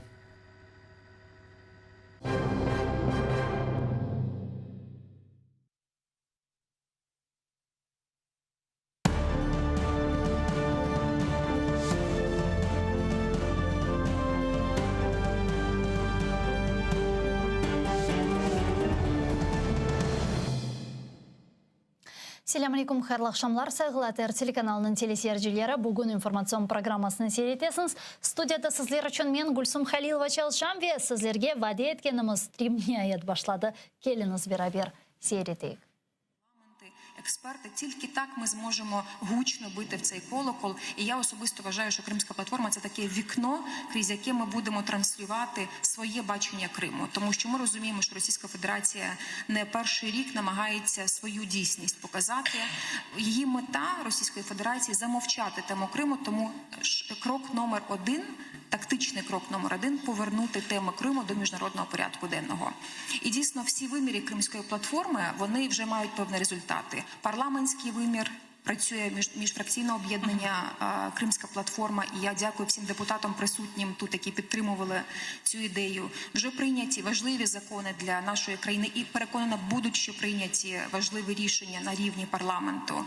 Вже є не одна група підтримки Кримської платформи в інших парламентах країн, тобто це Литва, Латвія, парламентська асамблея НАТО, і такий трек буде рухатись в парламентській асамблеї ОБСЄ, Ради Європи і так далі. Чи правильно ми розуміємо, що, наприклад, відновлення військово-морського флоту відбувається теж в рамках Кримської платформи? Це один з елементів, да, оскільки... Ми просто хотіли б більше знати про що за рік ми вже зможемо досягти, що отримати від цієї міжнародної підтримки. Ви маєте на увазі військово-морський флот? Ні, я маю на увазі, наприклад, є вже кейси співпраці України з Британією щодо відновлення. А які є ще кейси, які ще країни долучаються до конкретних дій? Мені здається, що всі країни, які приїхали на Кримську платформу, вони як мінімум політично приєднуються до того бачення України, яке ми транслюємо, що наша кінцева мета – це деокупація. І вони розділяють таку позицію. І далі питання того, як вони технічно приймають участь. І, до речі, багато країн, багато партнерів питали, що ми можемо зробити, аби підтримати Кримську платформу, і для цього є експертна мережа. Кілька тижнів тому назад ми підписали меморандум про співпрацю між Міністерством закордонних справ і Фондом Східна Європа. Ми пропонуємо партнерам, які хочуть допомогти, в тому числі надати практичну допомогу, підтримати наших експертів, які можуть робити набагато краще, ніж будь-хто, аналітику, дослідження, політичні пропозиції, policy recommendations. І, власне, ми вже маємо результати з деякими ГО, які напрацьовують, і, зокрема, безпековий трек, він найбільш активний. Тобто, щорічний форум безпековий в Чорноморо-Азовському регіоні буде в Одесі. В нас є великі і маленькі ідеї, я просто про них не хочу зараз оголошувати. Але все ж таки цікаво, яким чином буде працювати сам офіс Кримської платформи? Чи є там люди вже? І може це питання, яке вже маю поставити Антону Коріневичу? Це до Антона вже. Ми тут не всі в цьому залі знають, як працює представник президента України в Криму. Якими питаннями опікується саме Антон? І як зараз в контексті Кримської платформи, яких ви набуваєте нових функцій? Доброго дня, дуже дякую за запитання.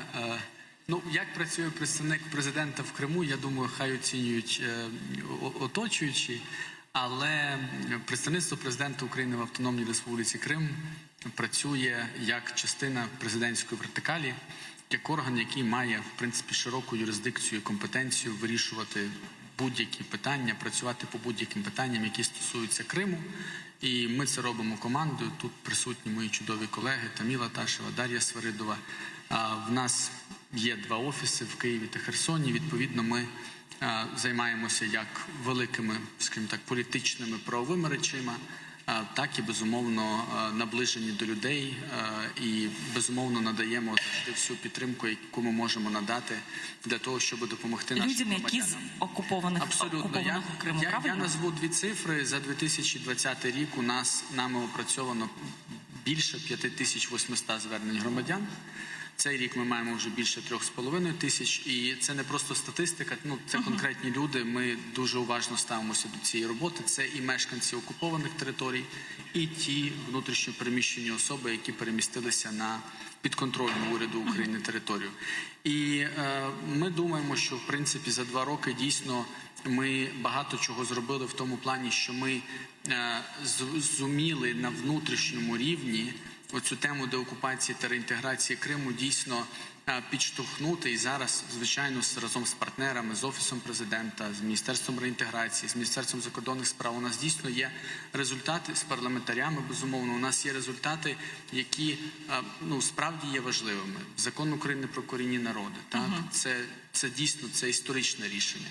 Стратегія деокупації Криму, заходи щодо розвитку кримсько-татарської мови, декілька указів президента, зокрема встановлення Дня спротиву окупації Автономної Республіки Крим та міста Севастополя. Ці всі речі роблять конкретні люди, і це важливо, що ці рішення приймаються. І, безумовно, ініціатива президента «Кримська платформа», коли, власне, стало ясно, що цей проект реалізується, це для нас дуже важлива річ.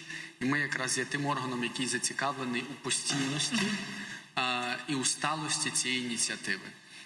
І це важливо для президента. Президент неодноразово говорив дві дуже важливі речі. Що, по-перше, ми тільки почали, а по-друге, що це має бути постійний процес. Це має бути місце, де працюють люди. І, відповідно, якщо, шановні колеги, помітили, то минулої п'ятниці президент підписав черговий указ щодо нашої діяльності, і яким він надав нам певні повноваження, зокрема вести експертну, аналітичну, інформаційний супровід діяльності Кримської платформи, і також створив в нашій структурі окремий, по суті, офіс Кримської платформи, окрему структурну одиницю. Що це означає? Що, по суті, оцей офіс Кримської платформи, про який багато ми говоримо, це буде представництво президента України в Автономній Республіці Крим, і, відповідно, окрема структурна одиниця в його складі. Але, звичайно, це не означає, що тільки частина органу працюватиме заради цього. Всі люди, які працюють зараз в нашому представництві, зараз нас близько 30, будемо сподіватися, що нас буде більше. Ми всі ці роки щодня працюємо виключно заради деокупації, реінтеграції, заради захисту наших громадян. Тому я думаю, що 23 серпня в тому числі і широка громадськість зможе побачити, яким чином це буде реалізовано. Для нас дуже важливо, щоб офіс працював постійно, щоб це було місце, яке дійсно об'єднує всіх, хто цікавиться чи займається Кримом, і для того, щоб ми могли пропонувати нашим міжнародним партнерам, зокрема, про що казали і мене, щоб ми могли пропонувати певні рішення, певні проекти, і для того, щоб ми могли комунікувати, власне, з експертним середовищем в Україні, щоб ми могли комунікувати з органами державної влади, з регіональною владою і таке інше. Тобто нам видається, що саме оцей офіс, в тому числі, звичайно, не тільки він, але в тому числі ця концепція дозволить нам говорити про постійність і сталість такої ініціативи, як Кримська платформа. Розуміння, бачення, що робити у нас є, завдання від президента у нас є. Тож, я думаю, що... Антоне, можна я вас, вибачте, переб'ю? Мені дуже цікаво, тому що я теж спілкуюсь з людьми з окупованого Криму. Мені цікаво, на ваш погляд, для них зараз що найбільш важливе, щоб Україна робила по відношенню до них? Я думаю, що тут комплексне питання. По-перше, щоб Україна максимально робила все, щоб захищати їх права, щоб Україна була поруч. Я думаю, що це стосується в тому числі сфери онлайн-послуг. Щоб Україна була близькою, це стосується документування, це стосується адміністративних послуг. Щоб Україна давала можливості, це стосується освіти, це стосується медичної сфери. І я думаю, що багатьох кримчан, і ми це чуємо щодня, є розуміння, що батьківщина – це Україна, і що їхня держава – це Україна. Відповідно, нам треба робити все для того, щоб це розуміння і цей меседж ми лише посилювали. Мені в цьому плані дуже подобається, насправді, як на титульному листі журналу написано так, по суті, як заклик, що ми повинні повертати Крим і як ми повертатимемо Крим. Тому що зрозуміло, що нам дуже всім подобається абсолютно правильний заклик і вислів, що Крим – це Україна. Але ми маємо переходити на наступну сторінку. Нам недостатньо констатації. Нам треба працювати заради того, щоб наш прапор туди повертався.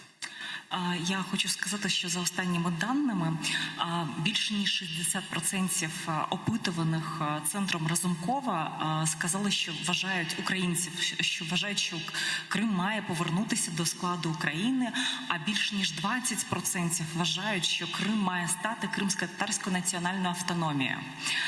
Я в зв'язку з цим хотіла б долучити до нашої розмови Рефата Ага, який розуміє, наскільки це можливо, зараз прийнятий закон про корінні народи, і чи це взагалі можливо зробити, щоб Крим був, хоча б мав такий статус, як кримсько-татарська національна автономія. І взагалі ми розуміємо, що насправді під цим статусом розуміється. Дивіться, коли була ініційована Кримська платформа, і ми всі, хто з різних сторон, почали готуватися до неї, я думаю, що кожен ставив собі ті чи інші завдання. І я пам'ятаю, як ми зібралися в Меджлісі, пан Мустафа Гаджеміль, він тут, народний депутат Ахтем Чийгоз, Рустем Умеров. І ми про себе, не про себе, а ми говорили, що ми, українська держава, маємо до того моменту, як збереться Кримська платформа, маємо виконати своє домашнє завдання, бо не можна запрошувати в гості, а самому нічого не робити. І ми собі виписали 5 законопроєктів, я їх назову. Це про корінні народи в Україні, про статус кримсько-татарського народу, про внесення змін і доповнень до Конституції України в частині розділу 10 Автономна Республіка Крим і Закон України про політв'язнів. І ми сказали, що якщо ми це зможемо схвалити, не ми, Верховна Рада, підписати президент. Наталка, прибери телефон, просто мікрофон, ти чуєш? Вибачте, то це буде просто колосальним нашим внеском українським у цю Кримську платформу. І ми поділилися з цими нашими пропозиціями, тобто ми обговорили і з віце-прем'єр-міністром паном Резніковим, і з паном Антоном Кориневичем, представником президента, і наші колеги пішли до депутатів. Тобто ми повсюду шукали порозуміння, навіщо нам важливо прийти своїм виконаним домашнім завданням. Дивіться, 2 законопроєкти, там був законопроєкт щодо економічної зони Крим, щодо... Сьогодні, до речі, підписаний. Президент сьогодні підписав. Дивіться, 2 законопроєкти вже прийняті. Я знаю, що, наскільки я знаю, але депутати краще скажуть, закон про політв'язнів, він вже десь на виході, він буде розглядатися. І в нас залишається про статус кримсько-татарського народу і про внесення змін і доповнень до Конституції. Навіщо це потрібно? Багато вже знають, я пояснювати не буду. А якщо коротко пояснити ще раз? Я перейду до вашого запитання. Зараз готується розроблений вже план реалізації стратегії деокупації Криму, який був схвалений, і пан Антон про це вже говорив. І ми пропонували, щоб в цьому плані були відображені оці 2 законопроєкти про статус кримськотатарського народу, про внесення змін до Конституції.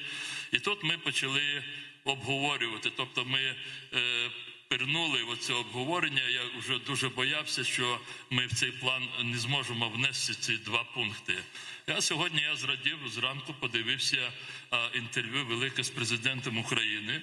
І він там дуже чітко висловився про те, що Кримська платформа, він вже про Кримську платформу говорить про те, що відбулося, то вже це як заклад такий постійний, що вони мають все це вивчити і узгоджений з корінним народом Криму варіант пропонувати президенту. Це надихає. Будемо працювати. Ви сказали про дослідження фонду Разумкова. Наскільки я встиг подивитися результати останнього опитування, які зроблені разом Демократична ініціатива і фонд Разумкова, там інші цифри. 57% опитуваних, вони підтримують створення, тобто статус Криму як кримсько-татарської національної територіальної автономії. Поки будуть інші говорити, я ще раз зараз перепровірю. Якщо завтра це буде обговорюватися, до речі, в Українському кризовому домі, здається, в 11-й годині, і якщо є бажаючі, вони можуть подивитися прямий, я не рекламую, але це завтра захід буде. І тому, дивіться, і я закінчую, я намагаюся просто Це було просто спірне дуже питання поставити всередині крапку. кримчан. Дивіться, це не тільки тому, що цього хочуть кримські татари. Ми це Україна. І влада, і політики, і суспільство дуже чітко сказати, яким буде Крим тоді, коли він не повернеться. Він і не уходив нікуди. До нього вторглися. Коли буде відновлено державний суверенітет української держави над півостровом? Який він буде? Ми маємо бути чесними тут. І сказати про це і на Кримській платформі, і говорити весь час своєму суспільству, і головне робити все для того, щоб майбутнє Криму після відновлення державного суверенітету України, щоб воно відбувалося таким, щоб максимально відповідало всім очікуванням людей, які там живуть в Криму. За виключенням тих, хто поселився чи кого поселили після того, як ми втратили контроль над півостровом. Ці люди мають безпосередньо виїхати. Вони не можуть вирішувати нашу долю, бо вони там є колоністами. І тепер вже, якщо ми говоримо, що ми хочемо добра всім людям, громадянам України, які живуть в Криму, то ми тут виходимо до того, що кримські татари, як і будь-який самобутній народ, має право на самовизначення на своїй землі. І зрозуміло, що ми маємо знайти таку форму самовизначення, яка максимально буде означати, що кримські татари зреалізували своє право на самовизначення, і ця форма їхньої реалізації свого права максимально відповідає інтересам української держави, у складі якої знаходиться Кримський півостров. І тут вже не треба нічого вигадувати, все це напрацьовано, виписано, тут треба вже, скажімо так, обговорювати це на рівні тих суб'єктів законодавчої ініціативи і виходити з цими законопроєктами до Верховної Ради. І тут головне одне, щоб всі розуміли, що з статусом Криму як національно-територіальної автономії на основі права кримсько-татарського народу на самовизначення у складі української держави, ми не просто вирішуємо одне з тих завдань, яке болюче так накопичувалося роками, десятиліттями, якщо хочете, бо кримські татари з десятиліттями 50 років майже боролися не просто за повернення на свою землю. Повернення і відновлення – два гасла було у кримських татар. Бо всі розуміють, що жити на своїй землі і не мати елементарних правових інструментів для збереження і розвитку – це не означає мати гарантії для існування, а жити хоче і кожна людина, і кожен народ. Це аксіома. І це статус цієї автономії для нас найголовніше, я закінчу, Анастасія, для того, щоб він надавав можливості розвитку всім, хто живе в Криму, і щоб всі розуміли, а для цього ми вважаємо, що ми ці норми виписали. Якщо потрібно якесь додаткове обговорення, воно обов'язково станеться в Верховній Раді на рівні Офісу Президента України, Кримської платформи, Венеціанської комісії, міжнародних партнерів. Давайте все це обговорювати. Тут головне, щоб всі усвідомлювали, не лише кримські татари набувають своїх прав, але всі набувають правові інструменти для того, щоб в Криму мати рівні права і рівні можливості. Оце так, як ми бачимо кримську автономію. Подальшому. Зараз зловила себе на думці, що, знаєте, парламентський процес – це як футбол. Потрібно слідкувати і вболівати за свою команду. 320 голосів за права корінних, за закон за права, 325, здається, вибачте, якщо я помилився, це надихає. Це надихає, це говорить про те, що в кримському і кримсько-татарському напрямках парламент може об'єднуватися. Тут головне, щоб об'єднатися. Ріфат Ага, ви знаєте, тут багато моїх колег, і я зараз буду дуже простою мовою говорити.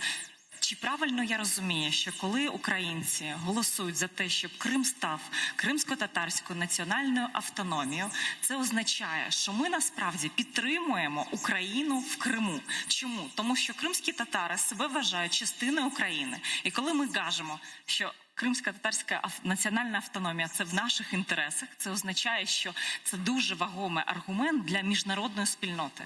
Правильно? Вася, ви мені допомогли дуже суттєво. Я не говорив про зовнішній фактор. Це обов'язково, бо ми маємо ще переконати своїх партнерів, щоб вони усвідомили. Ми боремося не лише за відновлення суверенітету на своїй території. Ну, хай буде спрощення за повернення території. Ми боремося за те, щоб не дати там знищити наших людей, в тому числі один із корінних народів. А те, що російська окупаційна політика, вона прямо спрямована проти кримсько-татарського народу, і не лише так, і проти етнічних українців, і інших людей, але що вона має такий ярко висловлений характер, ми це все бачимо. Коли ми проголосували за закон про корінні народи України, це караїми, кримчаки, кримські татари, правильно? Так. А Росія зробила контрдію і почала тягнути за вухи кого? Караїмів, да? Зробити корінним народом. Ні, караїми, кримчаки і кримські татари, ми їх визнали. Росія почала говорити в першу чергу про росіян. І вони почали, вони завжди маніпулюють. Вони дуже добре розуміються, в чому сила цього закону і де вони будуть втрачати після прийняття закону про корінні народи. І тому вони вирішили все перевернути і сказали, чому звідти викинули росіян. Дивіться, викинули росіян, а там ніколи не було нікого іншого, окрім цих трьох народів. І на основі цієї маніпуляції вони почали говорити про і деякі інші національні меншини в Україні. Зокрема, вони говорили про мадяр, про румунів і про інших народів. Якщо українські парламентарі все ж таки проголосують, наприклад, законопроект зміни до частини 10 Конституції України про кримсько-татарську національну автономію, внесуть ці зміни, то що відбудеться? Про що цей сигнал? Для більшої чисельності людей нічого не зміниться в гіршу сторону. Для кримських татар просто будуть встановлені можливості утворення правових механізмів, щоб вони в правах були рівні з іншими. Тут є учасники в цьому залі, які були депутатами Верховної Ради Автономної Республіки Крим. Не можна було кримським татарам обрати кількість депутатів, хоча б яка б була б співвідношення до їхньої відсотку в Криму. Бо жодна виборча система не дозволяла їм обирати тих, кого вони хотіли. Бо вони жили дисперсно, їх так розселили. Після того, як і це було вимушено, я не буду сюди уходити, і нібито демократична система. Кажуть, ідіть, обирайтеся в Верховну Раду. А як ти оберешся, коли в жодному населеному пункті, в жодному територіальному утворенні ваших немає більшості? Так, мені дуже самому не подобається, коли кримські татари голосують за кримських татар, але там українці за українців. Мені хочеться, щоб голосувалися за професійною іншою ознакою. Але в Криму там інша зовсім атмосфера. Там 50 років говорили, хто винен у всіх гріхах, які там відбувалися. Це потім з'явилися ще одні вороги. Це українці, бандерівці і там ще інші. А до того ворогами були кримські татари. І коли люди йшли на вибори, вибачте мене, але на великий жаль, вони голосували свой за своє. І цьому ще дуже багато надавало своїх можливостей. Сюди вносила та влада, яка постійно існувала в Криму. В Криму ніколи не було проукраїнської влади. Ніколи не було проукраїнської влади. Вона була нібито прокримська, а насправді вона була проросійська. Вони ненавидели кримських татар, вони не давали їм можливості обиратися. Мають бути правові інструменти, щоб не сваритися, щоб не бути таким емоційним, як я. Автономія – це інструментарій, щоб меншість, хай майже і корінний народ, щоб вона не ставила ультиматуми більшості. Але і більшість не може домінувати. Живіть, як ми хочемо. Молитися, як ми хочемо. Пишіть тим алфавітом, як ми хочемо. Такого не може бути, всі рівні. Я хочу сказати, що в нашому журналі є велике інтерв'ю, яке зробила легенда журналістики Микола Симона з Мустафою Ага, з видатною людиною, яка, до речі, сьогодні теж у нас в залі, і хто хоче і може мати там 5 хвилин розмови.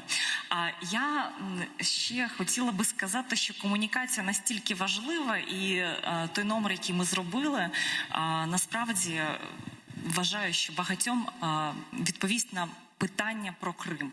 І хочу передати слово Наталії Гуменюк, яка, до речі, і в лабораторії поставила цей експеримент, тобто зібрала кримських журналістів. Дякую. Я, по-перше, дякую всім, що ви прийшли, і ви тут, скажімо, наші колеги там готуються до саміту, але разом з нами в цій залі. Чому раптом? Звісно, ми хотіли символізму певного, так, і це доволі унікальна історія, коли самі кримчани розказали нам в великому накладі великого журналу, так, а що зараз і що робити. В цьому, звісно, є якась історія для іноземної аудиторії та й для тих, хто, можливо, не цікавився Кримом. Так, ми хочемо підсилити голоси. Але сама ідея і чому ми так активно пригортаємо цю увагу, Антон правильно сказав, що гасло «Крим – це Україна» є, але воно в чомусь пасивне. І головним закликом було перейти до цієї активної позиції «Крим – це Україна», ми будемо його повертати, але треба поставити питання, як саме. І це перша історія. Коли ми збиралися, і те, що я побачила, і моє звернення до всіх, хто тут, я не є кримчанкою, це була наша ідея, я дуже вдячна журналу НВ, з якими ми зробили цю історію, але дійсно було відчуття, що Крим – це точка болі. І про це всі говорили, про це говорить Міне в колонці, яку ми записували, ви побачили відео, про це говорить Джамала. Багато журналістів, яких ми запрошували, казали, я не можу про Крим говорити, це мій біль. І ти розумієш, що якось треба поставити це питання, можливо, є ще хтось, щоб сказати, давайте з точки болю зробимо це точкою сили і об'єднання. Я дійсно хочу додати, в нас, напевно, не буде іншої нагоди, кілька інсайтів.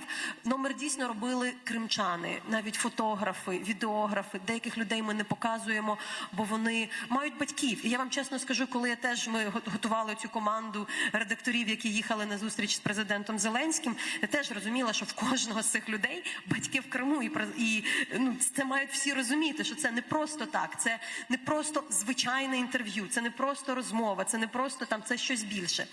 І я все одно бачила, що коли ти сидиш, ми коли готувалися, наприклад, до розмови з Мустафою Ага, чекали на Мустафу Ага, на пана Семену, і ти просто ставиш буквальні, звичайні питання, і розумієш, що вся команда, навіть людей, яких ти не знаєш, вони не можуть повернутися додому.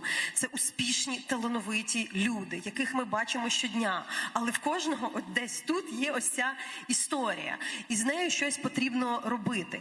Але от зараз в нас вийшов цей номер, це спільна робота, ми вирішили, що на обкладинці буде багато облич.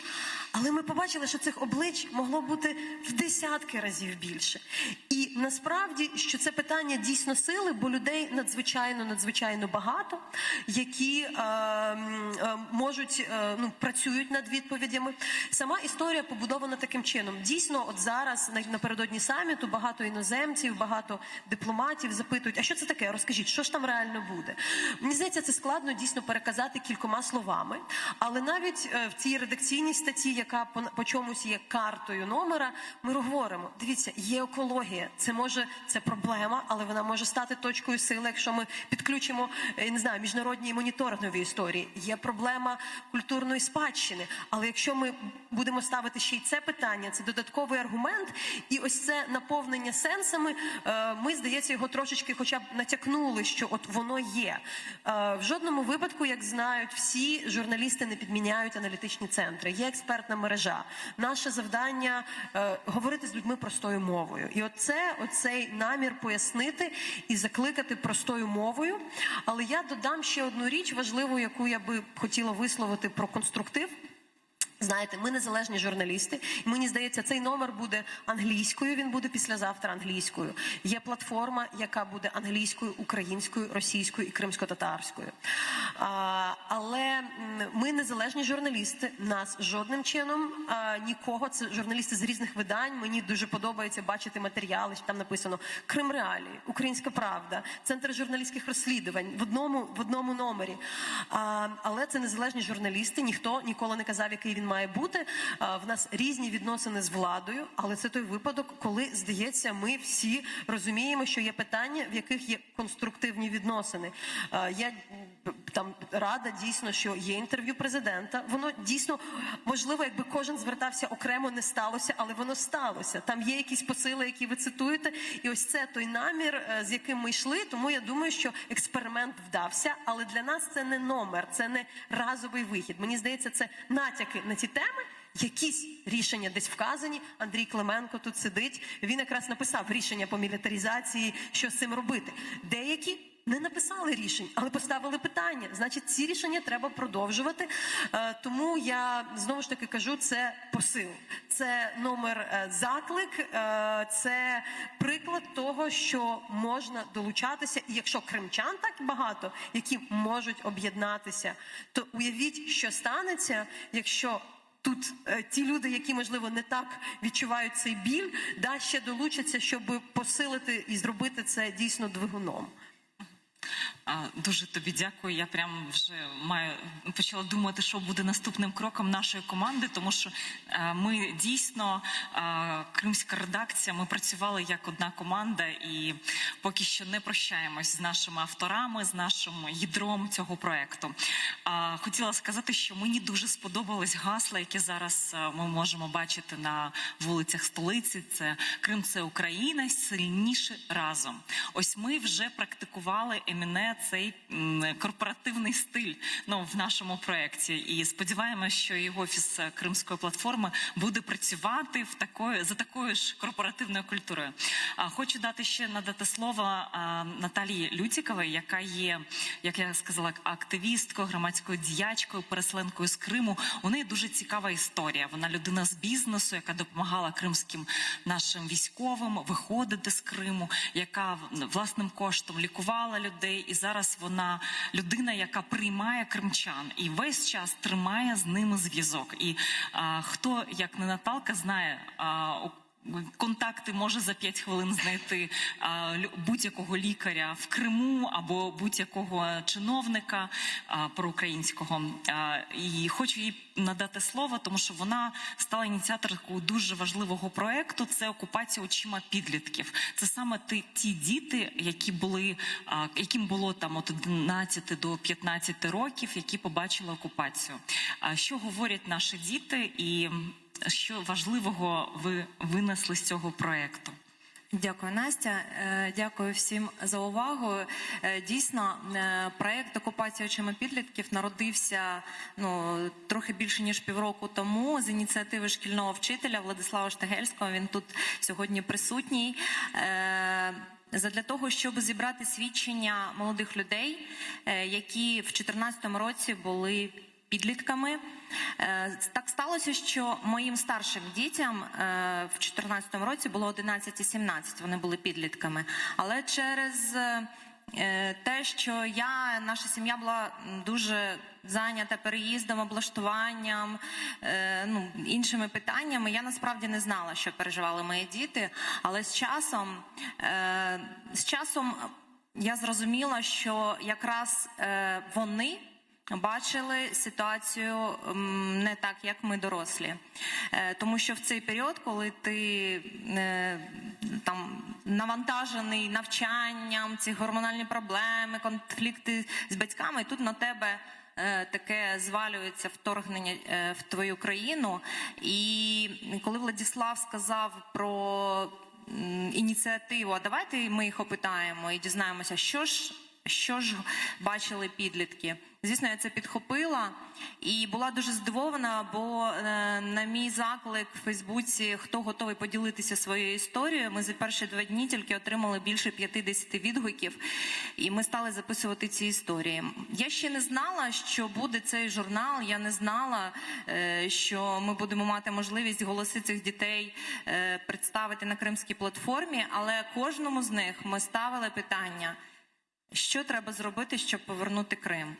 І я вам хочу сказати, що дійсно ми почули те, про що самі ми, дорослі, навіть не замислювалися. Кожна історія унікальна, але їх всіх об'єднує спільний біль. Дійсно, молодь була дуже сильно травмована.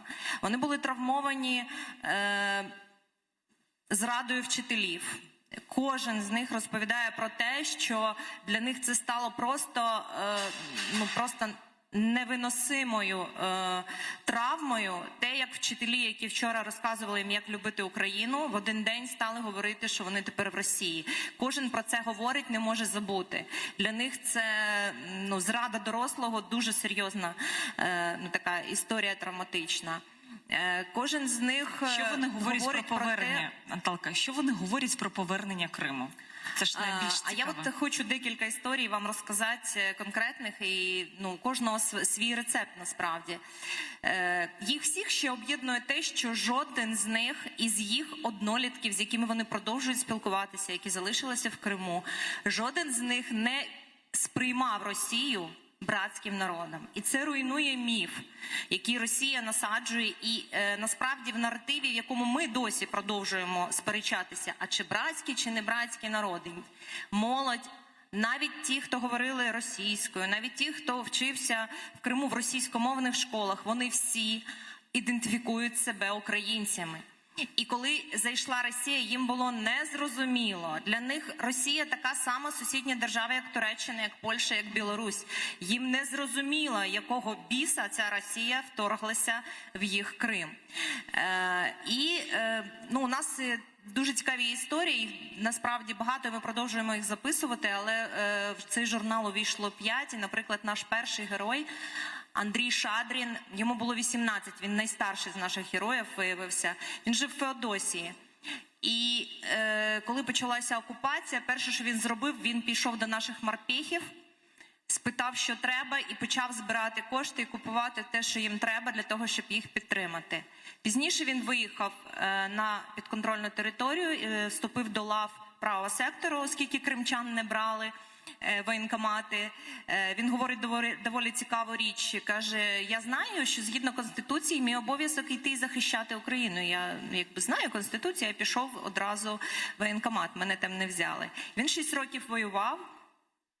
І він говорить про те, що для того, щоб повернути Крим, у нас має бути суспільний запит на повернення територій, а його нема досі.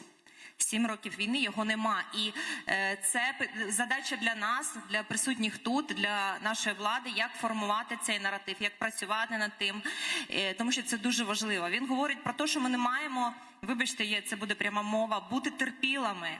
Ми маємо демонструвати свою відвагу, захищати і повертати свої території. Мається на увазі, це має бути суспільний запит. І він розповідає, як це можна зробити. У нас є дівчина Ніяра, кримська татарка, сім'я якої, як і інших кримських татар, пережила депортацію 1944 року. І цікаво, що діти кримські татари починають завжди розповідь свою про те, що історію своєї сім'ї 44-го року кожен з них знає достеменно. Вони розповідають це в деталях. І вони всі говорять про те, який жах переживали їх бабусі, дідусі, прабабусі в 14-му році. Тому що для них оце захоплення Московією було фактично жахіттям, яке не можна було навіть у вісні припустити. Батько Ніяри теж пішов воювати. Він теж ветеран на сьогодні. І доля Ніяри склалася так, що вона планувала звичайну робочу спеціальність набути. Їй було 11, коли сталася окупація. Сьогодні вона студентка міжнародних відносин, і вона докорінно змінила свої плани на майбутнє для того, щоб весь світ дізнався про кримсько-татарський народ, про його історію, і для того, щоб відстоювати права кримсько-татарського народу, і для того, щоб наближати повернення Криму. Тобто, такі усвідомлення відбулися. У нас є невеличке відео, і ми можемо зараз прямо подивитися. Це ні? А воно було, Настя. Воно було на початку, це відео, да. Ми ж планували. Так само нам вдалося записати свідчення Сулеймана Мамутова. Йому було 8 в 14-му. Але він дуже добре все пам'ятає, тому що так само він бачив, як реагують його бабусі, дідусі, а в 16-му до його батька прийшли Вранці його батька забрали, і на сьогодні він засуджений на 17 років, він політв'язень, і цей хлопець ділиться своїми переживаннями, як йому, він один з 7 дітей в сім'ї, як йому довелося у 10 років стати дорослим. Він теж мріє, він займається джиу-джитсу і мріє стати дуже професійним спортсменом для того, щоб прославляти свій народ і прославляти Україну. Тобто всі ці історії, вони про різні шляхи, через які наша молодь все одно приходить до, підтверджує свою ідентифікацію, самоусвідомлення. Дуже цікава історія, яка дійсно для нас має стати рецептом, що треба робити з молоддю в Криму. Це історія Вікторії Заєньки, дівчина з Севастополя, їй зараз 21, їй було 14 в 2014 році. І вона не знала до 2019 року, що вона живе в окупації. Ну, от так сталося. Вона якось вчилася, там, не помітила, що прапори помінялися. А в 19-му році через соцмережі випадково познайомилася з дівчиною, 25-річною ветеранкою, яка вже пройшла російсько-українську війну. І як вона говорить, що коли я про це дізналася, я стала в інтернеті шукати всю інформацію про те, що відбувається. Я дізналася, що йде війна, я дізналася, бо багато є про це в інтернеті, як захоплювали Крим, і я згадала. Що я українка. І вона сказала, я не могла зрозуміти, як 25 років, а людина вже ветеранка. І я зрозуміла, що я не можу жити в окупації, я не можу жити під країною, яка зараз воює проти мого народу. І я чітко згадала, що я українка. Вона виїхала сюди і теж піднімає інші питання, зокрема отримання документів, бо її сім'я її не підтримувала. І це теж дуже цікаве дослідження.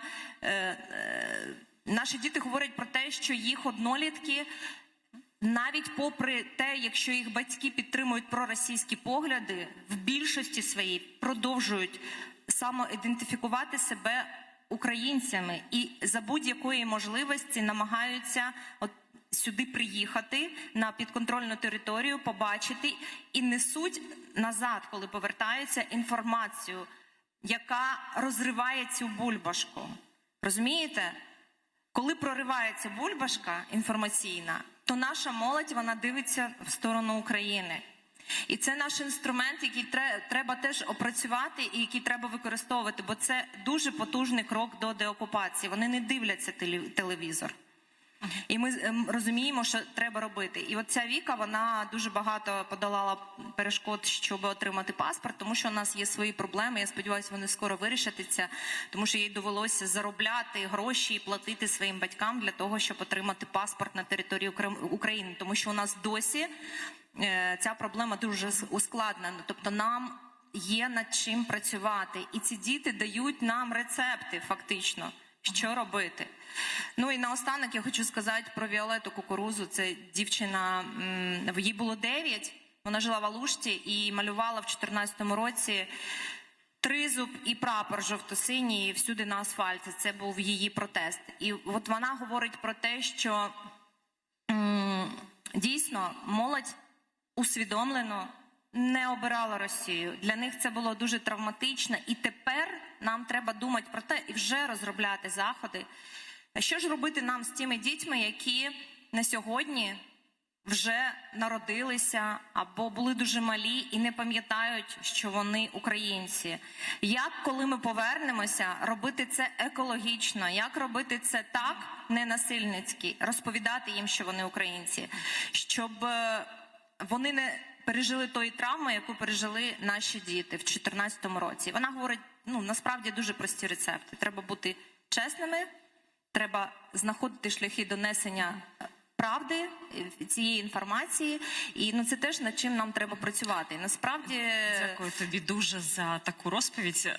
Я знаю, що ти всіх дітей, з ким спілкуєшся, дуже... Я можна наостанок тільки хочу сказати, що є багато історій, які не увійдуть в проєкт, тому що це діти, які зараз живуть там. І вони дуже увійдуть в книжку, правильно? Так, вони війдуть у книгу, яку проєкт в фіналі випустить. І От ті, кому зараз загрожує російська армія, от восени є хлопці, вони чекають, як сюди виїхати, бо їх заберуть в російську армію.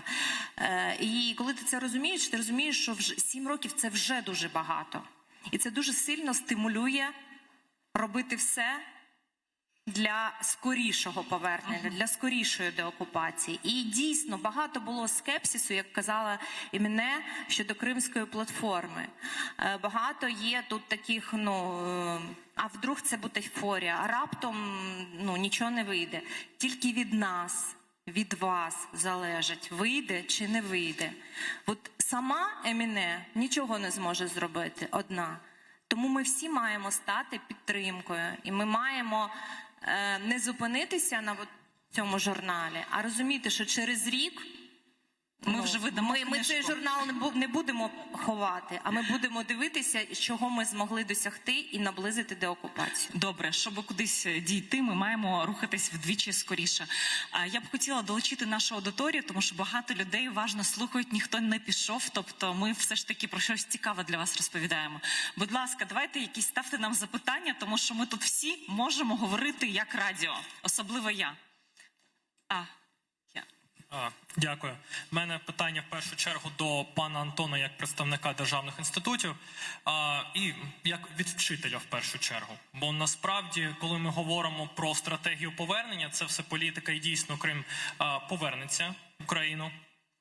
І тут питання більше про те, а що ми дійсно будемо робити з тими дітьми, яка буде наступна освітня стратегія держави після повернення. Чому наразі не існує робочих груп там українських вчителів, науковців, які б зараз розробили цю стратегію? Як ми будемо впливати на школярів? І по-друге, насправді, чому взагалі діти мають в першу чергу піднімати такі питання, щоб зрозуміти тих самих дітей в умовах окупації? Чому наразі державні органи влади не проводять жодних досліджень щодо того, ким уявляють себе люди, які знаходяться в окупації? Тобто наразі ви говорите абстрактні речі про те, що не хочуть... Будь ласка, дайте відповісти. Так, дякую. Дякую за запитання. По-перше, я не думаю, що ми займаємося абстрактними речима. І той бекграунд, який ми маємо, дає мені можливість говорити, що насправді дуже багато речей зроблено, в тому числі і для молоді. І я раджу подивитися на повноваження представництва президента України в Автономній Республіці Крим і співставити це зі зробленими речами. Реалістичний підхід має застосовуватися. Тепер, по суті, питання. Ви знаєте, сьогодні я тут бачу нашого великого друга Аліма Алієва. Ми були в університеті Шевченка на представленні курсу на платформі Прометеус «Крим – це ми». Це лише одна річ, звичайно, це не можна говорити про те, що це є якась там зараз системна відповідь, але це курс, який запускається 10 вересня, де в тому числі і молодь, яка мешкає на тимчасово окупованих територіях, вона зможе цей курс дивитися, і там є лекції, в тому числі присутніх тут шановних колег. Це просто одна з ілюстрацій, що сказати, що насправді робота робиться. Президент України Володимир Зеленський особисто ініціював і особисто контролював питання прийняття закону минулого літа, який дозволив дітям з тимчасово окупованих територій вступати до українських університетів без ЗНО. Звичайно, ту цифру вступників, яку ми маємо, ми нею теж не задоволені. Нам треба більше. І ми хочемо, щоб ще більше дітей навчалися тут, а не, вибачте, в Євпаторії були реклами того, що от їдьте в Воронеж, учитесь в Воронеже, имейте диплом, который признается міжнародним сообществом. Да? Тобто вже не кажуть, вчися Євпаторії, тому що зрозуміло, що ні, а от Воронеж. Тому це важливі речі. Звичайно, треба посилювати цю складову, тому що ми чудово розуміємо. І те, що пані Наталя говорить, дуже гарно насправді корелює з розумінням тих, хто зараз працює в державних органах, що молодь – це ключова аудиторія. Тому що молодь не так залежить від телевізора і від інших речей. І молодь розуміє, що таке можливості, що таке диплом, який визнається у світі, що таке документи, які визнаються у світі. Що таке можливість стажування, роботи, в тому числі в найкращих топових міжнародних компаніях чи міжнародних юрисдикціях. Тому, звичайно, цих дітей, які навчаються у нас в українських університетах, абітурієнтів з Криму, не має бути 400, не має бути 500, їх мають бути тисячі. І повірте мені, ми розуміємо важливість цього треку. Інша річ, що, звичайно, тут є куди рухатися вперед. Щодо вчителів, щодо науковців, от я не знаю. Я знову ж таки сьогодні були в університеті Шевченка, і я бачу, що є зацікавленість у вузів, у провідних закладів вищої освіти України саме працювати в контексті молоді тимчасово окупованих територій. Я думаю, що і програма підготовчих курсів, можливо, може краще запрацювати так за більшої, скажімо так, підтримки інформаційної кампанії. Так? Це теж хороша річ, це теж, яка впроваджена цього року. Тому я думаю, що, звичайно, коли ми бачимо, скільки випускників, абітурієнтів вступає в українські вузи, ми хочемо, щоб їх було в рази більше. Супер. Тобто контакт є між державою Україна і молоддю в Криму. Я хочу тут додати одну річ.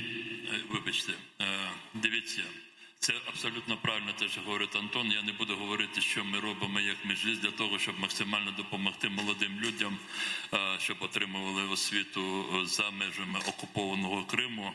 Але є один великий мінус. Ми, кримські татари, виходимо з того, і ми цього не соромимося, ми це говоримо в Криму і тут говоримо, який би не був режим, треба залишатися на своїй батьківщині. Бо ми знаємо, як важко повертатися на свою землю, ми 45 років поверталися. Коли молоді наші люди виїжджають з Криму і вчаться в материковій частині України або в інших місцях, у них збільшуються загрози при поверненні зворотно до Криму, в тому числі призов насильницький до російської армії і все таке інше. Тому панацея чи головна ліка від всіх тих негараздів – це скоріше деокупація. Яке б ми питання не розглядали, скоріше деокупація – це найголовний чинник, щоб уникнути всіх цих загроз. Так, у нас є ще 3 запитання. 3 чи 2? Давайте так, щоб у нас була обмежена кількість, щоб ми до ранку тут не сиділи, тому що я знаю, що у багатьох є запитання. Доброго дня, мене звуть Мокринюк Сергій. Я разом із своїм колегою Володимиром Ляшенко представляю Краєву раду українців Криму. Маю питання, мабуть, до пані Еміне, можливо, до пана Антона, може ви дасте відповідь. Чому на панелі, які презентуються на Кримській платформі, не заявлено про панель, пов'язану зі знищенням української ідентичності, власне, з тим, що стосується другою за кількістю громадою етнічних українців в Криму? Дякую. Дякую, пане Сергію. Відповім я. Панельні дискусії, які будуть працювати в режимі форуму після офіційного саміту, як друга половина фактично дня під час саміту 23 серпня, готувалась нашою командою разом з Офісом постійного представника президента України в АРК з тим міркуванням, що ми маємо трошки підняти рамку свою власну і не робити черговий форум, який ми щорічно робимо 26 лютого, проговорюючи між собою, в тому числі питання ідентичності українських людей, українців, громадян України і, власне, те, що роблять дипломати в щоденному форматі і без панельних дискусій. Ми виходили з того, що на панельних дискусіях пріоритет до виступу мають бути наданий для міжнародних спікерів. І, власне, 4 панельні теми були сформовані саме відповідно до цього пріоритету. Зрозуміло, дякую. Так, і ще у нас є Олександр Ліїв. Доброго вечора, я Олександр Ліїв. Почну з невеличкої доброї новини. Ми цього року проводимо джаз Коктебель в Криму. Адже от на карті, на мапі ми бачимо, що Арбатська стрілка – це є Крим географічно. І сьогодні можу запросити всіх 29 числа серпня цього місяця по 5 вересня відвідати джаз Коктебель, який вже 7 років в екзилі. Ми його щороку проводимо в різних місцях. І тепер, нарешті, він в географічному Криму повернувся. А запитання у мене до Еміне Ханум.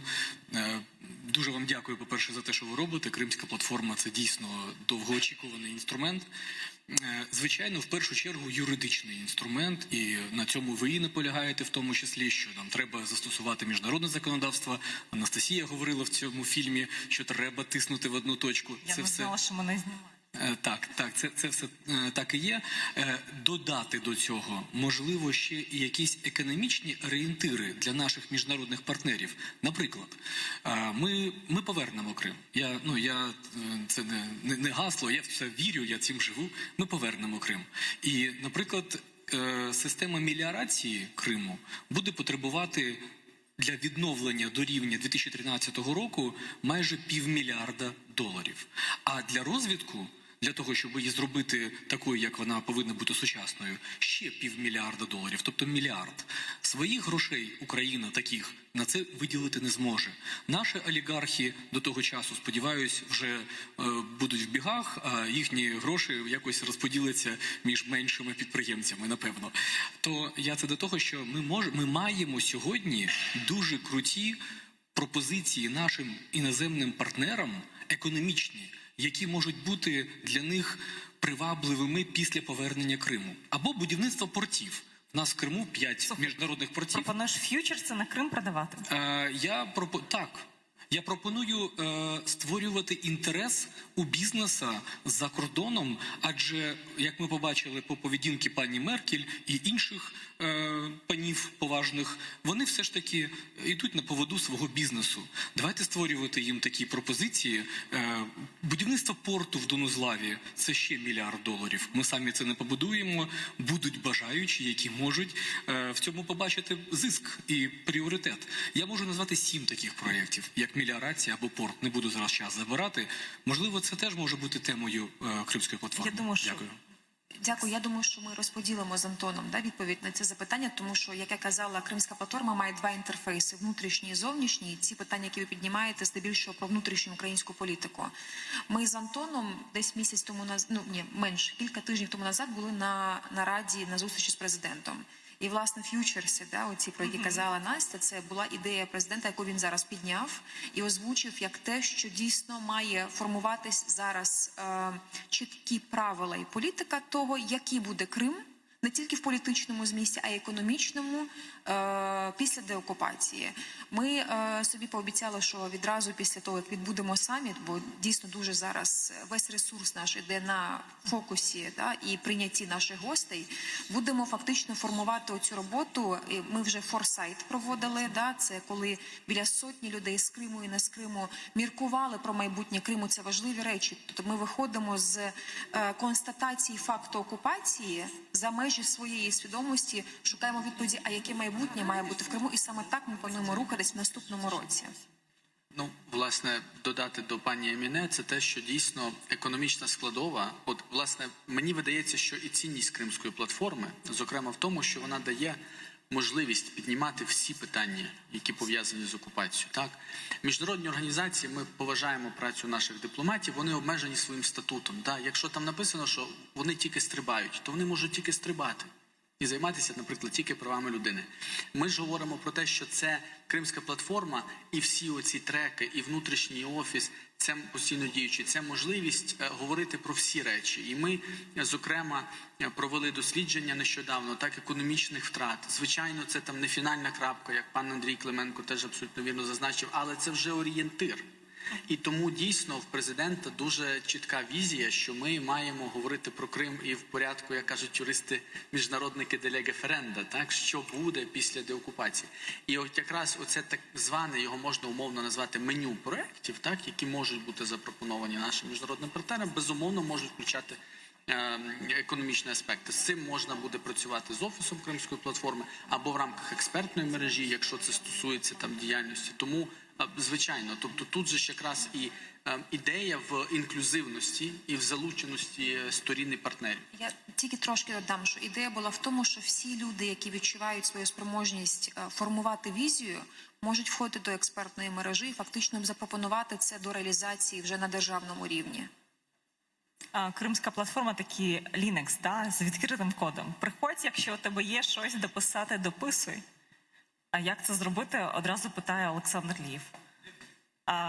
По-перше, почати нетворкінг. І після нашої презентації, я думаю, що ми вже, мабуть, на всі питання, або ви в якомусь там особистому підійдете, якщо є питання, і вже задасте.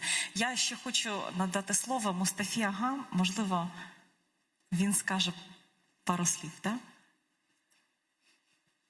Я хотів дати запитання для учасників. Я хотів теж дати запитання для учасників панелі. Повершерку Антону Корнієвичу.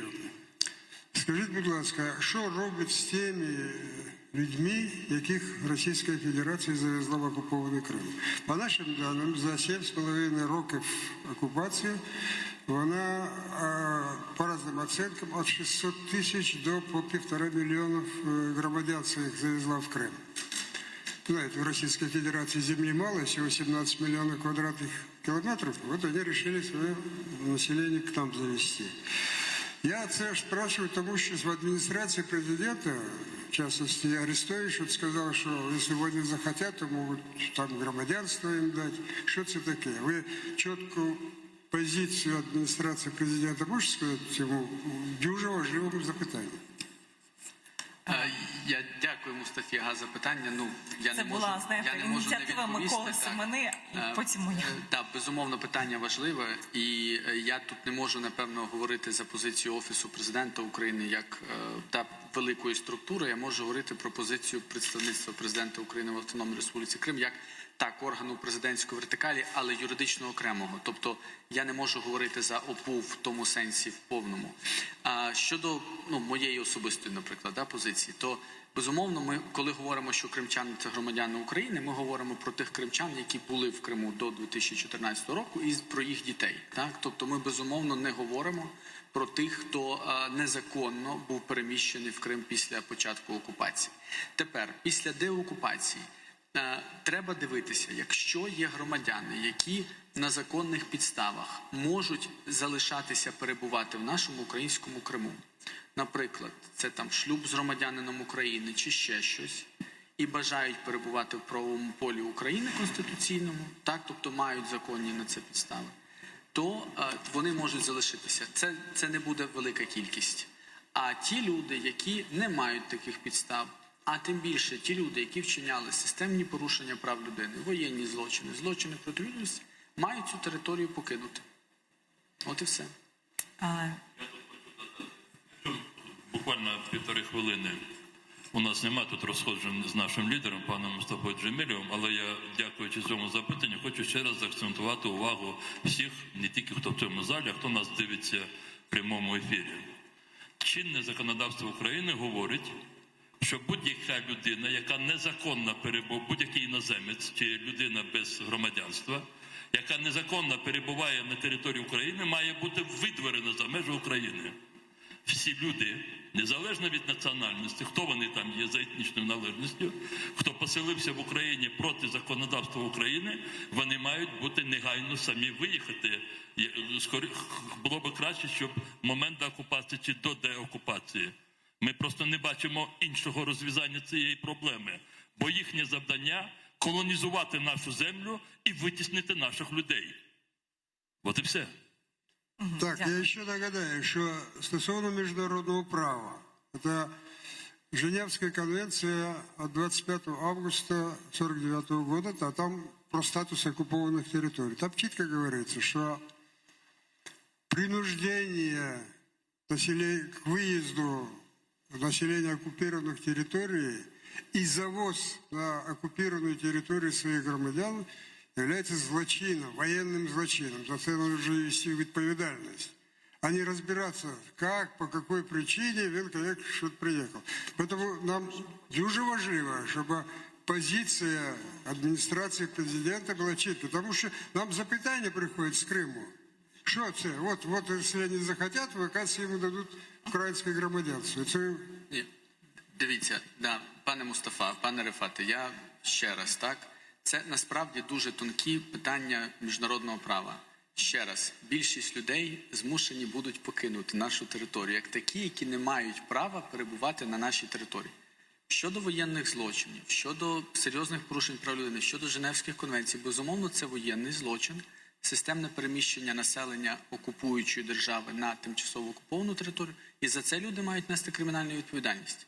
Безумовно. Тобто факт колонізації і факт того, що абсолютна більшість цих людей там не мають бути. Абсолютно. Тобто, коли ми говоримо про те, що певна частина може мати, да, якщо вона має право, умовно кажучи, легітимізуватися, але це дуже тонкі питання. Тобто, повірте, тут я думаю, що, умовно кажучи, ми говоримо про те, що ці люди незаконно перебувають на нашій території і змушені будуть її покинути. Той відсоток, він не буде значним, тому що це дійсно, це не є великий відсоток. Антоне, дуже дякую вам за відповідь. Давайте вже будемо завершити. Наостанок хочу сказати, що повернення Криму – це така формула, де дуже багато елементів. І ми будемо кожного разу піднімати елементи і вже складати якийсь цей власний шлях розв'язання цієї надскладної задачі. Що зрозуміло, що Крим вже відкриває можливості для реалізації багатьом політикам, багатьом дипломатам, багатьом депутатам, громадським діячам. Тому давайте вже вважати, що Крим – це не тільки наш біль, а ще і наше якесь рішення. Не тільки проблема, але рішення. Дуже все дякую. Давайте ще побажаємо Еміне і її команді, щоб все вони зробили так, як вони запланували 23-го. Всій команді Міністерства закордонних справ. Дякую.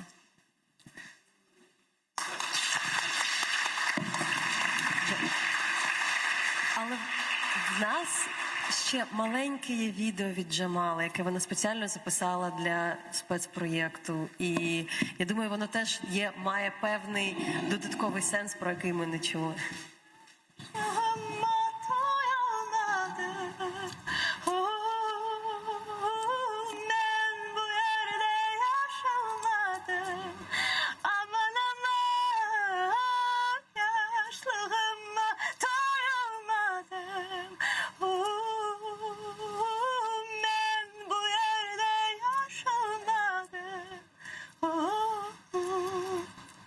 Ви знаєте, для мене Крим, він завжди був актуальним, завжди на часі, тому що це мій дім. Дуже проста відповідь, тому що це мій дім, тому що це моє все. Я ніколи не можу говорити про Крим і не плакати. От і все. От вся відповідь на те, чи актуально це для мене. Завжди актуально, тому що я не можу поїхати, я не можу відвідати, я не можу відчути, як змінюється зараз молодь в Криму, що вона слухає, як вона говорить. Там є мої племінники, племінниці. І все це я втрачаю 7 років життя. Хто мені їх поверне? Хто? Я не розбираюся в політиці, наскільки це там можливо і все таке інше. Але я, перш за все, вірю. Тому що я вірю в те, що люди, які живуть там, вони чекають на нас. Це раз. І це дуже важливо. Вони чекають на нас. Нам здається, вони зрадники, вони вже там вирішили щось. З одного боку ми кажемо, Крим наш, але з іншого ми вже їм кажемо пока. Не може так бути. Не може. Просто неможливо. Вони чекають на нас. І ми маємо просинатися з цією думкою, що люди, які живуть там, вони чекають на нас. Вони чекають від нас хоча б якихось справжніх дій. Вони чекають, вони вірять, а ми просто собі сваримось на те, що ага, хтось там поїхав, не можна, ага, там вони щось там зробили, ага, і ми постійно шукаємо цей, за що їх все ж таки назвати зрадниками, захейтити. А ми не хочемо навіть дізнаватися про те, а все ж таки, як їм там зберігати всі 7 років віру в нас. Коли я писала 1944, мені хотілося якось потрясти Європу і сказати, ви нас чуєте? Ми є, ми існуємо. І в нас була така історія, вона трапилась в 44-му. До цього нема нікому діла, але мені є діло до цього. Не можна віддавати. Не можна віддавати своє. Не думайте про те, що вони так вирішили, і треба їх вже відпустити. Це наше. це наше. Ми не можемо віддавати свою частину. Ну давайте скажемо, нащо мені дві руки? У мене є одна. Давайте віддамо одну руку. Я з правою добре, мені не потрібно, я взагалі співаю. Може мені просто тільки голова потрібна. Візьміть руки. Ні, не можна віддавати своє. Це наша країна. Ані, там, не знаю, політично не можна віддавати, а не думками і серцем. Не можна.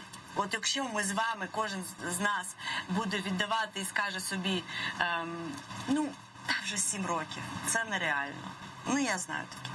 Це нереально. Там же вони пустили коріння, змінили там прапори, там ти. Все реально. Абсолютно все реально. Просто якщо ми будемо віддавати потроху мозоком своїм, віддавати і думати про те, що це не наше вже, тоді це буде дуже довго, але все одно повернеться. А якщо ми будемо всі разом думати про те, що в нас забрали наше, і це треба повернути, мені здається, є шанси десь за 10 років все ж таки повернути. Ну, мені так здається.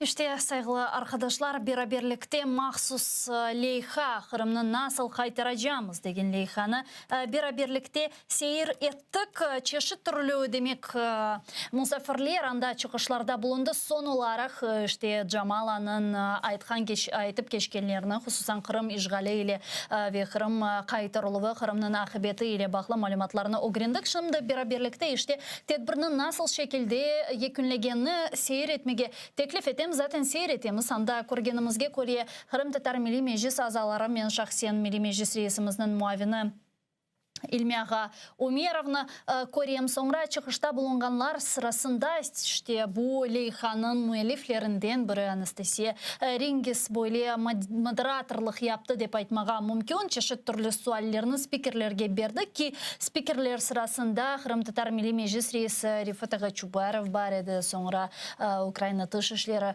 Nazirinin birinci muavini Emine Hanım Cepar, Ukrayna prezidentinin daimi temsilciliginin temsilcisi, yani daimi temsilci, Kırım'da Ukrayna prezidentinin daimi temsilcisi Anton Karinevich çıkışta bulundu. İşte benim görgenime Kore'nda çeşit türlü diğer musafirler de bulundular. Hususan Tamila Hanım Taşeva, Ukrayna prezidenti, Kırım'da Ukrayna prezidenti temsilcisinin muavini, işte videoda көргенімізге көре Kırım Tatar Milli Meclisi Rifat Agachubarov Ukrayna telekanallarına interview vermekte. Biz umut etemiz ki növbetteki yayınlarımızda bu ve diğer meselelerini biz daha da çok laf etermiz, canlı yayınlarda müzakere etermiz. Aslında şunu kaydetmek gerek ki ötkerilecek Kırım platforması arifesinde çeşit türlü tedbirler ötkerile bu sonki 2 hafta içerisinde işte bugün böyle bir leyha ötkerildi. Sonra yarın bizim canlı yayınlarımızda biz diğer tedbirlerini de göstereceğimiz ve o tedbirler de Kırım platformasının bağlı olacak. İşte bu növbetteki tedbir Kırım platformasına ne kadar Ukrayna sakinleri destek etti ve onun semireligi nasıl seviyede olacağı sualleri ile bağlı böyle bir tetkikat alıp bardılar ve bu tetkikat ile bağlı yarın tedbir ötkerilecek ve biz onu canlı yayında ATR telekanalının yayınlarında göstereceğimiz. Bununla birlikte bundan evvel çeşit türlü Kırım platformasından gayrı tedbirler olup geçken edi. Biz ise bu meselelerini yayınlarımızda müzakere etmeye devam etemiz. Men hatırlatam ki biz canlı yayında çalışamız. Ekranlarınızga rejissörlarımız vaqtincha telefon numarasını taqdim eteler. 067 63 46 130 Viber vasıtasıyla studiyamızga telefon açmağa imkanınız var ya da Skype adresimizni kullanabilirsiniz. atr.tv bu bizim adresimiz. Buyurunuz bizga Сіздерге телефон ачыныз, сызынсесіңіз бұзлері үшін чоқмы.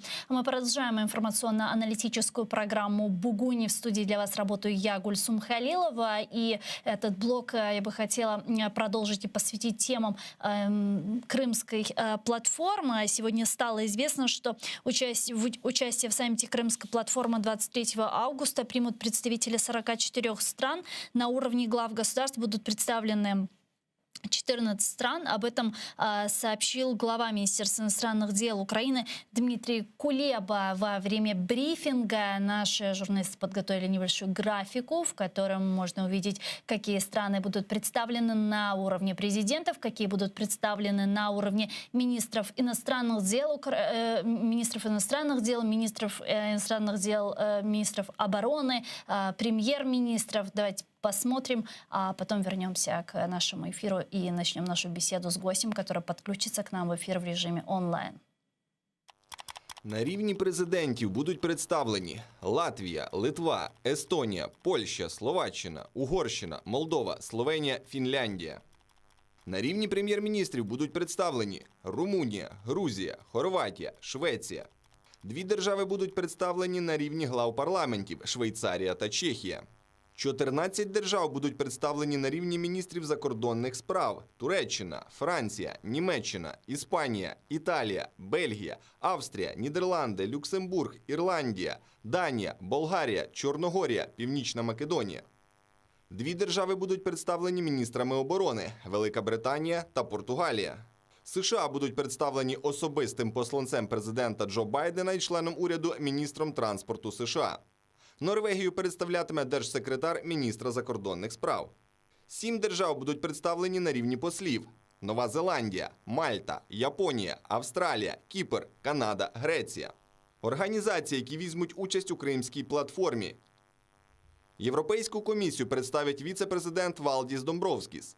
НАТО представлятиме заступник генерального секретаря. Раду Європи представить генсекретар Марія Пейчинович-Бурич. ГУАМ буде представлений на рівні генсекретаря. Також в Кримській платформі візьме участь президент Європейської ради Шарль Мішель. А зараз з нами на прямому зв'язку Богдан Петренко, заступник директора Українського інституту дослідження екстремізму. Пане Богдане, вітаємо вас. Салям алейкум. Добрый вечер. Да, пане Богдане, сейчас мы с вами услышали цитату, в которой указано, сколько стран будет принимать участие на саммите Крымской платформы и на каком именно уровне будут представлены эти страны и международные организации. На ваш взгляд, это достойный уровень, это то, чего вы ждали? Давайте, якщо ми будемо оцінювати, наприклад, з моїх очікувань, то це значно краще очікування, ніж, наприклад, планувало, ніж взагалі я розраховував. Тому що ми маємо розуміти, наприклад, що Російська Федерація вона вела і веде активну боротьбу за Крим, і в тому числі веде боротьбу для того, щоб на Кримській платформі не було достатньо високого представництва або взагалі не було ніякого представництва. Тим не менше, незважаючи на таку позицію Російської Федерації, незважаючи на певні недоліки, які були допущені у зовнішній політиці з боку України, будемо відвертими, були допущені такі недоліки. Тим не менше, ми маємо говорити, що світ, і переважно, якщо ми говоримо, це західний світ, тобто, як люблять говорити в Росії, це так званий колективний Запад. Колективний Захід, він буде присутній в Україні на досить високих посадах, і це буде достатньо такий потужний, мені здається, сигнал, якщо говорити виключно з одноразового сигналу. Тобто, це буде фактично згадка про Крим, вона буде такого мати все-таки якийсь світовий масштаб. Що стосується, чи могли б бути представництво вище, так могло б. Якщо б, наприклад, Україна була ще активніше в боротьбу за це, і якщо б ми, наприклад, активно говорили про Крим всі минулі 7 років, ті, що у нас прийшли з моменту фактично окупації Криму. Але треба бути відвертими, досить часто Донбас у нас забирав дуже багато часу. Він емоційно нам, звичайно, і війна на Донбасі емоційно переважувала це питання Криму, і, звичайно, досить багато приділялося уваги Донбасу. Але тим не менше, незважаючи незважаючи на це, я вважаю, що представництво є достатньо високим, хоча дійсно могло бути вище. Але якщо ми говоримо, що буде вже присутнє більше 40 країн, то це вже є величезний плюс.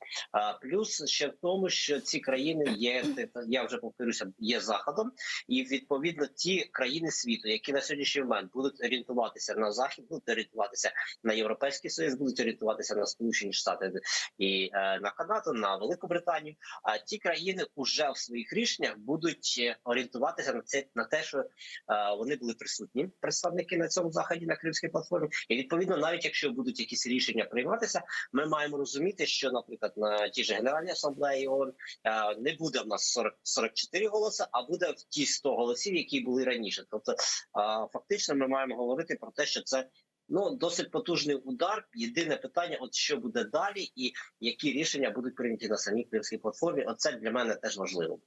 Так, а какие решения, на ваш взгляд, должны быть приняты? Сможет ли Крымская платформа урегулировать ряд важнейших вопросов, связанных с нарушением прав человека в оккупированном Крыму, связанных с милитаризацией оккупированного полуострова и Азово-Черноморского региона и деоккупацией Крыма, в конце концов? Знаєте, вже сам факт проведення Кримської платформи, він дасть потужний сигнал в інформаційний простір як Західної Європи, так і Сполучених, так і, умовно кажучи, Північної Америки.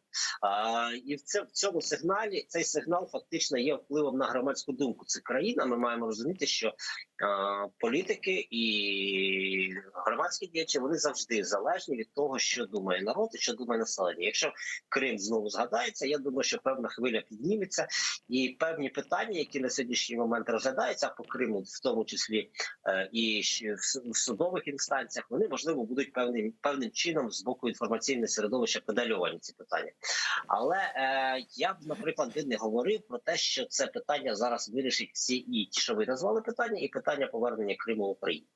Це є, скажімо так, тією рамковим початком, фактично стартом і можливістю сформувати таку організацію, яка буде на міжнародному рівні урегульовувати питання повернення Криму.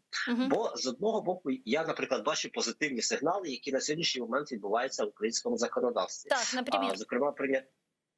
Зокрема, цей законопроект, який був внесений нещодавно про перехідний період, в ньому уніфіковується питання Криму і Донбасу і стосунків з Кримом і з Донбасом, чого раніше не було. Пане Богдан, а вот этот законопроект о переходном правосудии, вот можете раскрыть для наших зрителей, пожалуйста, популярно, что он предусматривает, что даст этот закон о переходном правосудии? Про перехідний період він називається, бо дивіться, справа в тому, що в цьому законопроекті, як на мене, є, я б відзначив би три важливих питання. Тобто питання, які будуть українцям досить корисні і українці сприймуть їх на ура. Це, зокрема, питання амністії до тих людей, які брали участь фактично в російській окупації. На сьогоднішній момент в законах прописана фактично тотальна амністія для цих людей. Ці закони не діють, тобто там є певний період, що вони задіяли, але тотальна амністія прописана.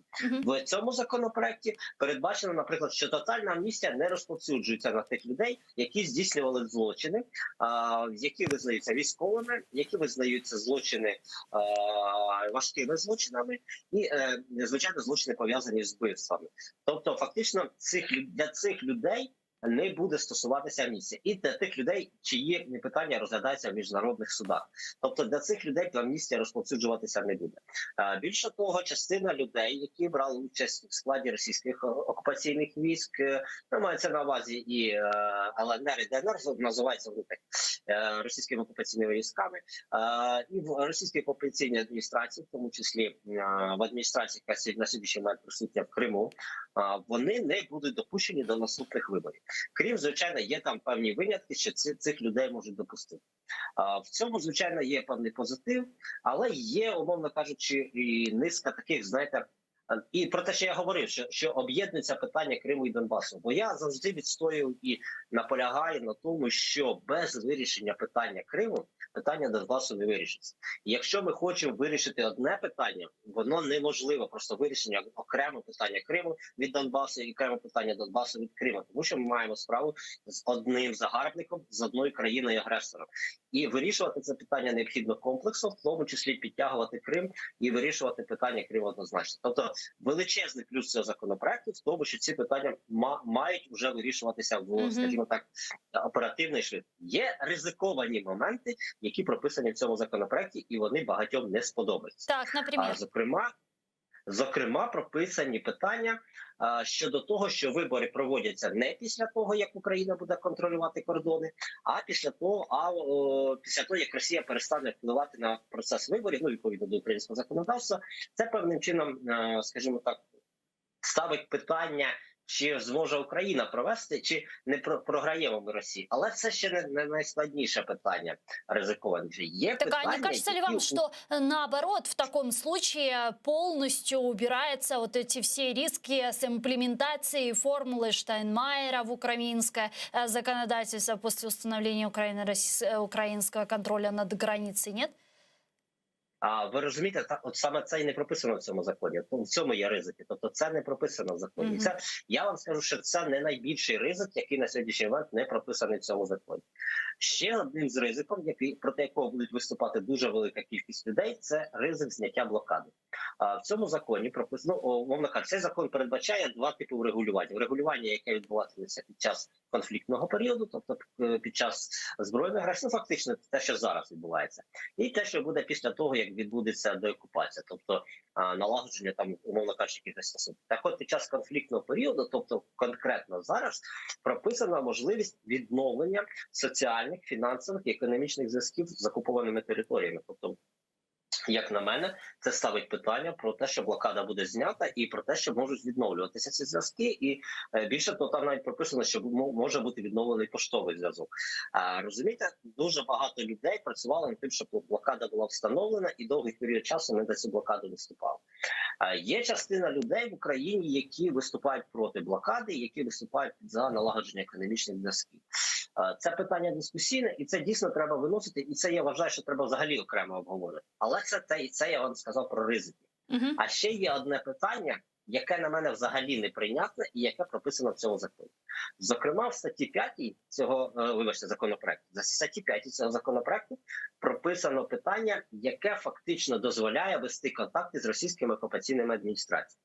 Я повторюся, під російськими окупаційними адміністраціями, фактично, якщо ми говоримо по визначенню цього законопроекту, підходять так звані адміністрації. Це Республіка Крим, це адміністрація так звана Севастополя, яка працює, це адміністрація ЛНР і це адміністрація ДНР. Тобто фактично прописується те, що Україна має можливість уже, тобто спочатку ми це заперечували і не давали цьому ходу, має можливість встановлення прямих зв'язків з так званими ДНР, ЛНР, Республікою Крим і містом Севастополя.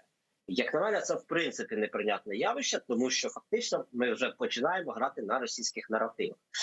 Ми починаємо визнавати те, що ми контактуємо з ЛНР, ДНР, з Республікою Крим і не контактуємо. І фактично це призводить до того, що Росія усувається з процесу як сторона конфлікту, і фактично Росія може бути визнана як посередник. Є певні ризики. Хоча я знову повторю, в законі цьому прописано, що вони є російськими окупаційними адміністраціями, і в законі прописано, що Росія агресор на цих територіях.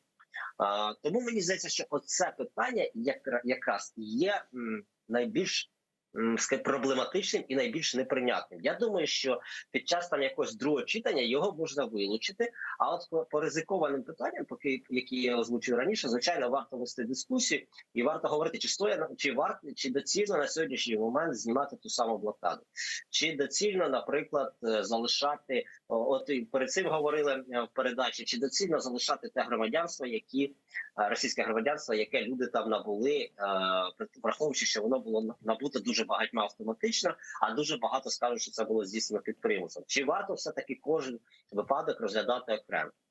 Тобто ці питання дискусійні, але вони можуть розглядатися. А от питання прямих контактів, його варто все-таки усунути з цього законопроекту, тому що ми будемо грати фактично по російським наративам, і ми будемо фактично визнавати те, що ми ведемо перемовини з ЛНР і ДНР, як би ми не називали їх в умовах українського законодавства, все-таки для зовнішнього світу вони будуть сприйматися як ордло, і зовнішній світ буде більше мірою орієнтуватися на мінські домовленості, Тим більше ми маємо розуміти, що Росія буде постійно вести інформаційну боротьбу за західну громадську думку, в тому числі вона буде всім розповідати, що Україна спілкується з Донбасом, з Луганськом, з Сімферополем, з Севастополем. Тобто вона визнає те, що ті окупаційні адміністрації, які створила Російська Федерація. Пане Богдане, вот еще какой вопрос, который я хотела бы успеть с вами обсудить. Известно, что за день до саммита Крымской платформы с однодневным визитом в Киев приедет канцлер Германии Ангела Меркель, а до этого, то есть завтра, она должна посетить Москву и там переговорить с Путиным. Вот чего нам ожидать от этой встречи? Не вызывает ли у вас сомнения тот факт, что сначала она едет к Путину, а потом едет в Киев? Безперечно, якщо ми говоримо про традиційні стосунки, де де Ангела Меркель їде в Москву і вирішує там питання, пов'язані з Україною, з конфліктами, які відбуваються з Російською Федерацією, то, звичайно, перед цим вона б мала продемонструвати світові, що вона їде спочатку в Київ, а потім в Москву. Ну, в принципі, так завжди і планувалося робити. Але ми маємо розуміти, що, наприклад, сьогоднішні рівень комунікації, він, наприклад, передбачає в тому числі телефонні зв'язки, він передбачає комунікації, не пов'язані з особистими візитами. Тому я думаю, що Ангела Меркель їде до Москви, крім українських питань, звичайно, вона буде вирішувати їх суто російсько-німецькі питання, які там назріли на цей час. Але крім цього, як на мене, ще важливе питання – це питання запуску Північного потоку і тих гарантій, яка створила, які пообіцяла, точніше, Ангела Меркель створити для України в результаті запуску цього Північного потоку. Ймовірно, що вона буде зустрічатися з Путіним, і, ймовірно, вона буде говорити про ці гарантії, в тому числі гарантії про заповнення української труби після закінчення договору, який існує, і про фактичне постачання російського газу не лише через Північний поток, але й через нашу ГТС, нашу газотранспортну систему. Тому я не бачу особливої зради тут. Я не бачу особливої зради в тому, що вона їде спочатку туди, а потім приїжджає до Києва. Проблема буде в тому, що які саме питання вони обговорюватимуть, і чи не привезе нам Ангела Меркель черговий ультиматум з боку Москви, і чи не привезе вона нам, умовно кажучи, якусь там відмову від тих обіцянок, які вона сама створила, розуміючи, що вона, наприклад, їх може нав'язати Москві, а Москва не захоче їх сприймати. Тому в цьому є величезне питання, і я думаю, що це буде з'ясовано вже після візиту самої Ангели Меркель як до Москви, а потім до Києва, і будемо дивитися по заявам, які будуть зроблені нашими високопосадовцями. Ну, то есть, как получается, Зеленский встречается с Меркель, а после этого Меркель встречается с Байденом, после этого Меркель встречается с Путиным, потом встречается с Зеленским, и после Зеленский встречается с Жозефом Байденом. Вот что в итоге этих всех переговоров мы можем получить по вопросам Северного потока-2 в окончательном варианте? Знаєте, є дуже багато варіантів, чи взагалі він буде працювати. Ну, власне, ми маємо розуміти, що швидше за все на повну потужність він працювати не буде. І що швидше за все Сполучені Штати зацікавлені в тому, щоб він якомога довше запускався і якомога менше через нього прокачувалося газ. Тому що, навіть не враховуючи тут українські інтереси, тут все-таки є інтереси самих Сполучених Штатів, які зацікавлені в постачанні газу до Західної Європи.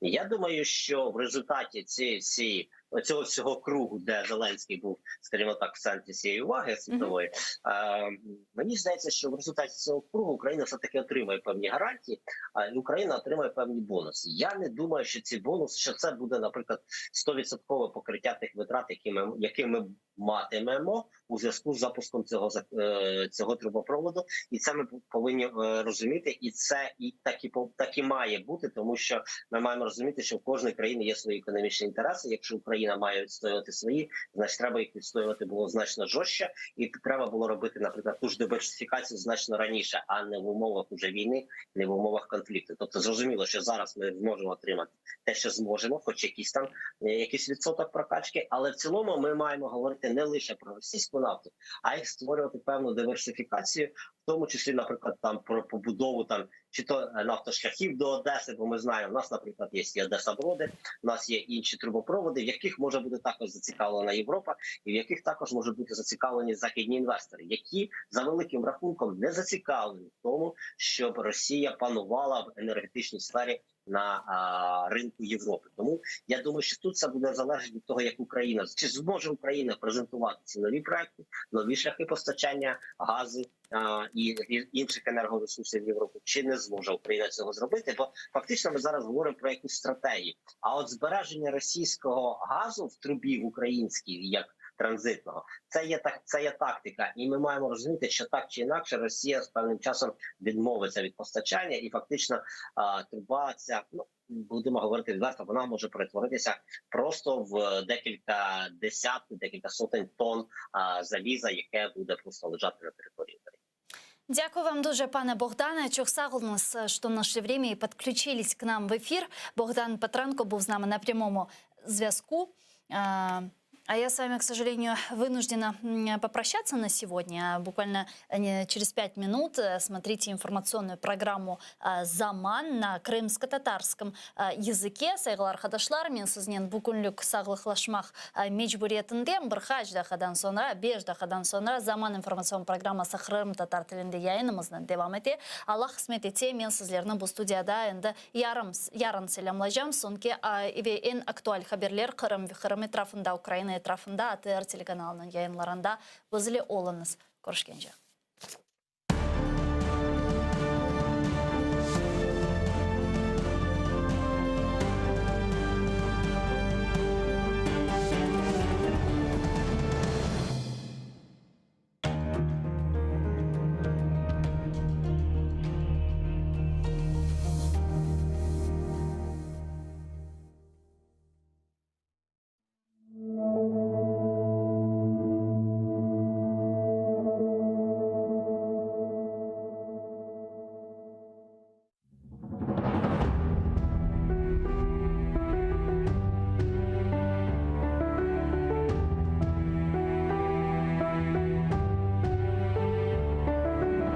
Dayan Kırım'ım, biraz daha sabırlı. İraden büyük, kar tübünde algul olup açasın. Sel olup, ufak tüfek taşını yoldan yuvasın. Dakkaya gibi susup dursan bile. Dayan, tırsılıp, yumruklarını topla. Sevgine, dülberligin, çeberlikке тең yo'qdir. Tamırsız quru quray gibi kechganlar cho'qdir. Ketejeklar. Teningga o'z tikanini saplab. Savushur yaram. Seni güzel baqcha yaparmiz. Biz uchun bugun qara biyaz. Do'st dushmanim biyan oldu. O qara qalblar uchun de belki saylı kunlar qaldı. Evladim, qartal qalqin, qanat yayarmiz.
Басқаныңыз ерлерні топырақ деп кечмеңіз.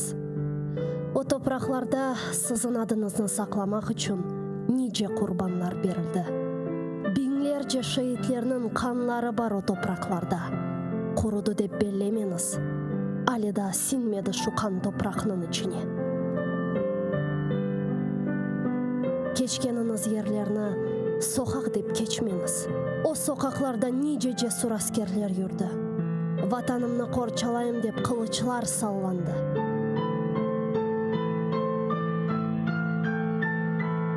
Жүргеніңіз аралықларда иханетлер де олды үлбет. Сапланды ханчерлер сыртларға. Көтергеніңіз байрақны тамғалы басма деп кечмеңіз. О байрақның үстінде шерефіңіз, намысыңыз, итибарыңыз бар. Көтеріңіз ең yüksеклерге, ең төпелерге, көк yüzüyle paylaşsın ренкіні. Керек олса оның үшін нишан олыңыз. Бір кеткен жан недір ки? Бин жан кетсе феда олсын ona. Қиямет өлім ма? Бұ му фелекет? Асыл фелекет байрағымыздың ерде саврылмасыdır. Утаныңыз, эфенділер, егіңіз башларыңызны. Тітрейдір шымдалымызға бақып еждатларымыздың кеміклері. Кірді евімізге дұшман қуа алмайық. Сесіміз жықмаз олды қорқуға далдық. Утаныңыз, эфенділер, ғайып болған рухыңыздан утаныңыз. Байрағыны көтеріп оламаған еллеріңізден утаныңыз. Мен утанам.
Змеиный адасы. Қырым ярымадасы ишгалде олғаны вақыт Украинаның сербест олған ең женеби ноқтасы. Бұл Украин топрағының стратегик ноқтасыдыр. Чүнки кім Змеиный адасының сайыбы олса, Қарадеңізде олған ермайыны контроль етмекте. Бұл ерде Украина президенті Володимир Зеленский Қырым журналистерінен сөбетлешті. Оларыны арби вертолетларынан адаға кетірділер. Президент қайд еткеніне көре 2035 сенесіне қадар Украинаның земаневи құветлі флоты олajaq. Бөлек күчтен Азақ Қараденіз регионында Русия тежавузына қаршылық бермек мүмкіндей. Флот құрылмасында Украинаның иттифақдашлары ярдым еткенini тариф етіп, Украина Русияге Қарави Азақ денізлеріні запт етмеге ізін бермез деп айтты. Будуть і корвети, будуть і військові катери, будуть малі підводні човни, також військово-морські бази. Перша буде будуватись в Бердянську. Ідея в підтримці цього проєкту з боку Європейського Союзу, з боку Великобританії, з боку Сполучених Штатів. Я вважаю, ми показуємо, що будь-який острів, будь-якою територією, він є українською землею, і ми будемо його захищати усією нашою потужністю. Қырым ишғалі, деңізлерде тежавуз, экологияға зарар кетірілмесі, систематик шекілде ярымадада Қырым татар ве украинлер тақып етілмесі. Бұл меселелер бойынша ерде айтмақ керек дей Зеленский. Қырым платформасы бөлі мейданчықларының бірі олajaqtır. Для цього потрібно, щоб було місце, був колокол, були руки. Вважаю, що до цього моменту, до Кримської платформи, не було просто колокола. Люди, вони є, які хочуть повернення Криму, але покажіть, будь ласка, де їм в це бити. Кожну тему треба робити такою загостреною, актуальною на рівні не тільки українського суспільства. Сияси мабуслер азат етілмесі Қырым платформасы үшін да бір мұйым мевзу. Жедвеллер тізілген де Зеленский, анда ишғал етілген Қырым, Донбасс ве Русияде тұтылған мабуслер көрсетілген. Бұны есе Москва беген деп айта Зеленский. Я вважаю, що на сьогодні, окрім прямих перемовин з президентом Росії щодо кримських в'язнів, я виходу іншого не бачу. Я вважаю, що інші виходи є, вони повинні напрацьовуватись саме в кримській платформі. Президент Російської Федерації сьогодні може спокійно повернути нам наших полонених, навіть якщо він не вважає, що вони політв'язні. Ми готові до обмінів, і до будь-яких кроків, щоб повернути наших кримчан. Бунин беребер Володимир Зеленский тамыр халқлар қануннан мұйымлігі аққанда тариф етті. Оның фікіріне көре бөле адымлар Қырымны өз топырағы ве Украина қысмауларақ сайған ве ишғалге қаршы олған инсанларны рухландырмалы. Цей закон говорить про те, що це їх земля, і воно більше. Вони не переселенці в Криму. Це їх земля. І коли ця людина йде по вулиці, він йде по своїй вулиці, а напроти йде громадянин Російської Федерації, і саме він турист і гість на його землі. Це важливо розуміти. Қырым-татар милли территориаль мұқтариеті құрылмасы аққанда тепсиелеріні Қырым платформасы экспертлерінден беклегенні қайдетті. Esas шарт бұл тепсиелер тамыр халқы векілерінен ұйғанлаштырылмақ керек деді. Я знаю, що якісь напрацювання є, що вони погоджені з моїм офісом, ні, що вони погоджені з кримсько-татарським суспільством. Я не знаю, наскільки цей законопроект нормальний. Це дуже важливий крок, і саме я вважаю, що це важливий крок, яким повинна займатися Кримська платформа, вивчити саме це законодавство, ці зміни до законодавства і запропонувати президенту України вже саме той закон, який буде узгоджений, перш за все, узгоджений з корінним населенням Криму. Президенттің сөздеріне көре Қырым Украина еркенінде бақытлы олacak ве бұны Қырымда аңлайлар ве Қырым сакинлерінің аңламы үшін күрешмек керек ме деді.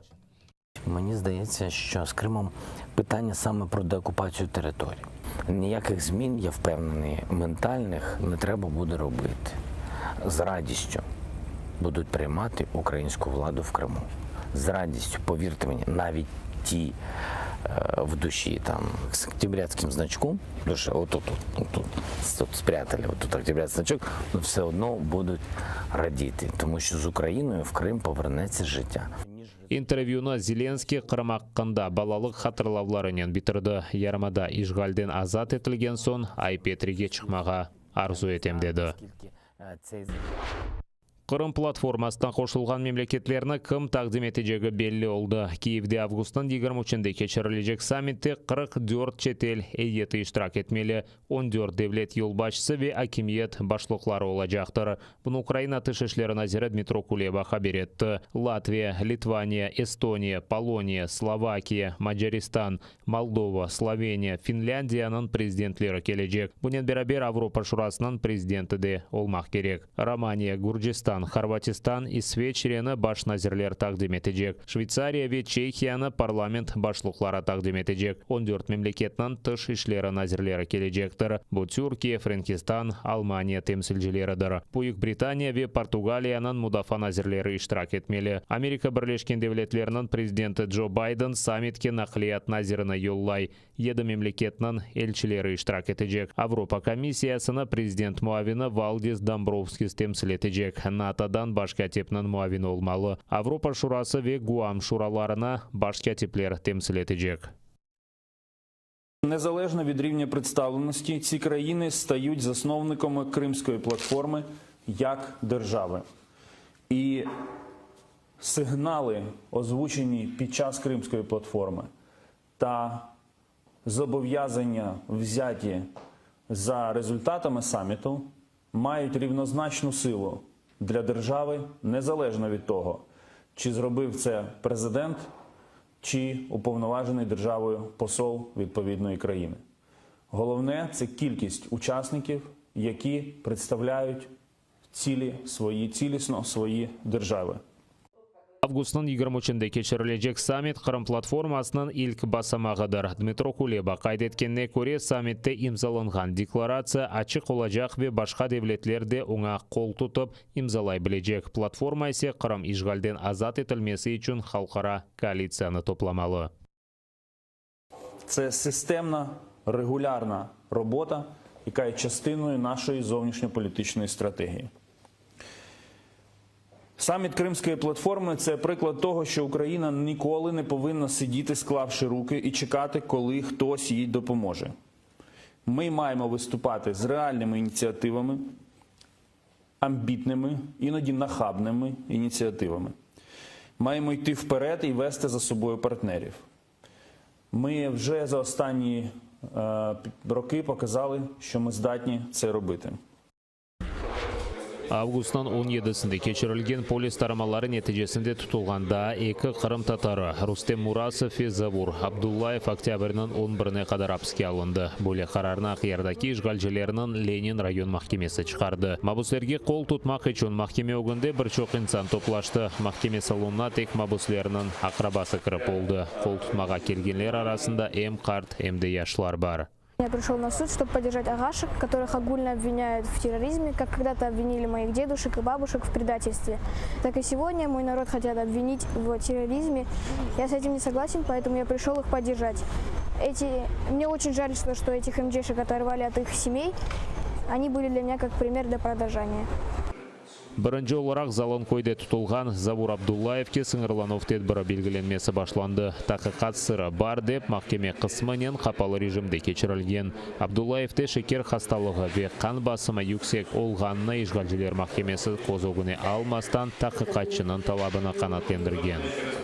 Следователь полагал, и, собственно, суд и прокурор поддержали, что Заур якобы может скрыться от органов следствия, в том числе потому, что он является гражданином Украины.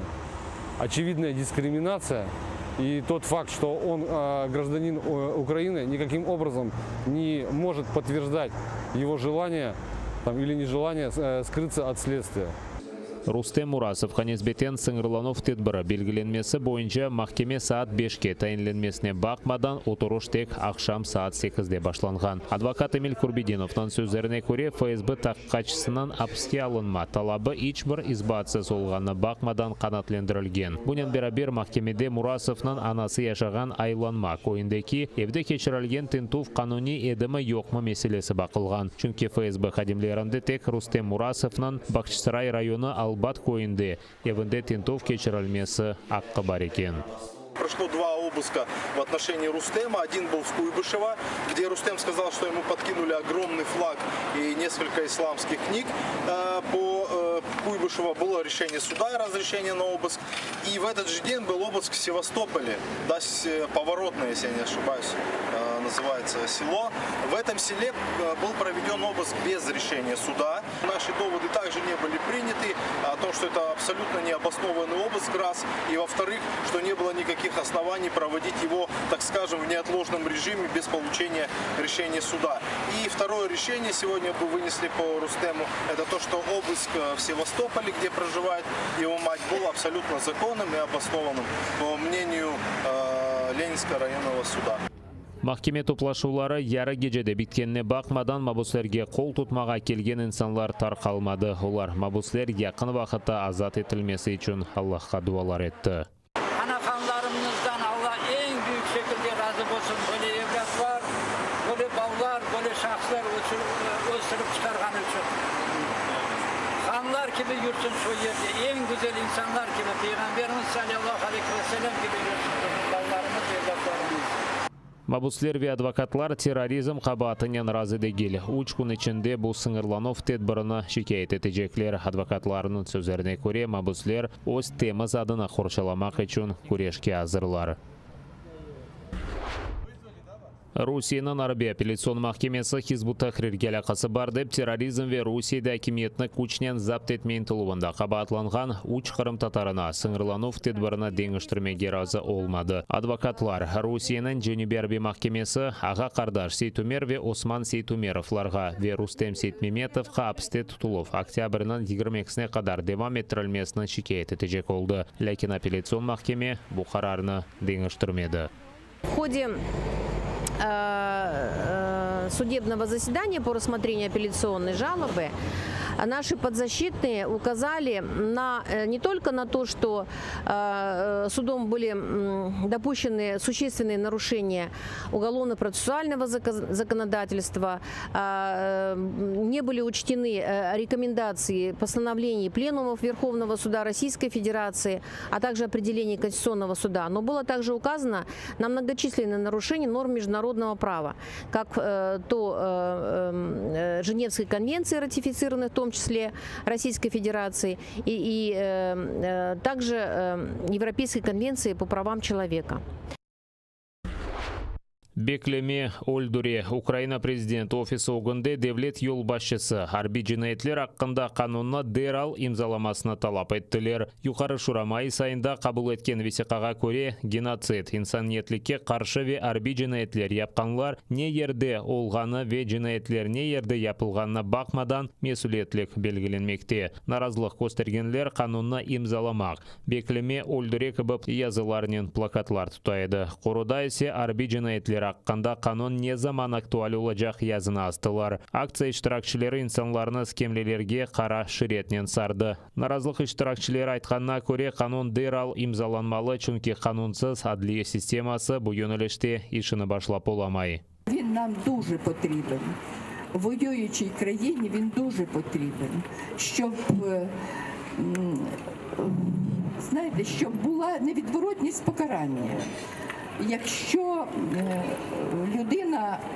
люди повинні відповідати за свої злочини. За кілька днів буде відкриття Кримської платформи, на саміт якої приїдуть делегації з різних країн. Президент буде відкривати Кримську платформу. Йому має бути не соромно, бо Україна має сама зробити все від себе залежне, щоб ці люди отримали належне покарання. Август айы девамында Украина шарқында 4-нче ғайып Луганск вилаятында Русия нишанчысы король Данила адына 24-нче бригада аскері Василь Островский атып өлдірді. Львов вилаятының сакины 41 яшында еді. Бұнен берабер ишгалжилер Водяное ве Опытное жеварында тұрған Украина арбилері позицияларына 82 ве 100 грамм калибрлы майнларнен ұжым еткен. Азақ денізі жеварында олған позициялар чешет граната аты жетірті батлары еле ұжым етілген. Кечкен күнісе бірлешкен Хубетлер штабы уч душман атышуны қайд еткен. Поблизу Широкиного противник відкривав вогонь з мінометів 82-го калібру. Біля Водяного, що на Приазов'ї, російські найманці обстрілювали позиції українських захисників з автоматичних станкових і ручних протитанкових гранатометів. Неподалік Опитного ворог вів вогонь з мінометів 120-го калібру.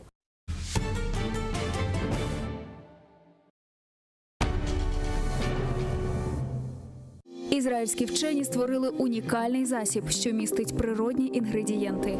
Краплі імуноков покращують імунітет при коронавірусних та респіраторних захворюваннях, а також сприяють полегшенню постковідного синдрому. Імуноков – надійна допомога.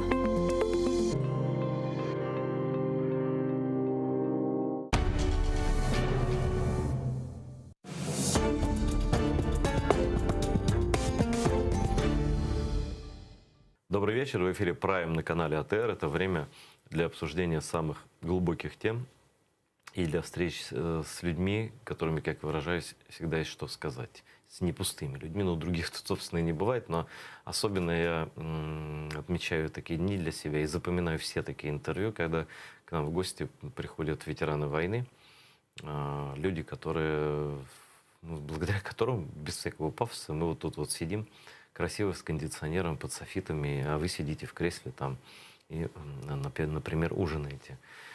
Хотя жизнь тяжелая сейчас, и нас многие смотрят в оккупации, но все-таки мы должны всегда помнить, благодаря кому Эта страна существует, и она обязательно будет единой.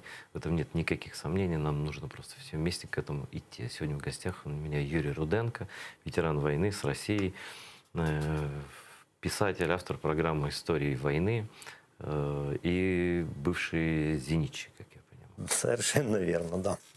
Здравствуйте. Впервые в жизни вижу зенитчика. На самом деле, обычные люди. Только пушка так. Да. Всегда. Вот. Кстати, всегда спрашивают насчет того, если есть ли большая война. Первое, что меня интересует, и я впервые вот с ПВОшником на самом деле сижу, это я просто знаю, как воюют русские, наверное, вы тоже представляете. Конечно. Да, то есть на земле они не очень-то хотят. Они первую Чечню поняли, что как бы касаться ногами чужой земли — это дело, такая история опасная для здоровья.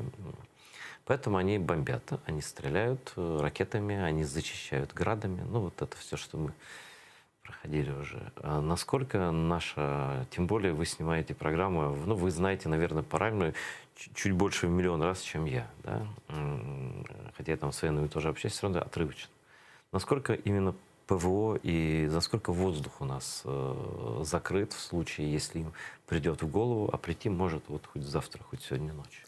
Вот, ну, по поводу воздуха. Значит, по состоянию на сегодняшний день, вот мне как бы, ну, понятное дело, информация неизвестна, и я ее не, ну, даже была бы известна, я бы не сказал, потому что она, ну, является действительно как бы секретной, но по состоянию на 2016 год, вот, то есть, как бы на данный момент эта информация уже устарела, и как бы, ну, тогда я как бы служил, то есть, ну, я могу как бы ею оперировать. Так вот, по состоянию на 2016 год, первые 60 летательных аппаратов, 60 бортов, будь то это самолеты, вертолеты, крылатые ракеты, что угодно, гарантированно будут уничтожены.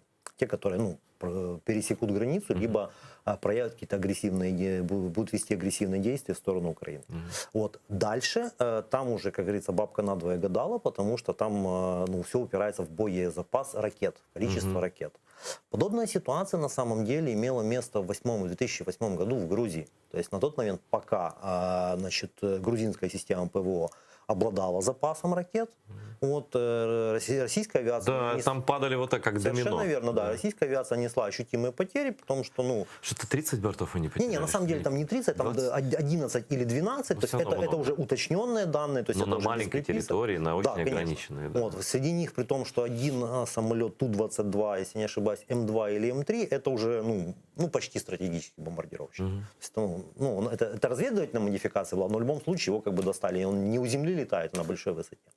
Вот. И в случае с Грузией получилось так, что после того, как система ПВО исчерпала свой запас ракет, вот, ну, только после этого началась уже вот российская авиация, начала себя в воздухе чувствовать как бы комфортно, начала бомбить, в том числе бомбардировки Гори, Тбилиси и так далее. Вот. В нашем случае, значит, это уже тоже, опять же, не секрет совершенно, да, что по состоянию на начало войны, в том числе и с ПВО, ситуация была плачевная. И совершенно не секрет, и это как бы, ну, тут как бы нет никакой даже политики, тут исключительно интересы там бизнеса, безопасности или что-то еще. Именно поэтому богатые люди, в том числе вот там пятый президент Порошенко, это самая известная, да, такая ситуация, вложил как бы большие деньги именно в восстановление системы ПВО. То есть на данный момент это подтверждает Министерство обороны, с этого никто не делает тайну. То есть и здесь как бы все логично и просто. Человек имеет на территории Украины бизнес, да, то есть если будет воздушный налеты, то вероятно, что бизнес может пострадать. То есть ему интересно, выгодно, да, то есть и таким, в том числе, образом этот бизнес защитить.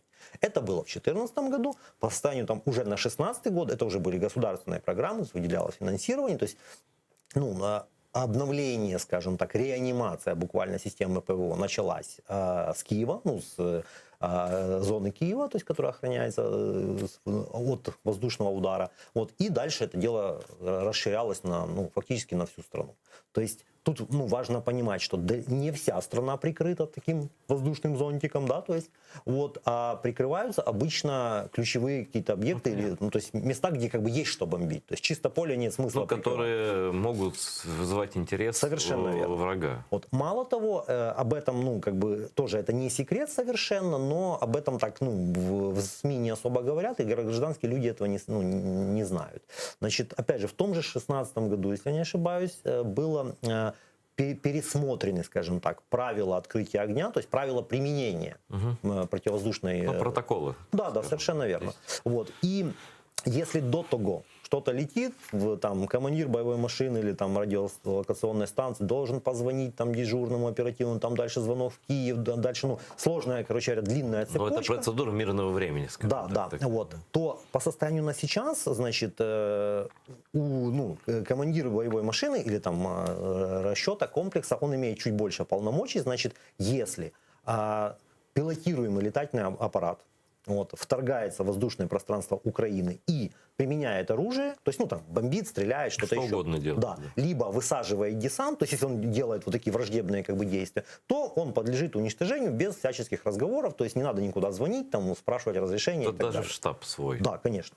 Вот. Значит, если это беспилотный летательный аппарат, нарушает воздушное пространство, там, как бы, вообще без разговоров, то есть, что не прилетело, все подлежит уничтожению.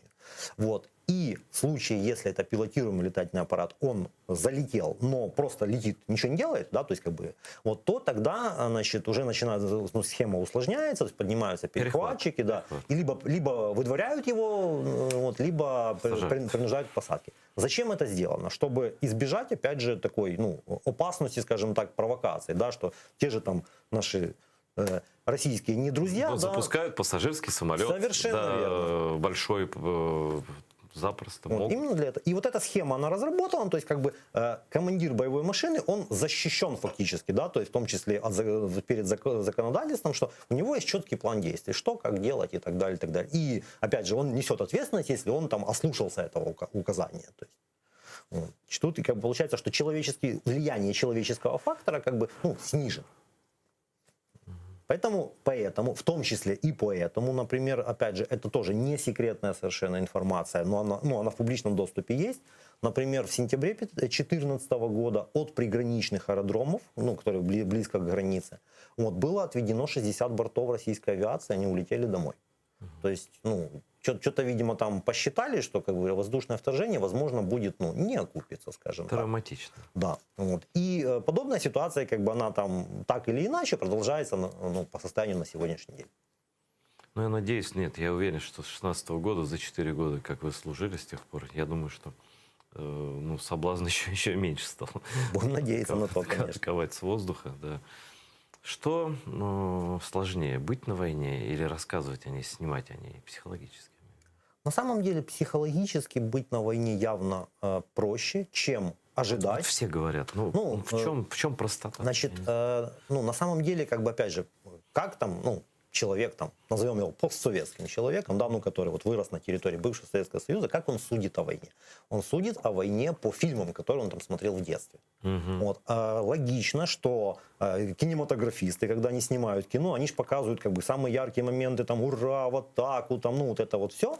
Вот. Никто же не показывает быта, да, там, никто не показывает, что, банально там можно сутки просидеть, как бы ничего не происходит, 2 суток, 10 месяцев, может ничего не происходит. Я не считаю разорванных тел там жертв. Это даже без жертв. Это как бы, одно дело, когда есть активные боевые действия, там, как бы, алгоритм действий достаточно простой, да, нужно выжить и уничтожить противника. А вот когда ничего не происходит, а это фактически 2-я, 3-я линия обороны, это вся работа ПВО на самом-то деле. Нужно всегда быть готовым, там, в считанные секунды открыть огонь, быть, даже если ничего не происходит. Конечно, как-то отвечать, вот, но при этом, надо такой высокий уровень боеготовности поддерживать в условиях, когда, вокруг там цветочки поют, как бы мирно, красиво и девушки хорошо. ходят.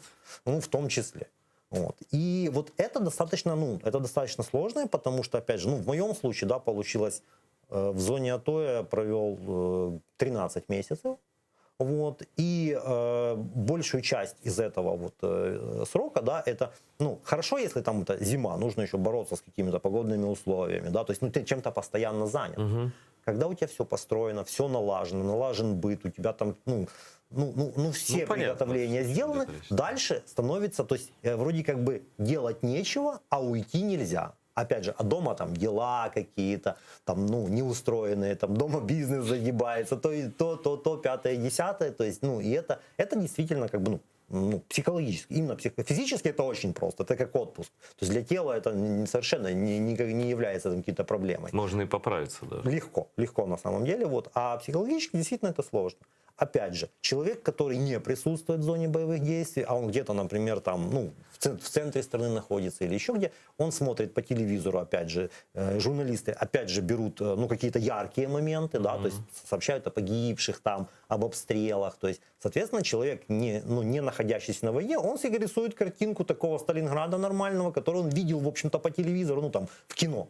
Вот. И, соответственно, он, ну, краски, грубо говоря, сгущаются. То есть, соответственно, переживать за человека, там, ну, который находится на войне, это очень тяжело, то есть физически. То есть, на самом деле, женам, там, семьям, людей, которые Вот находятся на войне, им значительно тяжелее, чем быть там.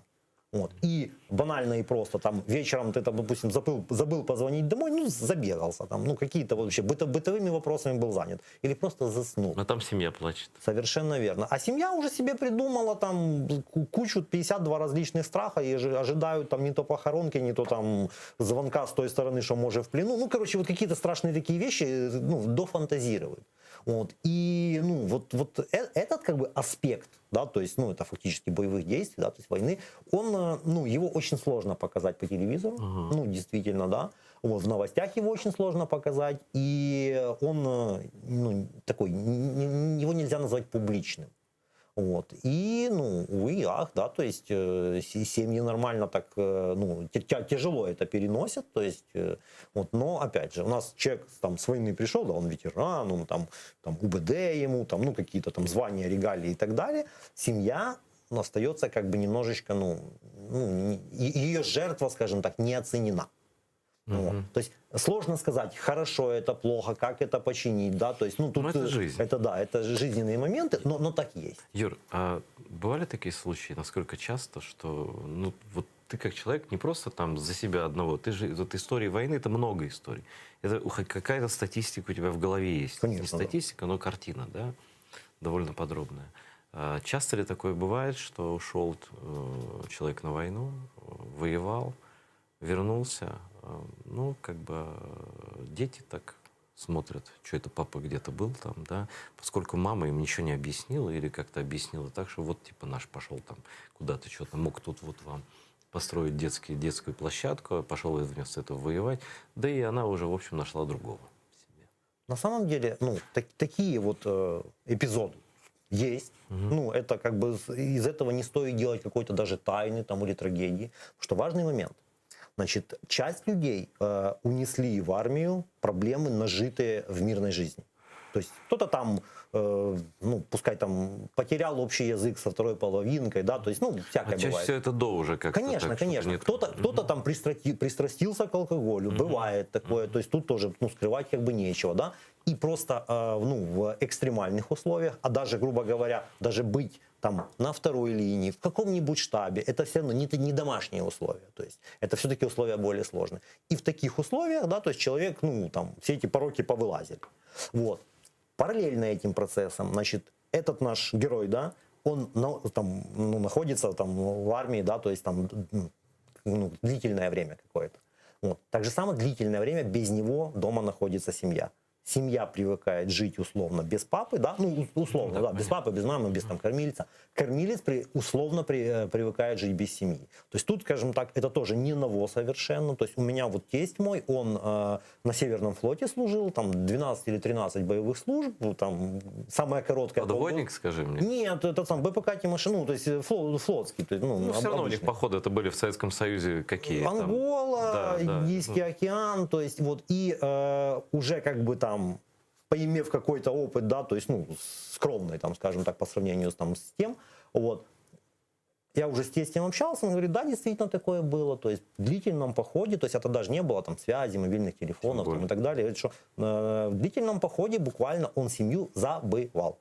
То есть он, ну, возвращался, понятное дело, и заново каждый раз приходилось привыкать друг к другу, потому что снова-таки, да, то есть мама научилась быть самостоятельной, папа научился быть самостоятельным, да, то есть и это самостоятельные личности, они заново притираются, каждый раз заново. У кого-то получается притереться, вот, и вот у меня, допустим, с женой, да, то есть отношения, наоборот, улучшились, Вот, хотя это было путем таких Переживаний. да, конфликтов таких серьезных, то есть вот. Но отношения улучшились. Есть люди, у которых отношения А она не хотела, закончились. чтобы ты шел, да? Нет, на самом деле в этом плане я жене очень благодарен, я всегда об этом говорю. То есть, когда стало понятно, что надо будет как-то в армию идти, это еще в 2014 году, то есть, вот, у нас был соответствующий разговор, вот, и жена говорит, я приму любое твое решение.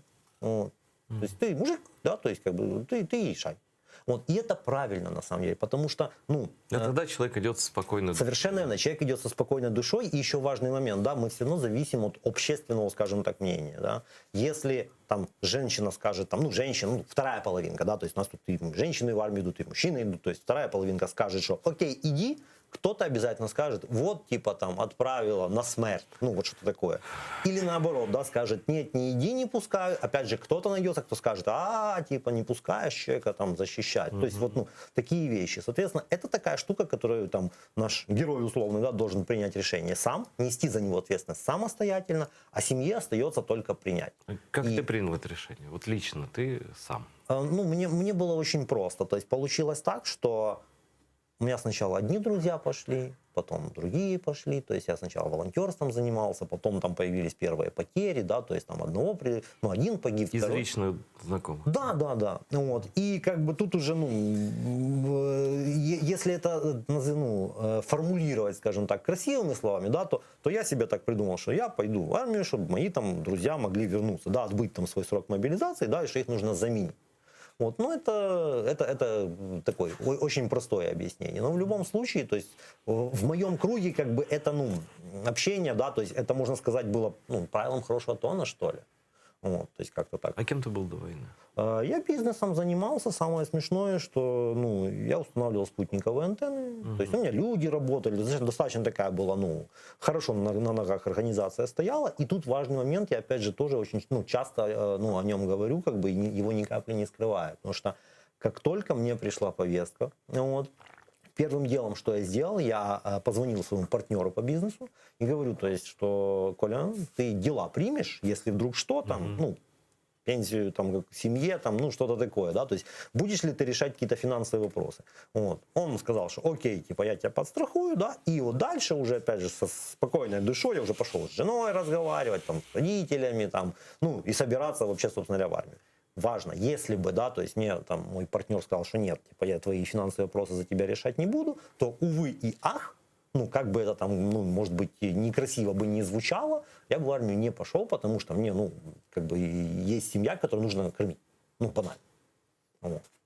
То есть и тут, это тоже очень важный момент на самом деле, то есть потому что, опять же, сам механизм мобилизации, да, то есть вот Украина унаследовала от Советского Союза, то только разница в том, что в Советском Союзе, в общем-то, большинство людей работало на государственных предприятиях, да, и то есть человека мобилизовали, ему там что-то там государственное предприятие платит. Вот. У нас же сейчас очень много, наоборот, бизнеса, маленького, частного, вот, и там большое количество людей, которые были частными предпринимателями, когда они пошли там на войну, да, там, в армию, на войну, им же, их бизнес-то и прекратил работу, и зарплату, соответственно, им никто не платил. То есть это тоже важный момент. Да, как семья выживала, если, допустим, жена родила там 2 детей или одного даже, и сидит с ребенком, муж ушел, бизнес заглох. Вот, собственно говоря, то есть, опять же, да, то есть, и каждый, как бы, человек, собираясь только на войну, да, там, в армию, на войну, то есть, как угодно, в поход даже, да, он должен думать и об этом тоже. То есть это такой, как бы выбор, можно сказать, многоэтажный и далеко не на первом тут, не на первом месте патриотизм какой-то, да. Вот. То есть он играет роль, вопросов нет, но патриотизм этот должен быть подкреплен какими-то еще там банально возможностями. Ну, это твой личный опыт. А вообще, что мотивировало людей идти воевать, большинство? Во-первых, я вам так скажу, что обида. Большая очень обида. И это вот опять же на примере моего тестя видно.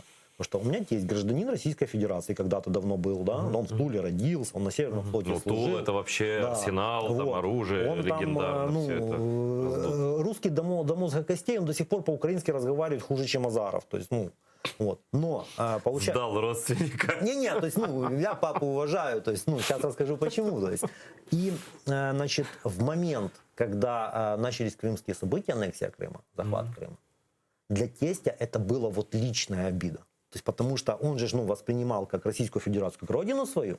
Вот. Как дружественную страну. Ну, буквально да. То есть, вот, он, и получилось так, что, как бы, вот, родина вот это, да, то есть совершила такой, ну, очень подлый поступок, да, то есть, ладно там, ну, технические вопросы отпустить, то есть вот человек просто был обижен, что его вот так вот как, ну, прокинули фактически, да, то есть, ну, вот плюс это касалось флота и так далее, и шутка ли, то есть, ну, самое смешное, что тесть пошел на месяц раньше меня в армию, да, то есть он 3-ю волну мобилизовался, ему 59 лет был, вот, там он с какого-то там 15-го раза. То есть этнически русский?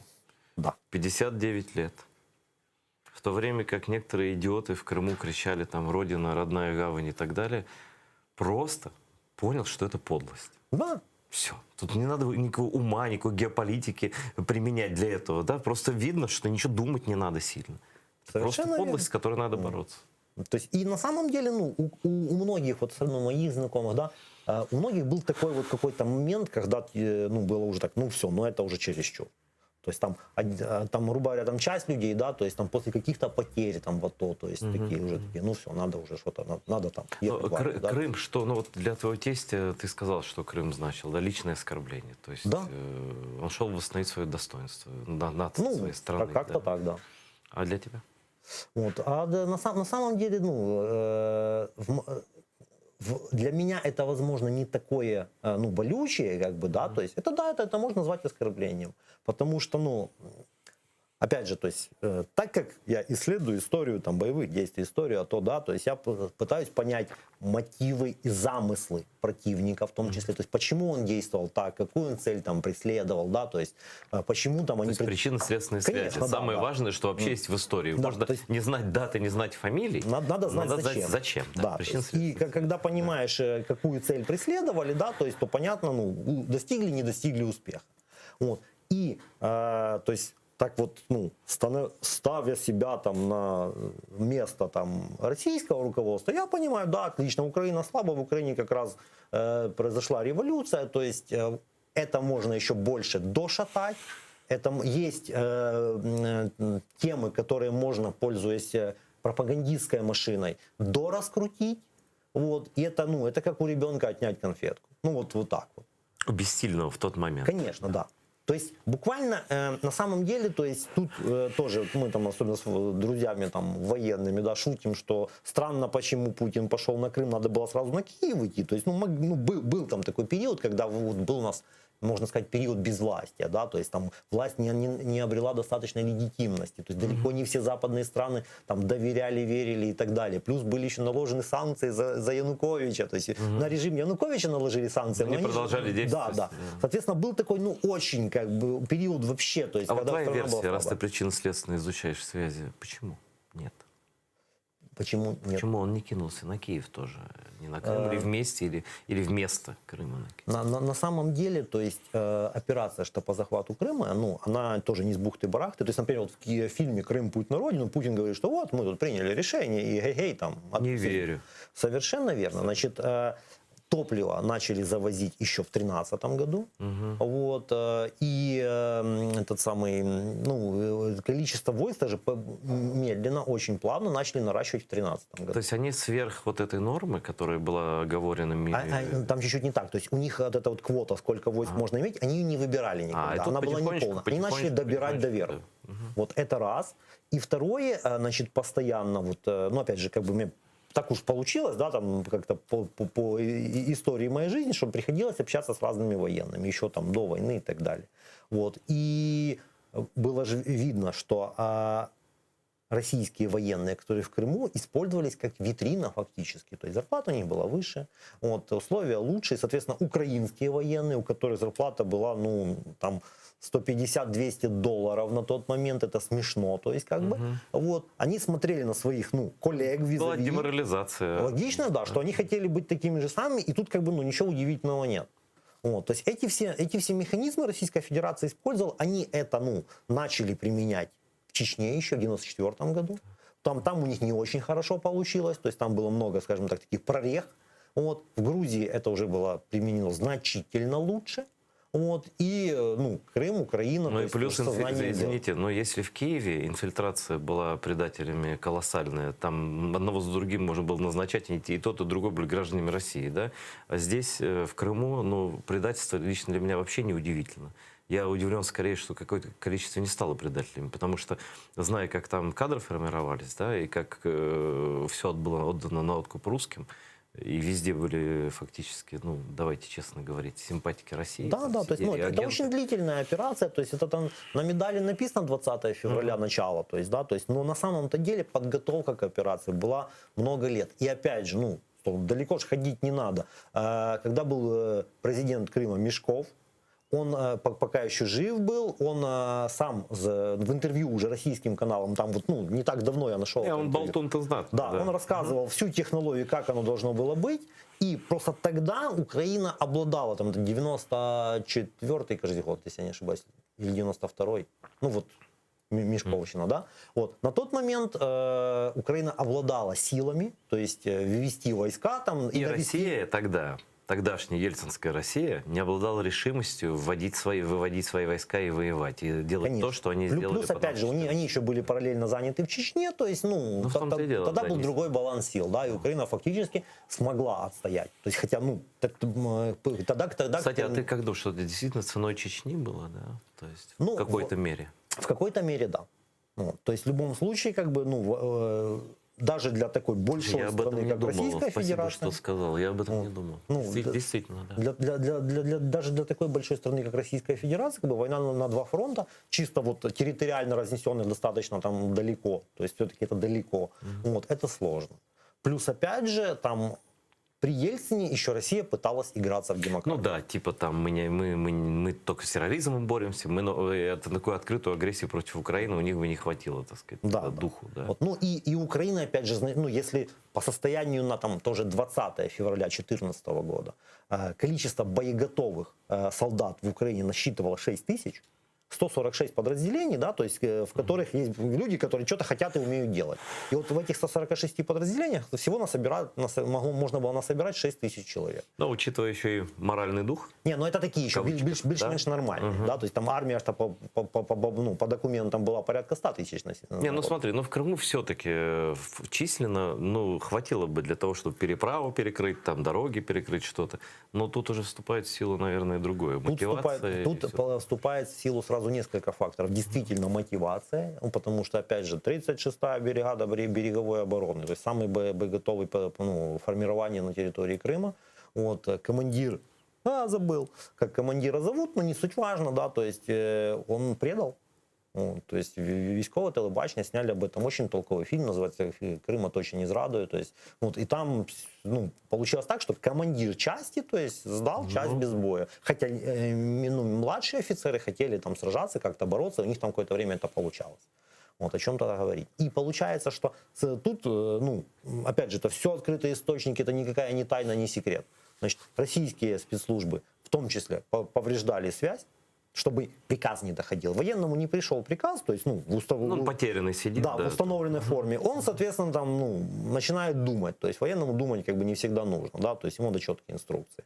Вот. И получилось так, что это Путин лично подтверждает, опять же, в этом чудесном фильме «Крым. Путь на родину». Не, он там все, он там полный приговор описал. Вот. Просто, чем интересен, собственно говоря, этот фильм, потому что он в 2015 году снимался, точнее, даже в 2014. На тот момент россияне, да... Не признавали, что они там... Не в том дело. Они даже, они надеялись на скорую победу вообще.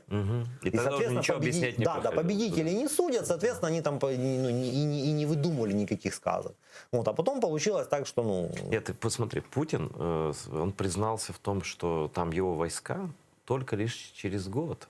В интервью, когда была у него большая пресс-конференция, когда Роман Цымбалюк спросил напрямую, и тогда он сказал, ну что ж скрывать, типа, да, там были наши войска, которые охраняли там мирное население, ну такое. Да. Хотя на самом деле, то есть, ну, на солдатах шевроны появились после референдума 16 марта. То есть вот, с кармана достал, повесил, все, я уже не самооборона, а российский солдат. Ну, то есть, все знали, все понимали. И получается, что здесь была комбинация. То есть, военных действий, ну, это можно назвать военными действиями, действиями армии, и комбинация действий СМИ, там, политиков, там, пророссийских политиков. Это, собственно, и есть та гибридная война, о которой все говорят. Вот если бы ты вот как такой своеобразный летописец этой войны, вот если бы ты начал писать учебник, а вот это, она правда не закончилась, и толщина и количество томов в этой книге совершенно непонятно, но с какой бы даты такой ты начал отсчет этой гибридной войны?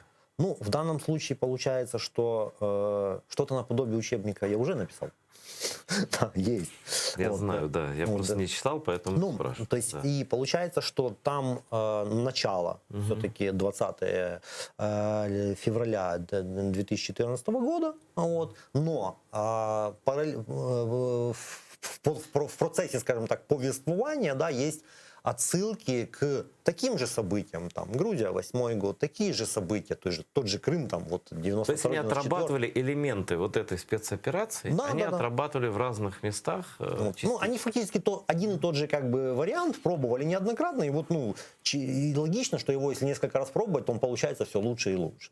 Вот, и в случае с Украиной он действительно получился весьма неплох, вот, как для, ну, исполнения Российской Федерации. Единственное, что, опять же, как бы Украине повезло, что Украина все-таки побольше, чем Грузия, да, там, вот она, ну, у нее еще что-то там осталось, какие-то запасы, там, в том числе Советского Союза и так далее, то есть и население достаточно большое, то есть логично, что если население есть, да, хотя бы 30 миллионов, ну, хотя бы миллион какой-то, да, будет там, ну, активно себя вести, да, то есть... Ну, миллион — это огромная армия, конечно. Не, ну, я тут не говорю не только об армии, да, то есть там волонтеры и так далее. Да, каким-то образом сопротивляются. И эти люди мотивированы, в отличие там, от людей, которые там из Забайкалья приехали и думали, что тут сейчас все сдадутся. Им же как по телевизору объясняли просто.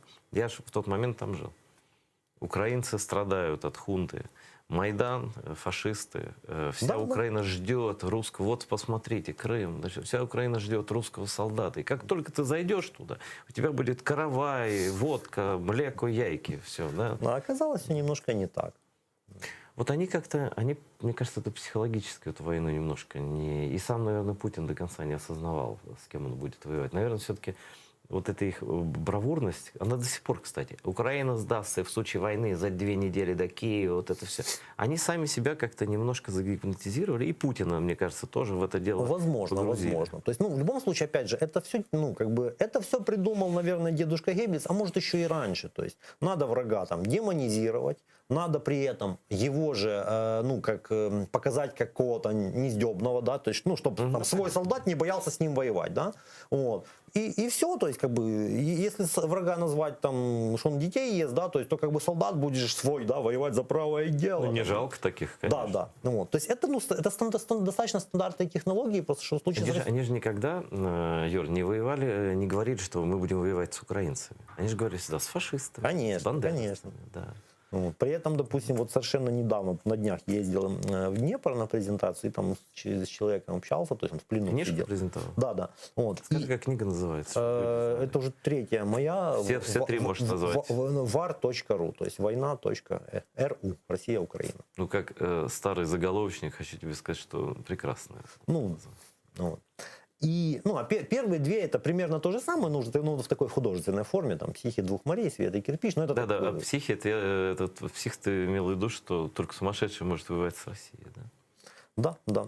Знаешь, вот это главное вообще, вот очень точно про это Бабченко сформулировал так коротко, что он говорит, да, СССР развалился, и многие страны из него ушли, кто мирно совсем, кто с жертвами, как Литва, кто по-разному, но они все вышли из этой империи, когда она не думала о том, чтобы воевать за эти территории. Ну, или думала, но совсем уже не могла. Ну да, не могла. И только Украина вырвалась прямо из зубов такого нажравшегося сильного медведя, такого в полной силе. Это вообще немыслимо. То есть Майдан и дальше вот эта война, и то, что Украина остановила, да, ценой потери территории в том числе, да, остановила такую махину, при том, что за нее не воевала никакая другая нация, кроме самих украинцев.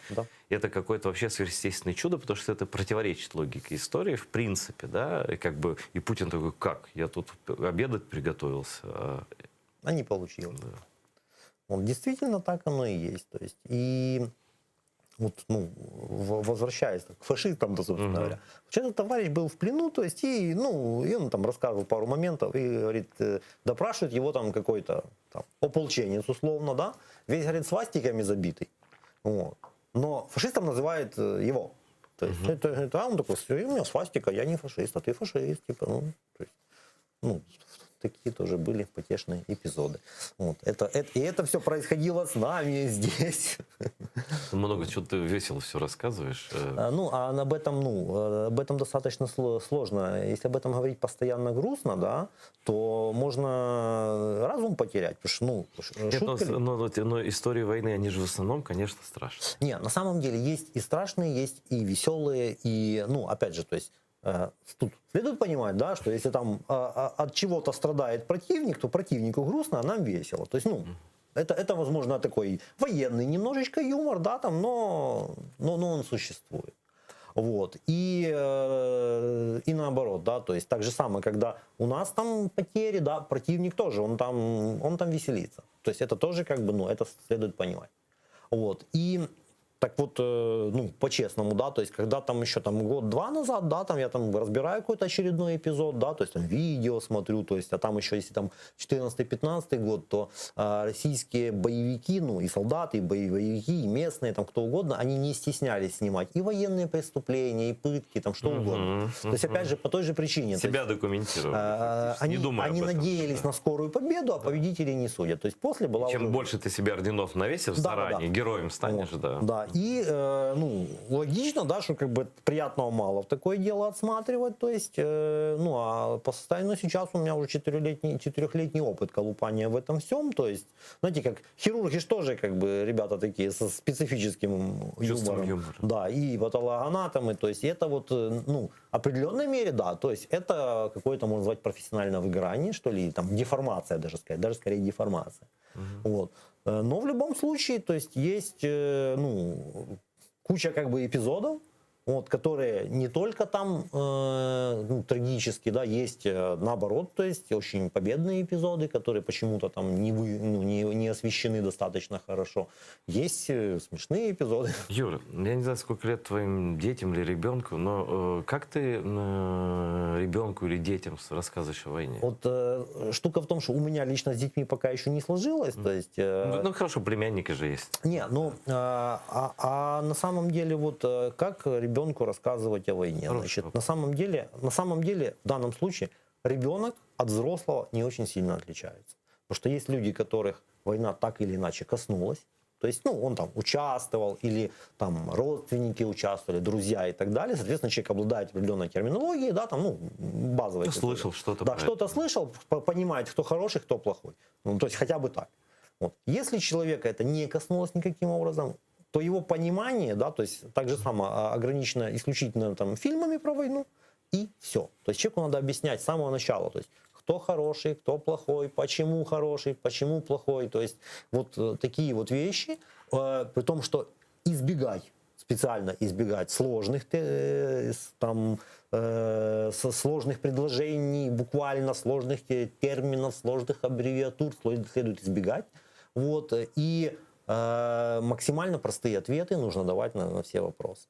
Вот. И, в моем случае, да, то есть я этим занимаюсь постоянно, соответственно, там, на многие вопросы у меня уже заготовлены простые ответы. Я поэтому тебя и спрашиваю, что у тебя это наработано. Вот, вот дети, которые там, ведь мы же жалеем детей, да, и лишний раз с детьми про это не будем говорить, да, но если уж приходится говорить, если приходится в какие-то дни, когда приходит информация о каких-то событиях на фронте, либо ты идешь мимо стены памяти, либо еще... И ребенку там, ну, допустим, ну, лет 5. Вот Ну, ничего тут- не говорить или что? Не-не, ну, то есть, понятное дело, что как бы скрывать тут, ну, не имеет смысла, потому что, ну, что тут не скроешь, да, то есть Но для всё-таки- ребенка же до определенного возраста смерти нет. ты ж понимаешь. Вот. Ну, в любом случае, то есть банально, да, то есть там, на востоке страны там плохие люди хотят что-то сделать там плохое хорошим людям, хотя бы даже так, да. Вот, что там эти плохие люди, это не люди с потолка, это Российская Федерация. То есть, ну, тут как бы все-таки, ну, и, как говорится, вещи своими именами надо называть, да, то есть, ну, вот. И опять же, да, что человек в форме, там, военный, это хорошо. Вот. Вот. То есть, потому что тут важный, опять же, момент. Вот, мы об него, скажем так, ну, по этим граблям уже ходили. Потому что там в период, пускай с 8-го, а то, может быть, даже и раньше, по 13-й год профессия военная была непрестижной. Вот. Она была низкооплачиваемая, Ну да. в форме было ходить по улице стыдно буквально, да. Вот. И что, к чему это привело? Это привело к тому, что в армии остались люди, либо фанатики своего дела, да, то есть там какие-то представители династии, возможно, Либо вот. приспособленцы. Либо приспособленцы, которые не нашли себе там, ну, место на гражданке. И это, ну, это не хорошо и не плохо. Это привело к тому, что у нас по итогу армия стала не боеготова. Ну, это ужасно. Вот, да. Вот. А опять же, да, то есть когда началась война, то есть престиж профессии военный как такой, военный, там, национальная гвардия, то есть, ну, там, доброволец, ну, кто угодно, да, человек с оружием, который защищает страну там, с флагом на плече, да, вот, начал расти престиж такой, и логично там выросла там зарплата, там, не сильно, но она выросла, то есть, как бы, и опять же, в форме более-менее не стыдно по улице ходить. Соответственно, туда подтянулись значительно более адекватные люди, патриотично настроенные, разумные, которые там, ну, знают, зачем они идут, понимают Слушайте, Юр, ответственность и так далее. Вот такая странная мысль просто в голову пришла. У нас, правда, много пишут книг о войне, и неплохих книг, и даже очень хороших книг. И пишут очевидцы, и честь хвала всем ветеранам, которые что-то написали. Вот. Хотя многие говорят, что это и мне самому помогает это все пережить, как-то, и жить дальше, и чувствовать, что там что-то нужно делать дальше. Свою нужность, собственно. Ну, книг много. Ну, если кто хочет, тот найдет. Более 500 наименований уже в бумаге издано. Хуже с фильмами. Фильм это дорого. Фильмов всего несколько. И вот мои товарищи снимают «Точка 0». Этот фильм пока не сняли, еще, но тоже с юмором, там все дела. да. Все-таки это для молодежи. Вот они говорят, что это важно для молодежи, вот, которая сейчас школу заканчивает, да, чтобы они чувствовали, что это такое, как в реальности, да, что, в принципе, на это деньги должно давать государство, что сериалы, на самом деле, должны быть вот про военных украинцев. В том числе, да. И даже умудрились люди, абсолютно какие-то таланты, снять юмористический фильм про войну. Как он называется? Наши котики. И так классно сняли, я просто сидел, мне там посчастливилось, что я был на показе, просто режиссер показывал дома, еще недоделанный, ну, я просто был в полном восторге, не знал, что можно снять, я не знал, нет такого таланта снять смешно про войну, да, вот, и при этом патриотично, смешно и так далее. Но вот мне кажется, какая-то самая маленькая возрастная группа у нас не очень охвачена. На самом деле не совсем. Да? Сейчас Есть расскажу. что-то для Да, малышей? Да, прям? действительно есть. Значит, тут как бы, ну, опять же, о книгах я могу так достаточно профессионально говорить, потому что, ну, кто в Киеве живет, тут точно, наверное, знает, если кто читает и в Киеве живет, да, то есть в 2019 году впервые стартовал так называемый ветеранский намет на книжном арсенале. Так, ну, конечно, я всегда вот, то есть, ну, я там фактически как этот лицо фирмы, да, то есть, ну, главный консультант, грубо говоря. Значит, вот по состоянию на сегодняшний день более 500 наименований издано в бумаге. Значит, детских книг для разных возрастных категорий, то есть от 4 и выше. Класс. Действительно есть. Да. Вот. Издано, ну, не очень много там, но какие-то 20 насобирается. То есть есть, например, замечательнейшая книга, то есть сейчас скажу, Ницой написала, сори, не помню, как ее зовут, то есть, ну, это известная писательница. Там вообще, ну, есть плохие муравьи, есть хорошие муравьи. Только плохие муравьи почему-то в российской форме, а хорошие Серьезно, в нашей. да? Да, нарисовано великолепно. То есть, и там у них там что-то типа Майдана, то есть там у них российские журналисты нарисованы. Опять же, плохие муравьи там с надписью «пресса». То есть, ну, и все обрисовано в доступной для детей форме, но при этом, как бы, да, то есть хорошие люди имеют атрибуты и ознаки, признаки как бы Украины, украинской армии, флаги украинские носят, да. Плохие герои там имеют как бы атрибуты российской армии, там российского, ну, журналистов и так далее. То есть это там для вообще самых маленьких. То есть потому что там книжка, ну, там можно не только читать, там, ну, очень графическая работа отлично сделана. То есть, ну, там смело, с вниманием к деталям, цвета тельняшек. Классно. Даже Подякуємо пані Ларисі, що да. Ну, зробила. очень крутая книжка, то есть и, там есть для среднего возраста, да, там Виталий Запека Цуцик, то есть погляд на війну очима собаки. Вот. Вообще заходит, ну, великолепно всем. Сейчас я почувствовал в себе стыд, что я, во-первых, не обизнанный. Ну, я просто в этом кручусь постоянно. Все, вот когда будет у вас следующий, я зайду обязательно. Давайте вернемся к Крыму, да? Вот это, что там, курица или яйцо, в нашем случае Крым сдали или Крым оккупировали, да? Что больше? Однозначно оккупировали. Оккупировали да, больше, да. Ну, то есть тут важный момент, да? Если не хотеть оккупировать, то сдать не получится. Не, ну это тоже, да, телегу впереди лошади ставить нельзя. Да, вот, мало того, то есть, ну, это история, как бы, опять же, я уже говорил, да, то есть длительная. То есть эта история с 90-х годов тянется, то есть причем что технология оккупации, захвата была, ну, в тот раз такая же точно, то есть это, собственно говоря, кто захочет, тот найдет интервью Мешкова, то есть одно из последних. Он там все красиво рассказал, то есть как он делал там в свое время. И... Он еще, знаешь, что такой болтливый? Он обиделся, что его Россия тогда не поддержала, как он хотел, да? Ну, поэтому да. Он такой, знаешь, своеобразный Стрелков такой своего времени. Да, что-то есть, и он даже похож... Да, лица вполне такие. Ладно, хорошо. Вот, то есть и получается, что, ну, история фактически повторилась, да, то есть мало того, опять же, операция готовилась, операция готовилась, ну, не только, ну, физически, да, там завоз топлива, солдат и так далее. Вот, риторика буквально в телевидении, в сериалах и так далее, и так далее, и так далее. Вот. То есть на самом-то деле, что такое гибридная война? Это война, которая ведется в первую очередь не военными способами. Армия здесь так, на всякий случай, если что-то пойдет не так. То есть это, ну, это чуть ли не там официальное определение, то есть оно так работает. То есть, и, соответственно, то есть, кто захочет, сможет там, там на том же там Ютубе пускай, да, то есть поднайти российские сериалы там. Так они же ничего не скрывают. Совершенно они, верно. наоборот, им кичатся. Конечно. Знаешь, там до чего дошло? Я вот самое главное, почему еще, когда про детей разговор был, там же милитаризация такая, и тут нам надо как-то такую грань сохранить, чтобы наши дети понимали, что такое война, справедливая, честная война. Но не превратились в юнармию. Но не превратились в юнармию, да. Грань тонкая, я за весь патриотизм, который только может быть, но что там происходит с детьми, там, знаешь, дети выходят из детских садов, это не шутка никакая, и говорят, я хочу умереть за родину, как в кино. А в кино у них, значит, ну там все красиво, там даже умирают, там на руках у блондинок с подкачанными, так сказать, губами, вот, и все такое прочее. Но насколько, даже не спрашивать не буду, насколько там сильнее российская пропаганда, в разы сильнее. Ну, нам даже тут есть два основополагающих момента. Первое — бюджет. То есть, ну, сравнивать не будем. Да, то есть, слушайте, бюджет канала Russia Today $1 миллиард. Вот. То есть, ну, у нас некоторые министерства имеют меньший бюджет. Это Russia Today, это только на заграницу. Это еще приличный на самом деле канал. Это Russia Today, это на Западную Европу. Совершенно туда. верно. Мы не считаем ВГТРК с этими, со всеми... Конечно, конечно. Вот, то есть бюджет и, ну, опыт. То есть вот наше телевидение там в 2014 году совершало те же самые ошибки, например, которые совершало российское телевидение в 1995-1996.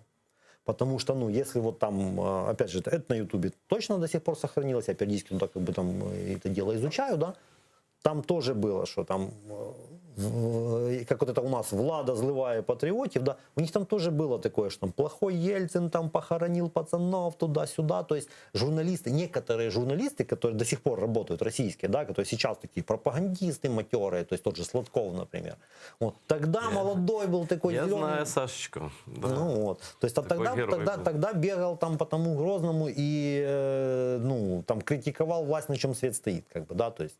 Вот. Сейчас ровненько стоит. Конечно, в строю. конечно. Животик подобрал, Ну, все такое. Вот, а сейчас уже медальки получают от фактически той же власти. То есть и, ну, наши там, ну, телевидение, СМИ, то есть как бы, вот, они сделали, ну, вот таких, ну, в критических, скажем так, в экстремальных условиях достаточно большой скачок касательно освещения событий войны, то есть там, говорится, слава богу, да, перестали показывать там такие вкрай сопливые сюжеты, перестали показывать тела погибших. Вот, я ведь было же такое, люди вообще не знали, как войну освещать. Конечно. Это страшно деморализует вообще. Ну, то есть, при том, что, ну, к сожалению, ну, мне неизвестно про то, чтобы там был прописан какой-то кодекс или там стратегия, но как минимум там Мозги своим умом, должны да, быть то есть журналисты начали работать в правильном, скажем так, русле. Вот, то есть прогресс, ну, лучше, да, то есть динамичнее, чем там у российских СМИ, да, вот. Но российские СМИ, ну, увы и ах, находятся на значительно более высоком уровне, просто потому что они этим занимаются уже 20 лет. Если 20 лет, даже больше. Знаешь. Конечно. У нас, к сожалению, время к концу подошло. Оказалось, что очень интересный собеседник. Будем вас еще приглашать в войну, рассказать. Будут какие-то поводы что-то рассказать самому. Не стесняйтесь, пишите, звоните. У нас канал, который не игнорирует войну, и никогда этого не будет делать в будущем. Спасибо, что пришли. Спасибо вам. Спасибо, что смотрели, смотрите и будете смотреть АТР. Спасибо тем, кто помогает нам через Patreon. Зайдите, потратьте несколько минут, и даже небольшой ваш регулярный взнос на телеканал АТР имеет значение и для вашей совести, и для нашей работы. До новых встреч в эфире. Всего доброго.